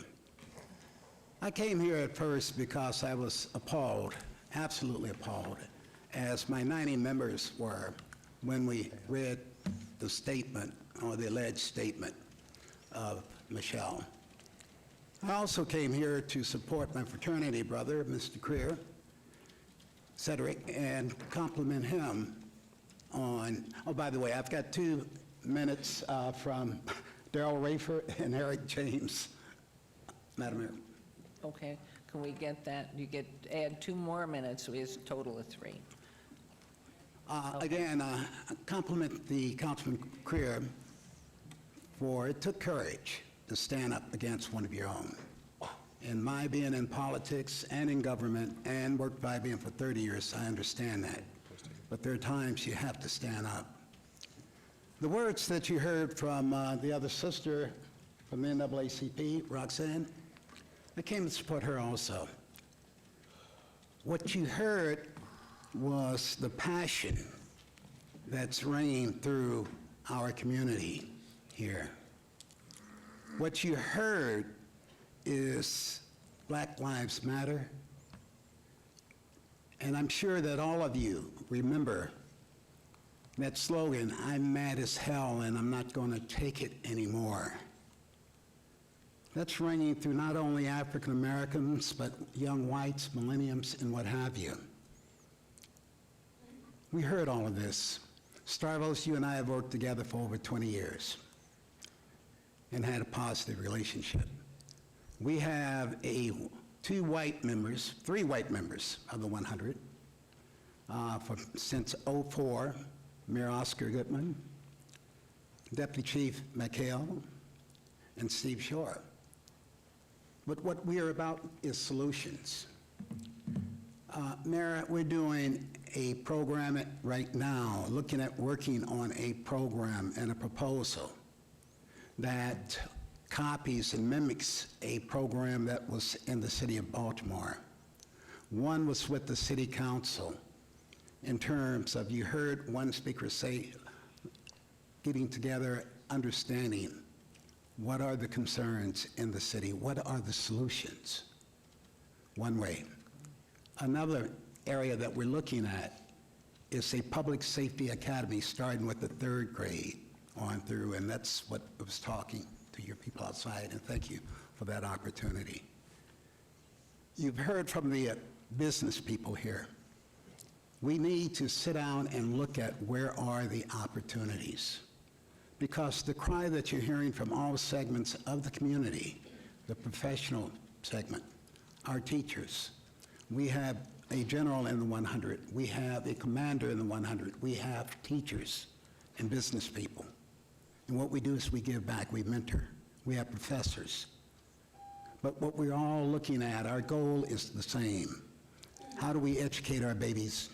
And at the same time, how do we work together? Thank you. Thank you, And Madam the Mayor. gentleman that gave you their minutes did a good job. Thank you. Hi there. Hello, my name is Tracy Lyde. He's actually lent me his minute. Okay. And your name, I can't see. I got the wrong glasses with me. Your name also, sir? Michael Washington?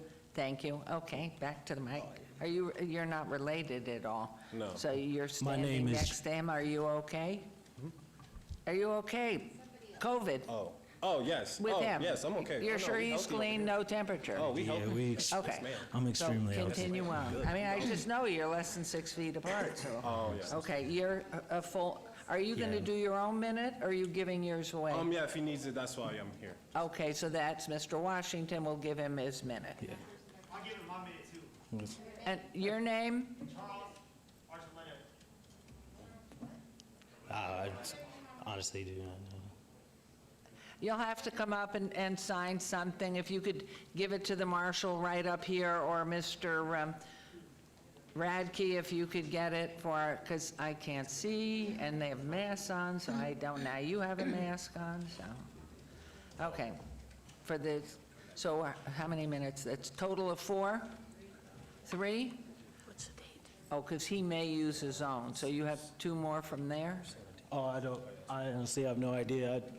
I just know of those two. Okay, whoever off is recollection. giving you, please, Mr. Radke's right here. Whoever wants to give up their minute, please give your name right here to Mr. Radke, and then it will be perfect, or your card, whichever. Okay, you're on. 3 minutes at this point is what we have. Okay, you got, Mr. Radke, you got one more? how many do we have? 3 minutes. 3 minutes. No, unless you give your name to Mr. Radke or your card. You have 3 minutes. Okay. Okay, she's got one for the marshal here, so that's 4 minutes. Plus his minute. What, you're up to 5? Well, he has a minute, Mayor, and then there's 4 people that have given him. Okay, so you have 5 total. All right, go for it. First, I don't know if you got my name. My name is Tracy Lyde. I was basically raised here in Las Vegas, Nevada. I want to first start off by giving you my gratitude for inviting me here to speak today. I won't take, my time is limited, so I'm going to go ahead and get right into it. I'm going to go ahead and read off some data, and I'm willing to share my speech and my cited references with my data with anybody that may need it. I want to first start off with, I'm going to hit 3 bullet points. I'm going to hit on incarceration of minority citizens, minorities in position of elected higher power in Nevada, as well as our constitutional rights continuously getting violated on a daily basis. According to the Kaiser Family Foundation, using information on the U.S. Census Bureau since 2015 and the current population, blacks represented more than 29% of Nevada's population versus Nevada's prison population versus 9% of our general population. Whites make up 44% of prisons versus 50% of the general population, and Hispanics represent 21% of our prisoners versus 28% of the general population. Basically, with that being said, then I hit on minorities in position of elected power in Nevada. While researching data with my associates and I, we were unable to find a percentage of how many minorities are held in higher elected positions of power within the state of Nevada since inception as stated in 1864. We classify elected higher power as a mayor, governor, senate representatives. We the people believe that this information is integral in tracking our history and our growth. This would provide relevant positions. Change can and does start at the bottom, but it starts with our elected officials. Now I'm on to our constitutional rights. On constitutional rights, I could not find data regarding the constitutional rights that have been violated by our police officers in the state of Nevada, as well as we were unable to find any data regarding police officers that have been convicted for violating the our constitutional rights in the state of Nevada. We were also unable to find any data regarding schooling and teaching of the constitutional rights to our upbringing, so that they can be educated on defending themselves when their constitutional rights are being violated. While all this data is important, we need reforms. We need change, tangible, viable, sustainable change that can be operated from state all the way down to our community. Excuse me. We need reforms on how police are held accountable for their crimes, especially when they commit our constitutional rights on a daily basis, as well as, we need reforms on our police are held accountable accountable for crimes and violations of constitutional rights of our citizens. We need to teach our police how to become part of our community they are policing. We need to teach our police how to gain the trust of our communities they are policing. We need to teach constitutional rights to our students. We need to end mass incarceration of minorities in our state. We need to reform laws that would allow our minorities to not be arrested. We need to educate. We need to be able to educate our citizens here in the state of Nevada. To reform laws that allow minorities to not be held, convicted, and sentenced for minor offenses, to be profiled and arrested, arguing with an officer when there is no act of physical aggression a part of the person being confronted by the officer. We need to, by nature and nature, to support our diversity in our elected official as higher levels of the state. While there is so much more that can be done, I believe that this is a decent start. We need to start. We must start. Thank you. Very nice. Thank you. They gave you good minutes. You made a good comment. Ma'am, and your name, please. Hi, my name's Sue Ann Cornwell, just like it sounds. I've been actually calling your office 3 times a week for 3 months, trying to bring the Healing Garden to your attention and the damage and stuff that's going on down there. And I know my partner here, Eddie, he brought all this up. So Right, I what I would like to appreciate address is the solutions that we've come up with that we just can't get done, that we've tried to get done for over a year, like moving the lights from the floor to the top of the walls to where the people can't get to them and damage them, and hardwiring in the water feature down there so we can get rid of that plug so they don't have a reason to go there and plug their phones in and charge them.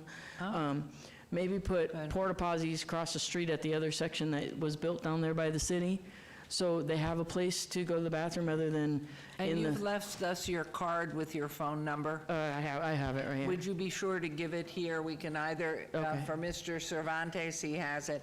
So thank I you, have we it, yeah. appreciate it if you'll Okay. give it to Okay, him. thank you. Or give it to our clerk, she can come up here and get it, and we'll give Okay. it to Mr. Yeah, we just, Cervantes. it's Thank gotten you. progressively worse, so we Thank just you. really No, I need mean, to get on to, and it's holy between, ground. between Eddie and I, and I'm a survivor of the shooting, I'm one of the 58 thank people. God.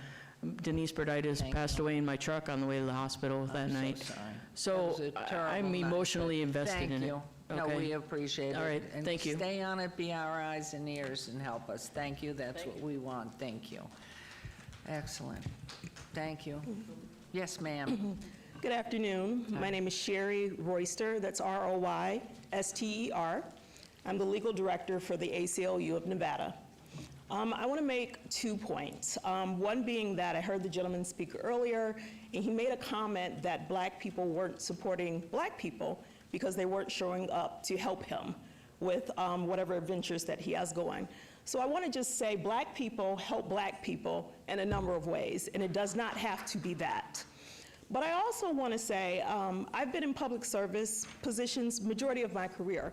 I've worked alongside of police officers, and I've also had to hold them accountable when they did something wrong. Recently, we had this pandemic happen, and I watched how everybody came together and made sure right away we got everything taken care of. Suddenly, magically, calendars cleared up, the whole 9. I don't see how people don't understand that the killing of Black people has been a pandemic for years. And what we're asking now is for everyone to make the time to have those conversations. There's a number of organizations, including the ACLU, that has asked to sit down with those leaders and have that talk, and we're still open Thank to you. it. And certainly, please reach out for the continuing conversations with our attorney's office, which is Mr. Scott now, and has been with Mr. Jerbick, who has a very good relationship with Todd Story. So I'm sure you know that. Thank you. Absolutely. Thank you. Thank you. Yes, sir. I'll be giving my minute, by the way. Okay, you want to give our card here? There's another card, 2 minutes, then you get. Thank you, sir. And your name, please? My name's Dr. Leon Hall, Okay, and spell your last name, please? H-A-L-L. Okay. My accent throws people off, but it's not that difficult. Thank you. No, it's all right. Thank you. Wait. Okay. A country built on the backs of slaves and maintained by a system that in and of itself was designed in order to keep up the psychological illness of white supremacy cannot be changed by making simple revisions and modifications. What it needs is courageous leadership. When we talk about the police, and we talk about an overseer system that is designed to maintain that white supremacy. What it means is that people need to be courageous in looking at that police system and looking at the way that it should be reformed, not defunded, but reformed. It means that there needs to be a change in the way that the finances that support that overseer system, that police force, are distributed. We need demilitarization of the police force. We need funds going towards education in Black and other minority communities. We need funds going into health care so that the disparity that becomes so obvious when we have a pandemic like COVID-19 can be addressed. Black women who are pregnant and they go in for prenatal care and they're dying as they deliver their babies at rates that are uncomparable to other racial groups. These are the things that we need to look at. We need to look at how we get into our educational system earlier and get in touch with our youth so that we can direct them away from the prison system and towards greater opportunities. What I'm asking for is the council to step up and provide the leadership that is required. Bring a commission together and get individuals to become, from the community, to become part of that commission so that we can work together to make the change that's required. But it takes courage and it takes leadership, and it has to come from the council. Thank you. Madam Mayor. Thank you. Not to respond, but just in general, if you'd be willing to get in touch with my office, we have an entire plan called the 100 Plan, which I'd love to sit down and go through it with you, which addresses many of your issues. I should say, many of our issues. Thank you. Thank you. Yes, ma'am, your name, please. I'm Annette Magnus, and I'm the Executive Director of Battleborn Progress. I rise in opposition to the racist and unnecessary backpack ban today. I was at the protest in Las Vegas 2.5 weeks ago. I stood between the police and protesters as they peacefully exercised their First Amendment rights and were met with an extremely aggressive and unwarranted response from the police. I wore a backpack to the protest. It held first aid kits, PPE, milk to defend from Metro's liberal use of tear gas, small blankets to shield against pepper spray, and water. It is our First Amendment right to protest. Restrictions like these do nothing but encourage more interactions with the police that Black and brown folks already do not trust. I brought that same backpack with me today, and no one said a word to me as I walked in because I'm a white woman. But those other protesters I stood in front of the other day do not enjoy that same privilege. Just over a month ago, armed, mostly white militiamen, like the Bundy types that Michelle Fiore supports, took to the Grant Sawyer building without a protest permit to advocate for dangerous reopening of Nevada. Thank you. Thank you. Yes, ma'am. Good evening, Mayor. This, excuse me? This lady has the extra minute. Okay, thank you. Your name, please. My name is Sharia Goodlow. Thank you so much, Councilwoman and Councilwoman, for taking the time out. You know, I'm so sorry, and I don't want Could you you hear to me be now, muffled. Mayor? Well, Could you hear me can now? you, are you able to lift it up a little? Oh, I'm sorry, I'm sorry. Is that better? Ah, all right. yes.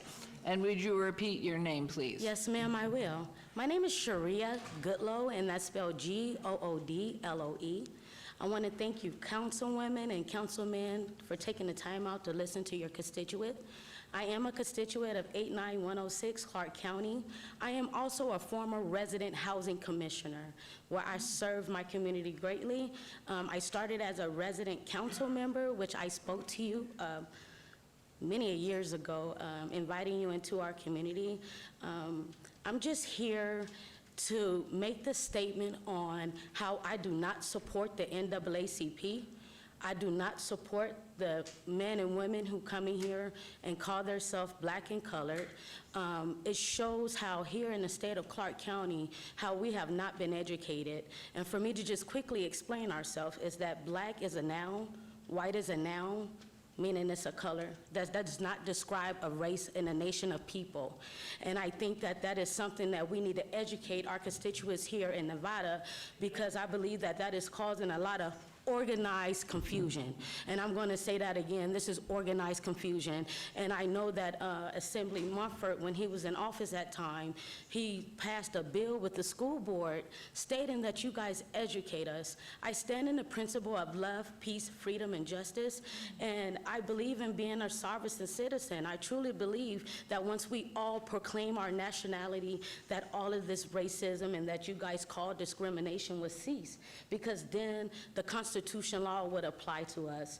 I am offended that people are calling themselves Black because I'm not a property. If anyone do their proper research, Blacks means property under the Confederation of the United States.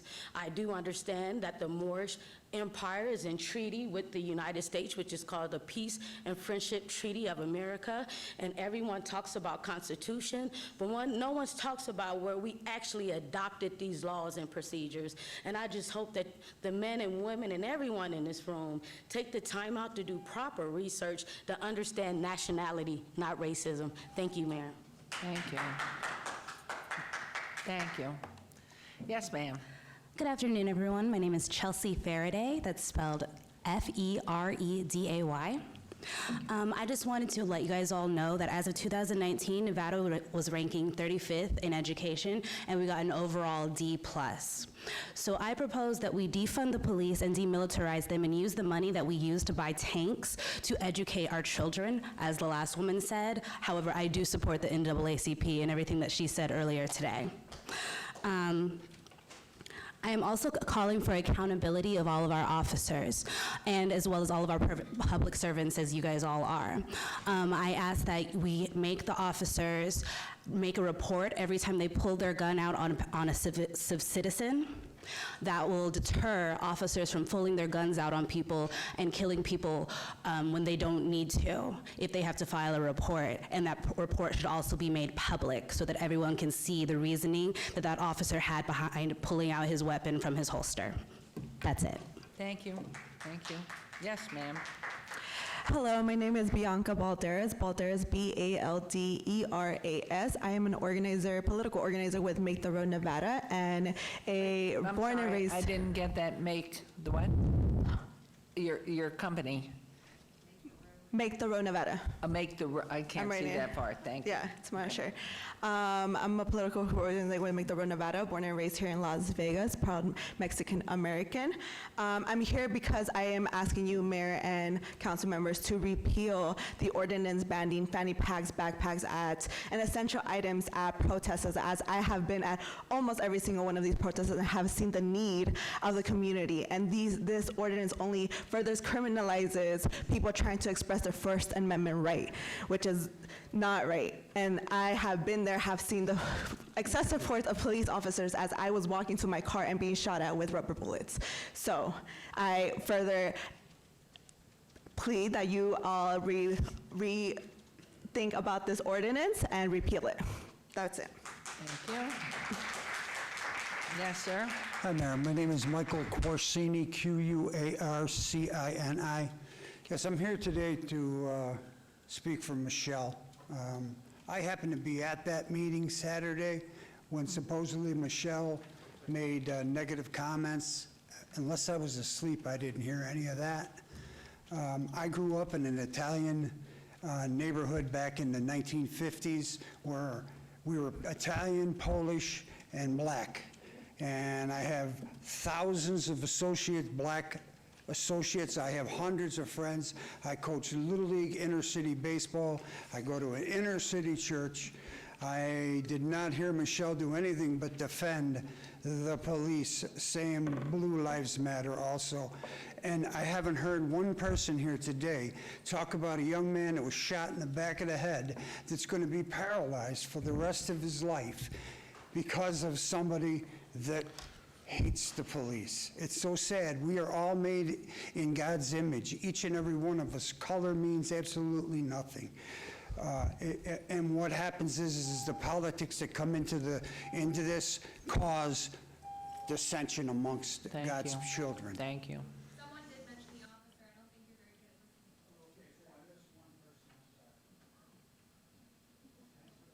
good. Sorry, how many minutes do I have?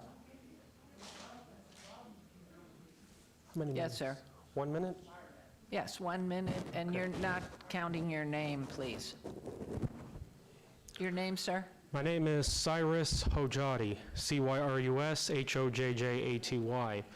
I like to point out that even though Michelle Fiore's comments in terms of her style of her communication was harsh, I just did not really see it as racist, because the fact is that she was speaking out against affirmative action. And affirmative action believe it or not, it discriminates not only against whites, but against Asians, and including people like myself, Iranian Americans. Now, I like to say, though, that yes, I do believe there are problems among certain minorities. I was at the marches 4 times, and yes, I do believe sometimes the police can be harsh. A lot of times we were just marching, and they were aggressive for an unnecessary fashion. But the question is, and despite the fact I have a lot of respect for Metro Police, and I am opposed to the backpack ordinance, what is facing the black community is the #1 issue, I believe. Well, the fact is, could it be that 70% or so of children are born out of wedlock? And according to some statistics, Your minute's up, so sorry, sir. Thank you. It's not going to be heard. I've cut off your mic, so thank you very much. Next person. Anyone else, please? Okay, please, whoever wants to come down, because I am going to then close the final citizen participation. And I would gather then you are our and then we're going to hear from the 50 online, and then we will close and finish up. Yes, ma'am. Hello. My name is Lena Paola, and spell, please. Last name is P as in Peter, A-O-L-A. Thank you. First name L-E-N-A. Thank you. I am here because I am requesting as well the reversal of the backpack ordinance, or for it to be revised, greatly revised. It just allows the opening for harassment, and everyone knows it, and backpack was not the result of the officer being shot or anyone else being injured. A backpack has caused no issue, and it needs to be reviewed and revised. Thank you. Thank you, ma'am. Okay, let's move on, please, to the online comments. This is the last opportunity for anybody who's here for public comment. I'm closing public comment, and that's done. And let's move to our e-comments. So Mayor, I'm going to rotate with the City Attorney's Office, correct? And we are going to adhere to the same 1 minute that our public comment participants adhere to. So when you hear the buzzer, it'll be the other person's turn. So I'll you're start off. notifying everybody, who's the 1 minute monitor? Me, unfortunately. Okay. All right. This first comment is from Pat Casale. Michelle Fiore was elected overwhelmingly as National Committee woman. The investigation that I did didn't warrant being punished. Her press conference was accurate based on all the findings. Further, the CCRP leadership didn't provide any of the evidence that they claimed they had. They said that 400 people were in attendance. That was a lie. At the actual count was 246. This was at the beginning of the convention. By the time Michelle spoke, maybe 150 people were still in the crowd.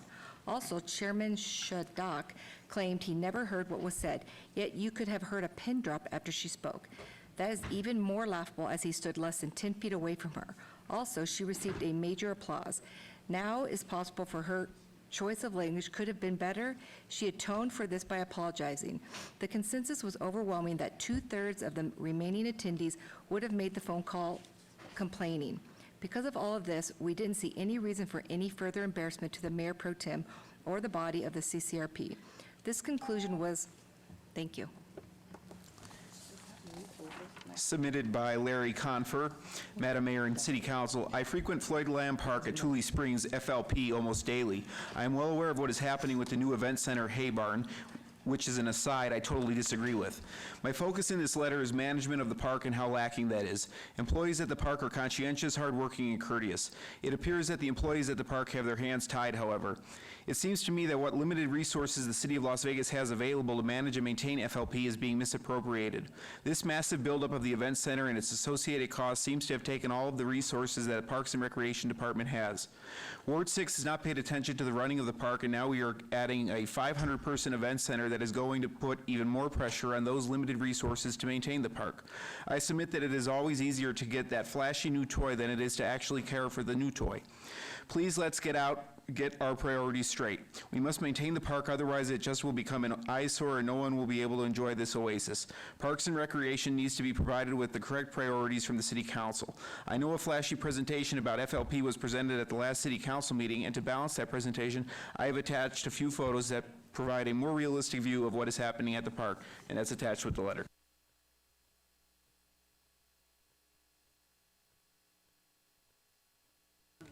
From Tanya Cogden. I'm requesting the removal of Michelle Fiore as Mayor Pro Tem. She is very unprofessional, she's rude, not to mention she seems a little racist, according to her last episode of thinking she's too good to have her position taken by a black person. She's not right for Nevada, and maybe she should go back to Brooklyn, since that's the side of her that she can only identify with. From Sarah King, repeal the backpack ban and begin listening to the community. This divide being created by members attempting to discredit protesters needs to end. It is disturbing that Metro goes unchallenged by City Council, but people speaking out are vilified. From Phil Colosimo, PhD. I have known Michelle Fiore for a while. She has helped our Kiwanis Club, Division 28, and showed great community connections. She is a proactive woman in community services. She needs to remain in her job. From Chuck Muth, Councilman Creer, it is unfortunate that I'm forced to send you this correspondence in response to your politically motivated effort last week to publicly damage your colleague, Councilwoman Michelle Fiore, by taking advantage of the recent protests, riots, and looting that occurred on the streets of Las Vegas. I'm referring, of course, to your letter dated June 11, 2020 to Las Vegas Mayor Carolyn Goodman, accusing Ms. Fiore of making, quote, racist and inflammatory statements, unquote. I characterize your letter as political theater primarily because you chose not to express your concerns directly with Ms. Fiore, but instead inflamed the situation by making it public without even the courtesy of giving Ms. Fiore and Ms. Goodman a heads up in advance. Indeed, the true motive behind your letter was exposed by your call to Mayor Goodman to immediately, quote, remove Councilwoman Fiore, unquote, from her position as Mayor pro tempore rather than seek private redress and dialogue. But what really bothers me is the raw hypocrisy of the accusations you made against Ms. Fiore. You complained in your letter about a statement Ms. Fiore injected at the June 3 council meeting that, quote,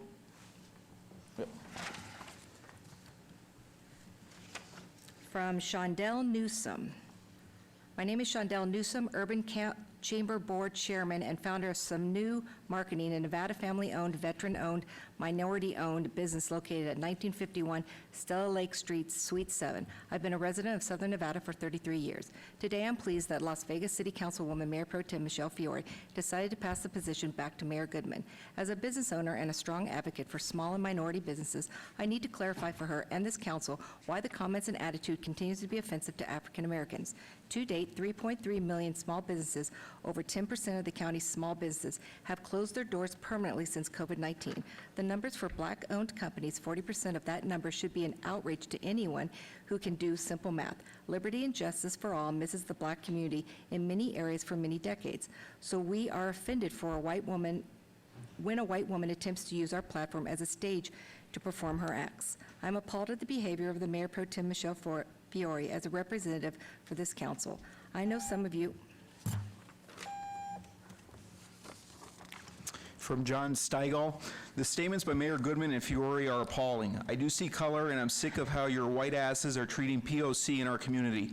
Stop acting like there are no problems when you support armed protesters and then try to ban fanny packs. From Christina von Lindenberg. I'm writing this letter in support to our Mayor Pro Tem Michelle Fiore. I'm writing as a resident of Ward 6 of the City of Las Vegas. I've known MPT Fiore since she started her campaign as a councilwoman of Ward 6 in the City of Las Vegas. I've seen in the last week how some groups have tried to smear MPT Fiore's name and her reputation for making statements without any evidence. I've experienced in our ward before, and now with MPT P. Fiore. She's been a light in our community. She's created a sense of family, neighborhood by sponsoring so many community and family events, such as Easter egg hunts, Cinco de Mayo, 4th of July, Halloween, Cowboy Christmas, movie nights, and more. These events have created opportunities for neighbors to meet neighbors and start relationships where otherwise would have never happened. Our children play together as if they were a big family reunion regardless of the color of their skin. We really care for each other and look forward to these events throughout the year. I have also experienced her true love for the family, residents in Ward 6. She is a straight shooter. For any request she gets, if it's in her capacity, she will make it happen. Otherwise, From Molly Baker, remove Fiore from City Council. She is proven to be a racist and hateful. No one who says they would aim a gun at a police officer is a voice of the people in our community. from Yusuf Khan. Thank you for serving our city. Unfortunately, trust in our local city government has eroded because of the bigoted and inflammatory comments made by the Mayor Pro Tem. Especially in these dire times, local officials must take an active effort to restore trust, not pander towards white supremacists. If you allow her to continue serving at the city, it is a clear demonstration that our elected public officials simply do not care about the Black community. If there are students rejected from college for making racist remarks, the same standard, even higher, should be held towards our politicians. I request that this comments be presented at the June 17th City Council meeting. From Brenda Lee Cooney, we need leadership. Stop trying to keep police in your pocket and listen to your community that is begging for accountability not only from Metro but our elected officials as well. Having separate police protests is not the answer. From Michael Corsini. Dear Honorable Mayor Goodman, I write to you today respectfully asking that you support Ms. Fiore. I've been in Las Vegas for 4 years and I closely follow my government. I've been a registered voter in the Republican Party for 50 years now. Over the years, I've voted for who I feel is the best candidate for the job. I've campaigned and helped both Republicans and Democrats get voted into office. One person who I helped get elected into office and my friend with is the mayor of Buffalo, New York, the Honorable Brian Brown, an African-American and Democrat and my friend. I also help another African-American friend win his Senate seat, NYS Senator Antoine Thomas, for the 20th District in 2007. I also marched in a peaceful Martin Luther King rally January 15, 2011. There was a white serial killer killing young black men from September to December in 1980. A friend of mine was killed in cold blood while standing on a corner in Niagara Falls. So I decided I'd have an artist friend of mine make a sign up for me. Buffalo Bills has just come up with a slogan with the buffalo on it and the words, "Talking proud." From Lakeen Kelly. Hello, my name is Lakeen and I'm a lifetime resident of Las Vegas. I would like to demand that certain discussions take place at today's meeting. One, I'd like for Councilwoman Fiore to rescind her comments, quote, "White lives matter," end quote, and quote, "I shouldn't be fired for their black asses," end quote, that she made at the Republican convention. They are hurtful and she needs to educate herself and apologize. Las Vegas has no place for hate. Two, I'd like for Councilwoman Fiore to resign, seeing as Las Vegas has demanded answers for her racially charged statements, and she has time and time again only reinforced them with further hateful and tone-deaf rhetoric. She deletes opposing views on her social media and reminds peaceful protesters in Las Vegas that she only sees them as rioters and bad actors, such as in yesterday's press conference. Las Vegas has no place for hate. Three, I would like the council to discuss the demands of local black leadership, especially regarding local police force and drastic defunding of the department. Our police force funding should be reallocated to other local programs that better serve the community, such as rehabilitation for inmates, mental health clinics, and homeless assistance. Four, I would like Mayor Goodman to apologize for her, quote, "I don't see color," end quote, comment. Oh, that's it. From Norvell McDonald. When I heard about the recent racist remarks from Councilman Fiore, I was not only highly insulted, but as a black man, angry. I find it incredible that we have insensitive people like her in the leadership positions in a great city like Las Vegas. I'm adding my voice to those who call for her immediate dismissal. It's a time for healing for people of all ethnicities, and not a time for ridiculously high, inflammable remarks, which only serve to deepen the nation's hurt and anger and deflect from the real issues of injustice that must be faced head-on and rectified through thoughtful, insightful, and intelligent dialogue and positive action. Submitted by Kayla Johnson. The fact that Michelle Fiore can continue serving on the LV City Council is appalling, especially while making clear that she does not support Black Lives Matter movement and what it stands for. This woman was elected to office marketing herself along with her family, toting rifle guns in their Christmas cards. This is not new to Fiore and for the mayor and city council to just now speak up when Fiore has always shown us who she really was and how she feels about living among black people in this country. Not to mention the fact that she also said she will be using the next 5 months to get Trump elected while serving on the council. So rather than serve the community, which is her job, she wants to use that time, hold rioters accountable. Where is rioting happening in LV, by the way, and ensure Trump wins? And the fact that Stavros Anthony was even suggested as a replacement for Mayor Pro Tem is so tone deaf and shows that Mayor Carolyn Goodman doesn't even understand what the nation is crying out for and what the true issue at hand is or why there is concern over Fiore's comments. Racists will always be among us in the country, but it is imperative that the city of LV. From Joseph Wang. First of all, thank you for the timely, realistic, common-sense position on reopening Nevada in general and Las Vegas in particular. The sooner the better. We cannot continue the lockdown given COVID's receding and the necessity for Nevada to economically rise again. You think the governor would realize this, given the hits the state's taken WRT tax revenues. Keep up the fight. Secondly, request you support to exonerate Mayor Pro Tem Michelle Fiore. She has been the heartbeat of Nevada from her time as an assemblywoman and now as an LVC councilwoman and mayor pro tem. She stood for and now stands for the betterment of Nevada, unequivocally. She has my complete support and will continuously. Why? Because her heart is in and for Nevada. Submitted by Kevin Callet Castellanos. Good morning. Michelle Fiore has made racist comments that effectively disqualify her from holding public office in the city of Las Vegas, a vibrant metropolitan area with a large black community, with a large community of black and brown folk that welcomes to it millions of people from all over the world every year. She has unfairly questioned the merits of a human rights movement that rightly centers black lives when black lives are an afterthought to many. And she has made mention of not having to lose her job, quote, because of their black asses, end quote. Is this the leadership that a world-class city like Las Vegas gets? It's ridiculous, and the councilwoman should know, and the rest of the council should set the precedent that she is not above reproach, that no one is when such clearly racist and alienating comments are made. It is even worse, she made these comments in a setting that she thought to be somewhat private. As of 10 a.m. today, a petition my partner and I began to remove Councilwoman Michelle Fiore from her post is on track to collecting 8,000 signatures on change.org. Attached is the link, https://www.change.org/p/city. From Jenny Gentleman. I have lived in Las Vegas for the past 45 years. My extended family has been rooted in Las Vegas since the 1950s. We love Las Vegas. It will be home, and I believe in its future. At the same time, I am beyond disheartened at certain members of the council who recently supported the since-canceled Blue Lives Matter protest organized by known conspiracy theorist and disgraced journalist Wayne Allen Root.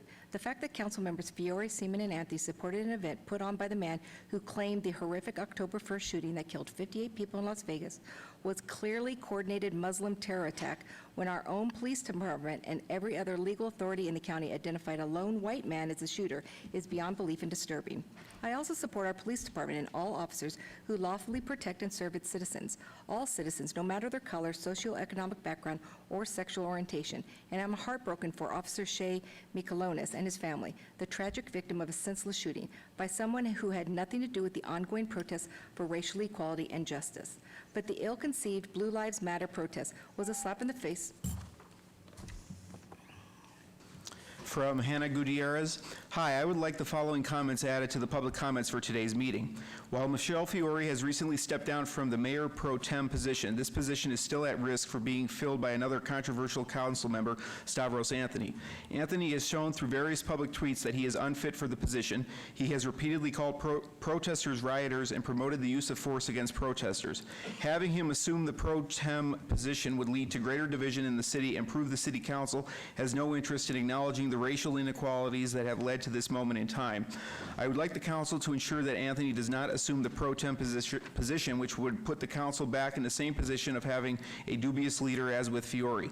Shame on this council for not taking a stronger stance in condemning racism within their chamber and actually doing anything about it. Do better. Hannah Gutierrez, Las Vegas resident.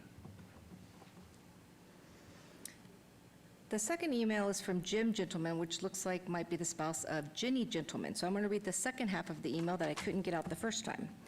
It starts with, "But the ill-conceived Blue Lives Matter protest was a slap in the face to all who supported the Black Lives Matter movement, a movement based on hundreds of years of systematic racism and injustice endemic to our country since its earliest days.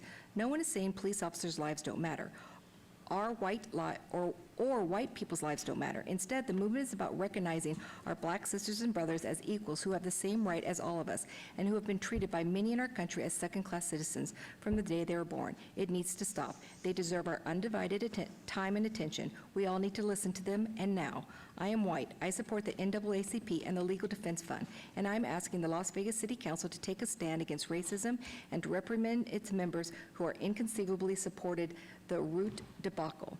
We are supposed to be a town that thrives on hospitality. How can we possibly claim to be a tourism leader when we have city leaders who shun and completely disrespect so many of its citizens?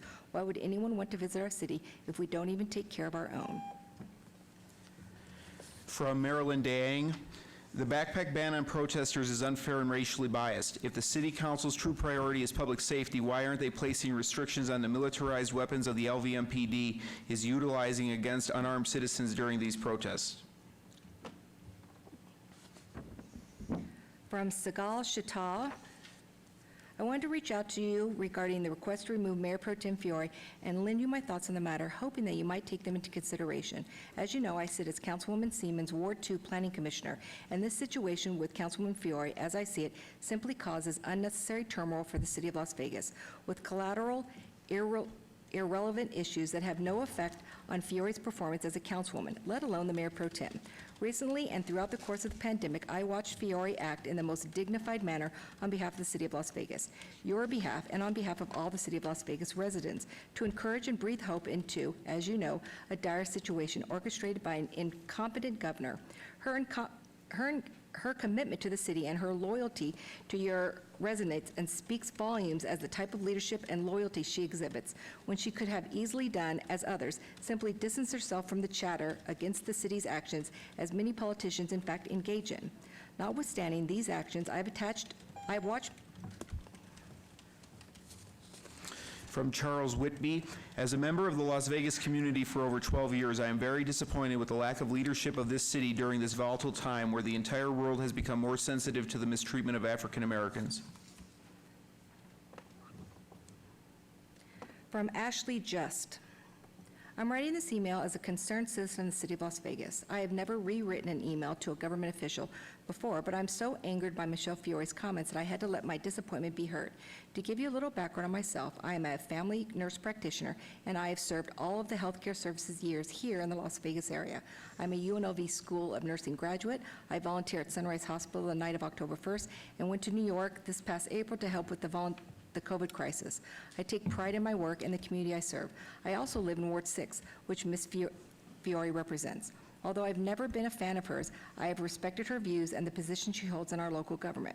Her comments the other day regarding affirmative action, which were quoted as follows: if there's a job opening and my white ass is more qualified than somebody's black ass, then my white ass should get the job, are absolutely disrespectful and racist.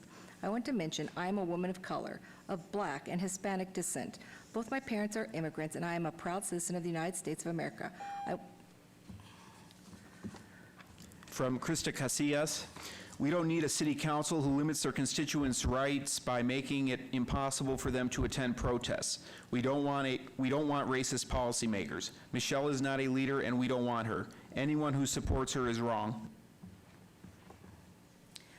From Todd Kessler, "I want to take this opportunity to thank you for your leadership during these trying times and over the past years. I read Councilman Creer's letter, and while I understand something he stated, I want to show my support for you, as I strongly believe you are the right person for the Mayor Pro Tem position, and I share your vision and dedication for this great city."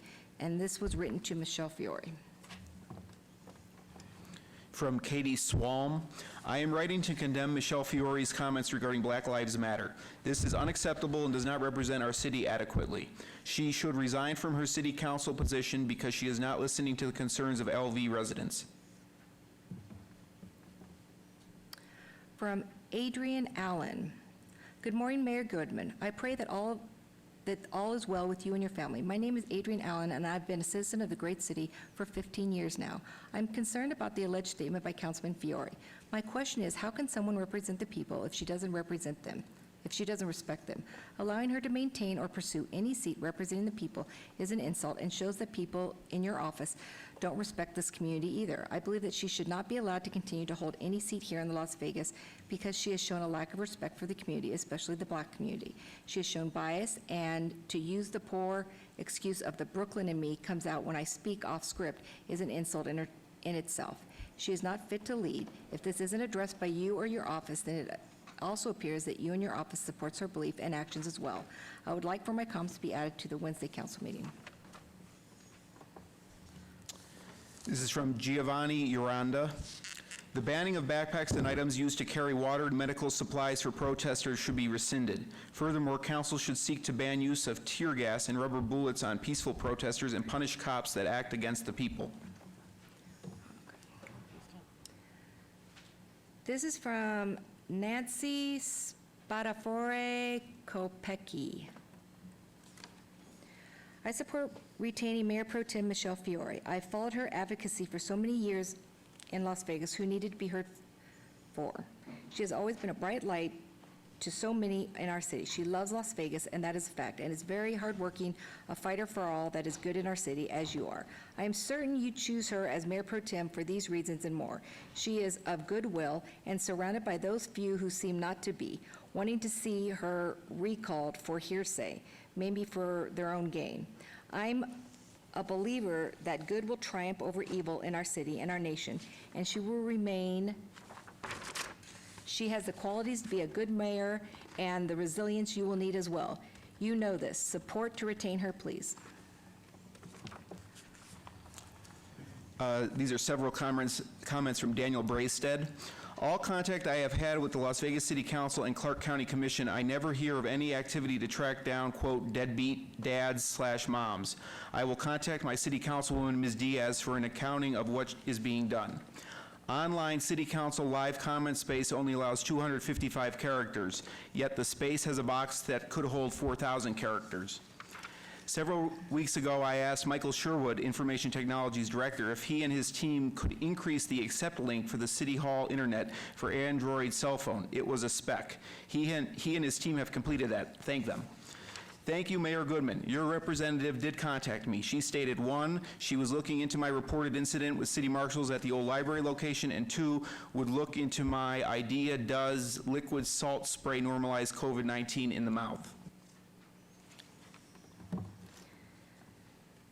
And it looks like I have a duplicate email, but with different names, one from Macy Helm and one from James Geary. They both write, I am Macy Helms and James Geary. I am demanding the removal of Michelle Fiore from the office as Mayor Pro Tem immediately. I find her alignment with the Blue Lives Matter organization violent against the Black community of Las Vegas, and her constituents deserve an advocate of justice and equality rather than the perpetration of violence. And then I have one more.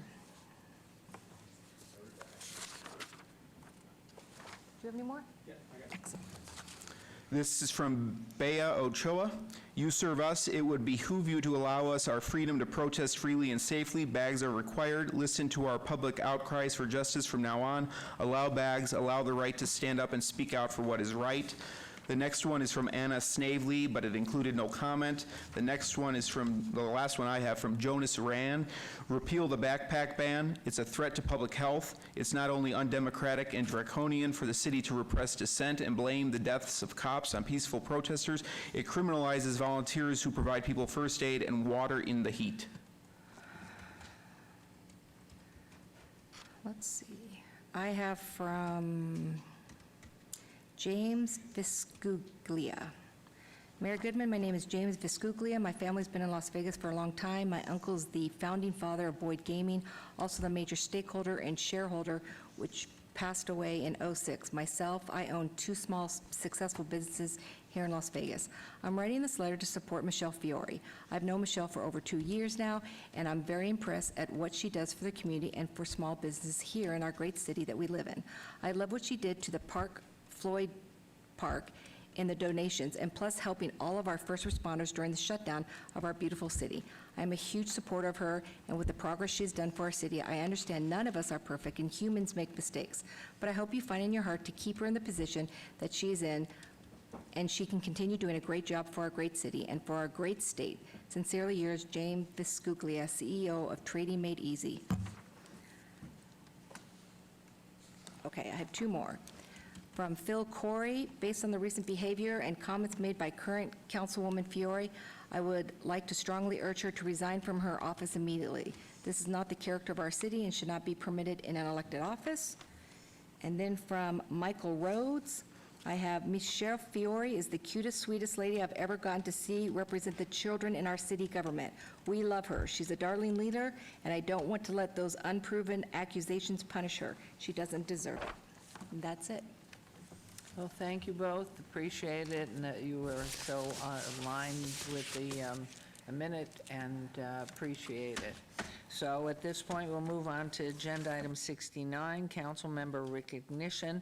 Comments made by individual city council members during this portion of the agenda will not be acted upon by city council unless the subject on the agenda is scheduled for action. Is there any member of the council who wishes to speak under this portion of the agenda? So we'll start with you, Councilwoman Diaz. Thank you, Madam Mayor. Yeah. As someone born and raised in Las Vegas and lifted by the community, my heart does go out to us in these moments where we've had so many brave men and women come before us to make their voices heard. I want to thank you for coming to City Hall or submitting your comments online. It's engagement like this that we elected officials need in order for us to continue to listen, take note, and embark on the journey to make change. And we can make this change if we're working together. So make no doubt about it that I am committed to working with all communities, because I sincerely believe that the city of Las Vegas is one, and that we're working here on this dais for every individual that is a part of the fabric and the essence of our city. And there should be no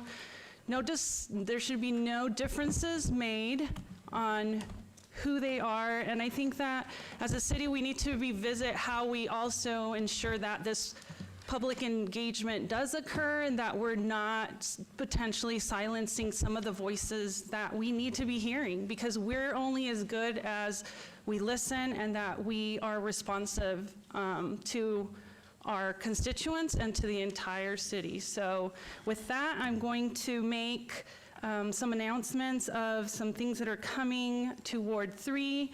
I'd like to go to the first slide. For those of you that haven't heard, the Vegas Strong Summer Academy is starting on Monday, June 8th, or already has started, and it's a program that is open to all community members. Kids need to be ages 6 to 13, and this academy will provide age and grade level appropriate academic and recreational programming, and it's $75 per week for families. You can drop off your kids as early as 6:30 a.m. and pick them up as late as 6 p.m. And if the child attends a Title I school, there is a scholarship fund for the families only to pay $25 a week. So if you need more information about this Vegas Strong Summer Academy, 702-229-PLAY. I highly encourage, we need to make sure that our kids are getting the most out of their summer, especially since a lot of their months were stolen from just being in schools. Again, just want to put out there, we want your help to help us name the park located at Harris and Marion. Please send us suggestions. cityoflasvegas.link/Ward 3 Parks. call 702-229-4623, and we will be accepting suggestions through July 31st, 2020. You can always also reach out to my office, and I hope people are taking note of my office line number, because I've heard today that some people haven't got a hold of me, but I think they might be calling the wrong line. So my direct office line is 702-229-4623. We, this Saturday, have a document shredding event and prescription drug turn-in. It will happen at Baker Park, 1100 East St. Louis. So if you had a lot of time on your hands to do some spring cleaning, but you haven't had the ability to make sure that your very secure, confidential documents be shredded, great opportunity for that to happen. You can bring up to 5 boxes of documents to be shredded, and you can also discard unwanted or expired prescription drugs. We all know we don't want those drugs to go into our soil or into the hands of our youth. So we'll see you there, 10 a.m. to noon. It's absolutely free. You're all welcome, and we are taking COVID-19 seriously, so it's all drive-through service. You don't need to worry about it. Something that warms my heart, as always, Las Vegas community always comes together, and we band together during these challenging times. So on Friday, June 19th, the Good All Day Collective, an experiential marketing company from LA, will continue its initiative in support of Black Lives Matter by installing a piece of work, an art piece created with 1,500 roses. The art will be installed on the front of Majestic Repertory Theater at 1217 South Main Street, and it's going to remain on display throughout the weekend and as long as 5 days. So the art is another way that we can grapple with what we're feeling, and also kind of bring us a way to peacefully protest and impact people's thinking and also advocate change. And as always, we're here to serve you. Please contact us at ward3@lasvegasnevada.gov, and on Facebook, Twitter, or Instagram, we're at Olivia Diaz LV. Okay, thank you. And Councilwoman Seaman, you're next. We're doing ladies Thank you, first. Madam Mayor. I'm going to forego my slides today, who's ever doing them, and just make a statement. I will not accept that in the issues facing law enforcement and the Black community that I have to choose a side. That if I choose to show my support for the thousands of men and women in law enforcement across this country that put their lives on the line protecting us each day, I am somehow showing support for the bad actors in law enforcement or trivializing the effect their actions have on the Black community. Just as I don't believe speaking at a unity rally condemning the horrific actions against George Floyd and asking that justice be done to those involved is offensive to the law enforcement community.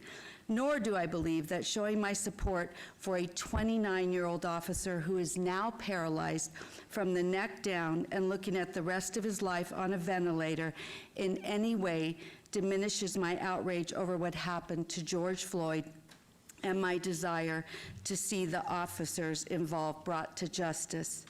The problems we face in this country aren't going to be solved by one side winning and one side losing, but by both sides coming together.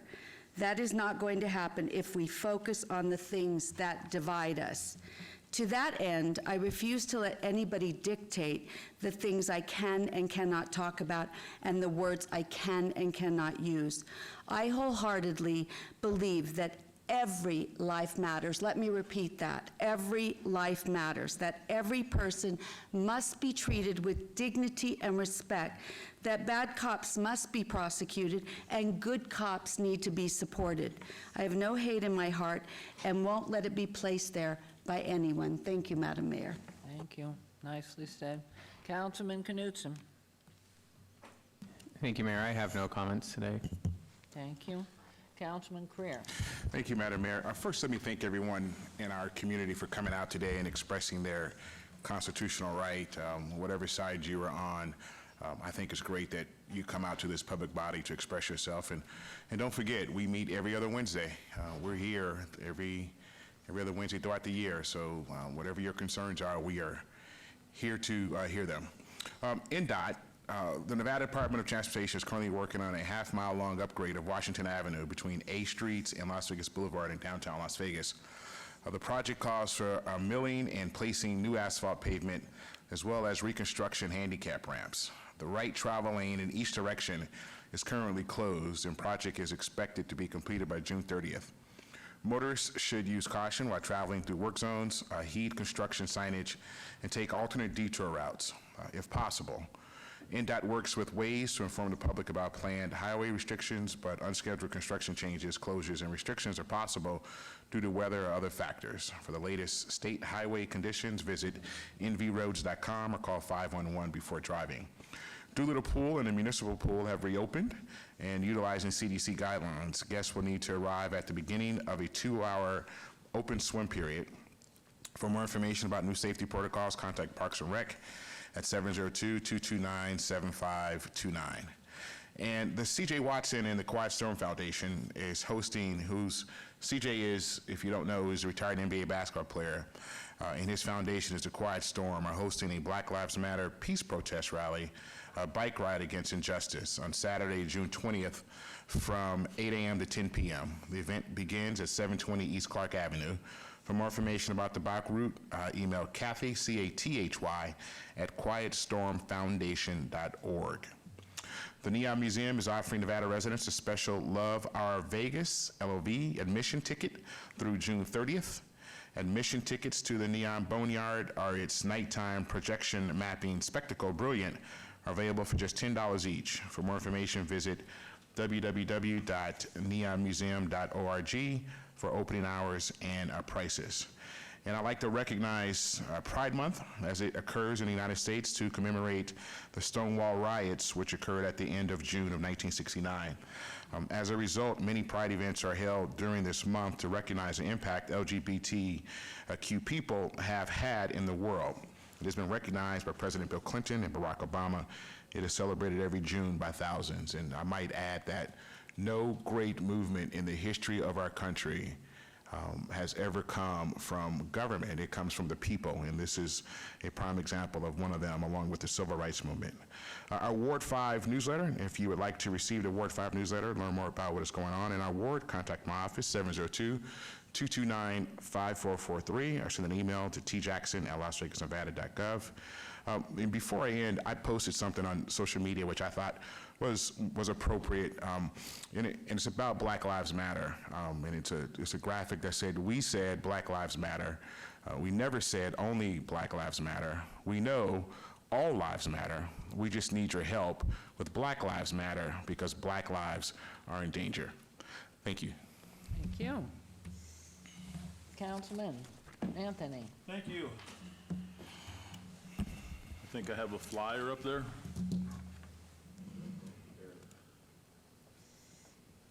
There you go. It's summer, it's hot out, and if you want to have a good time, come out this Saturday, June 20th, to the Durango Hills YMCA. We are going to open up the pool to everybody from noon to 2.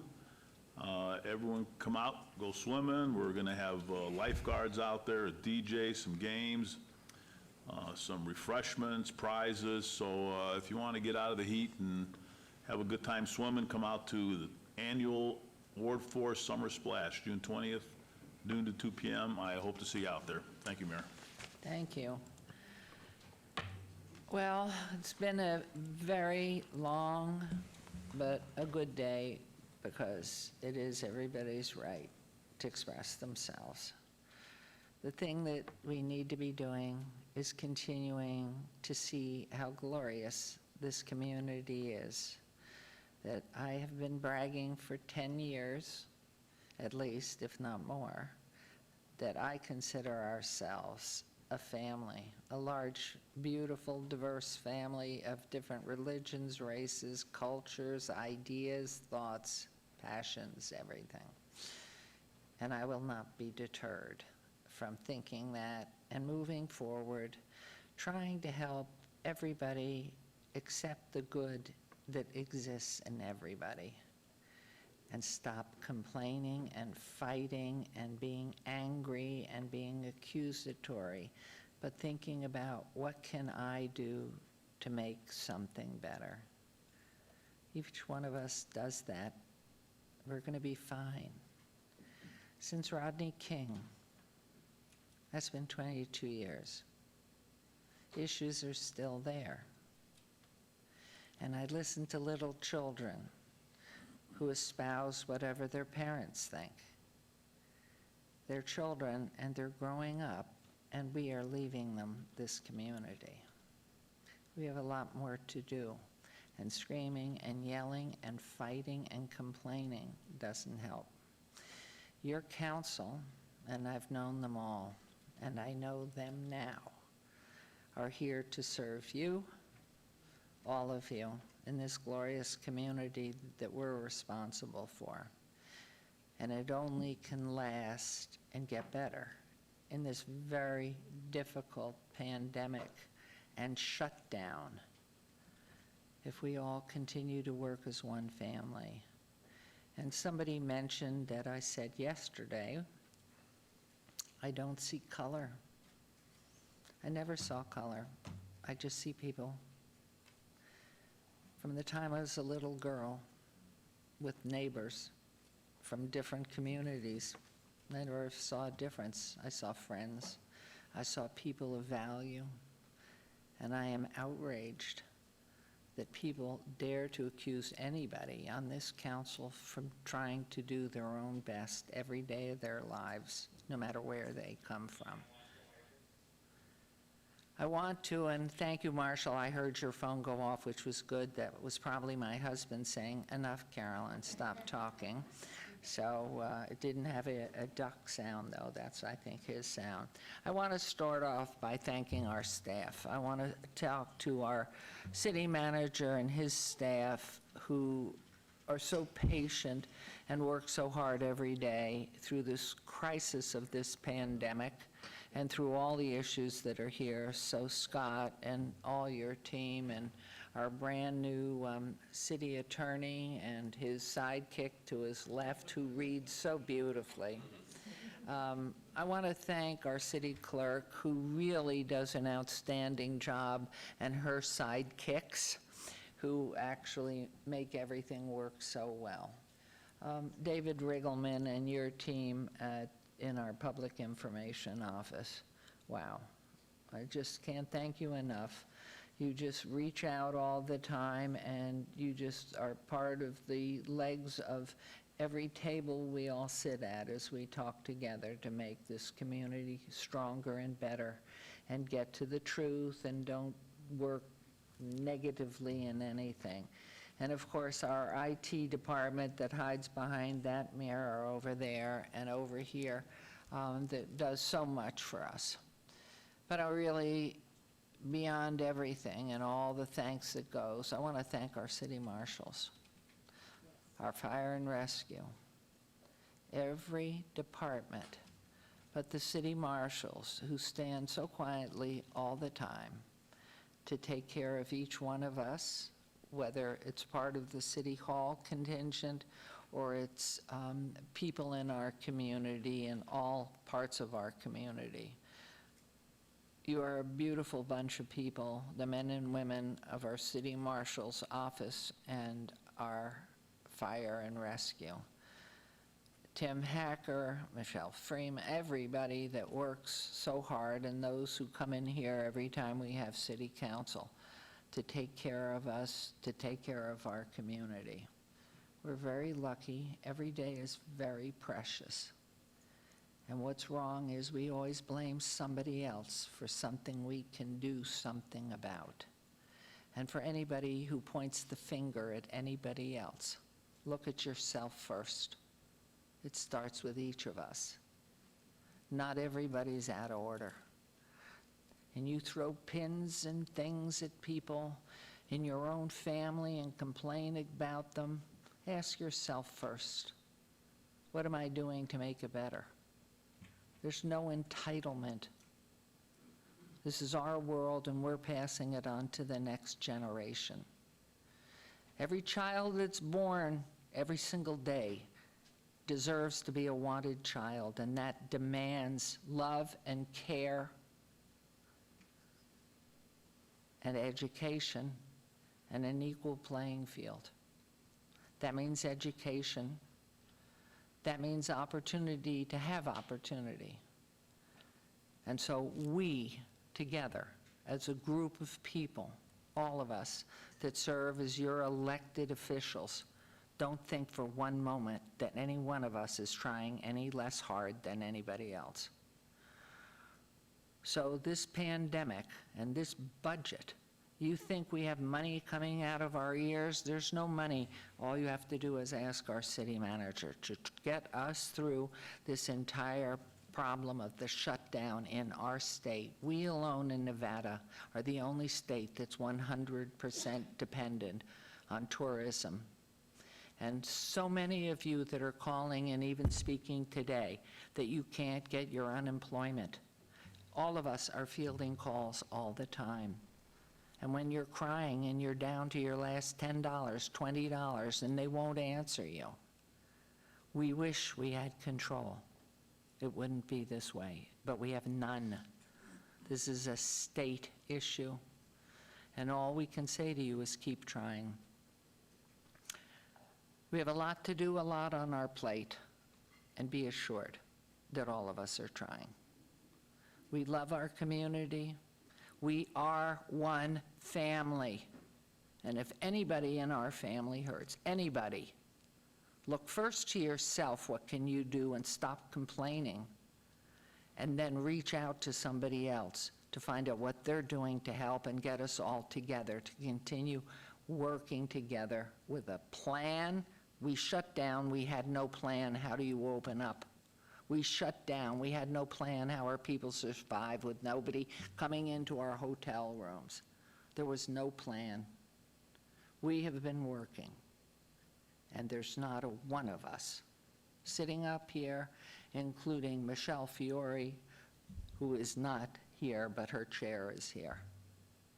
There's goodness in every one of us that's trying so hard, and you have elected us to take care and help this city.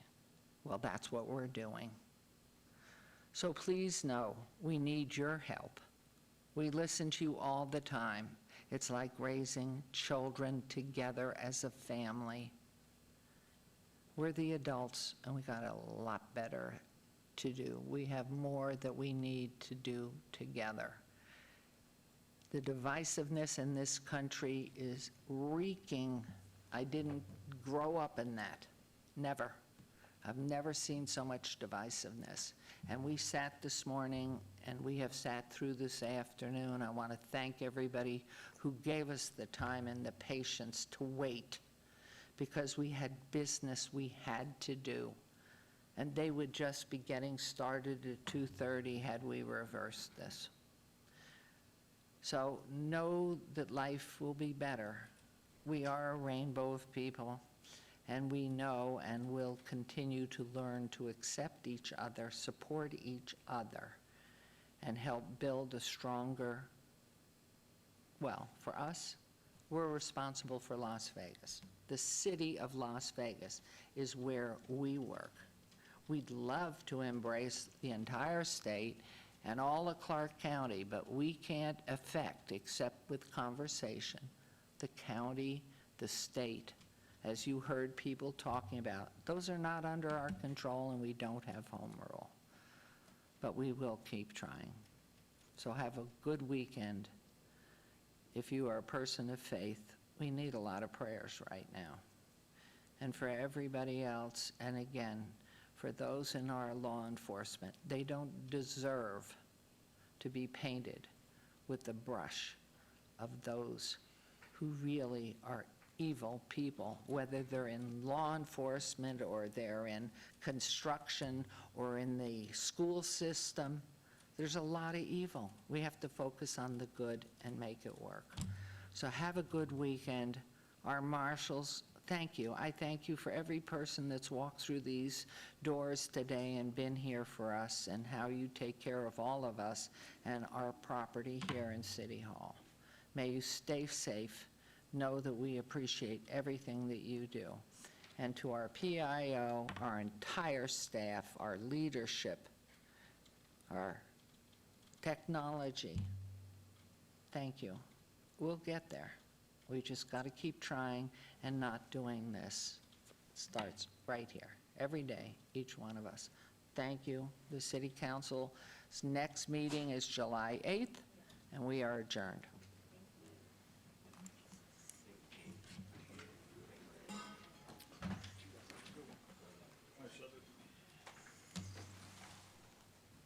So are you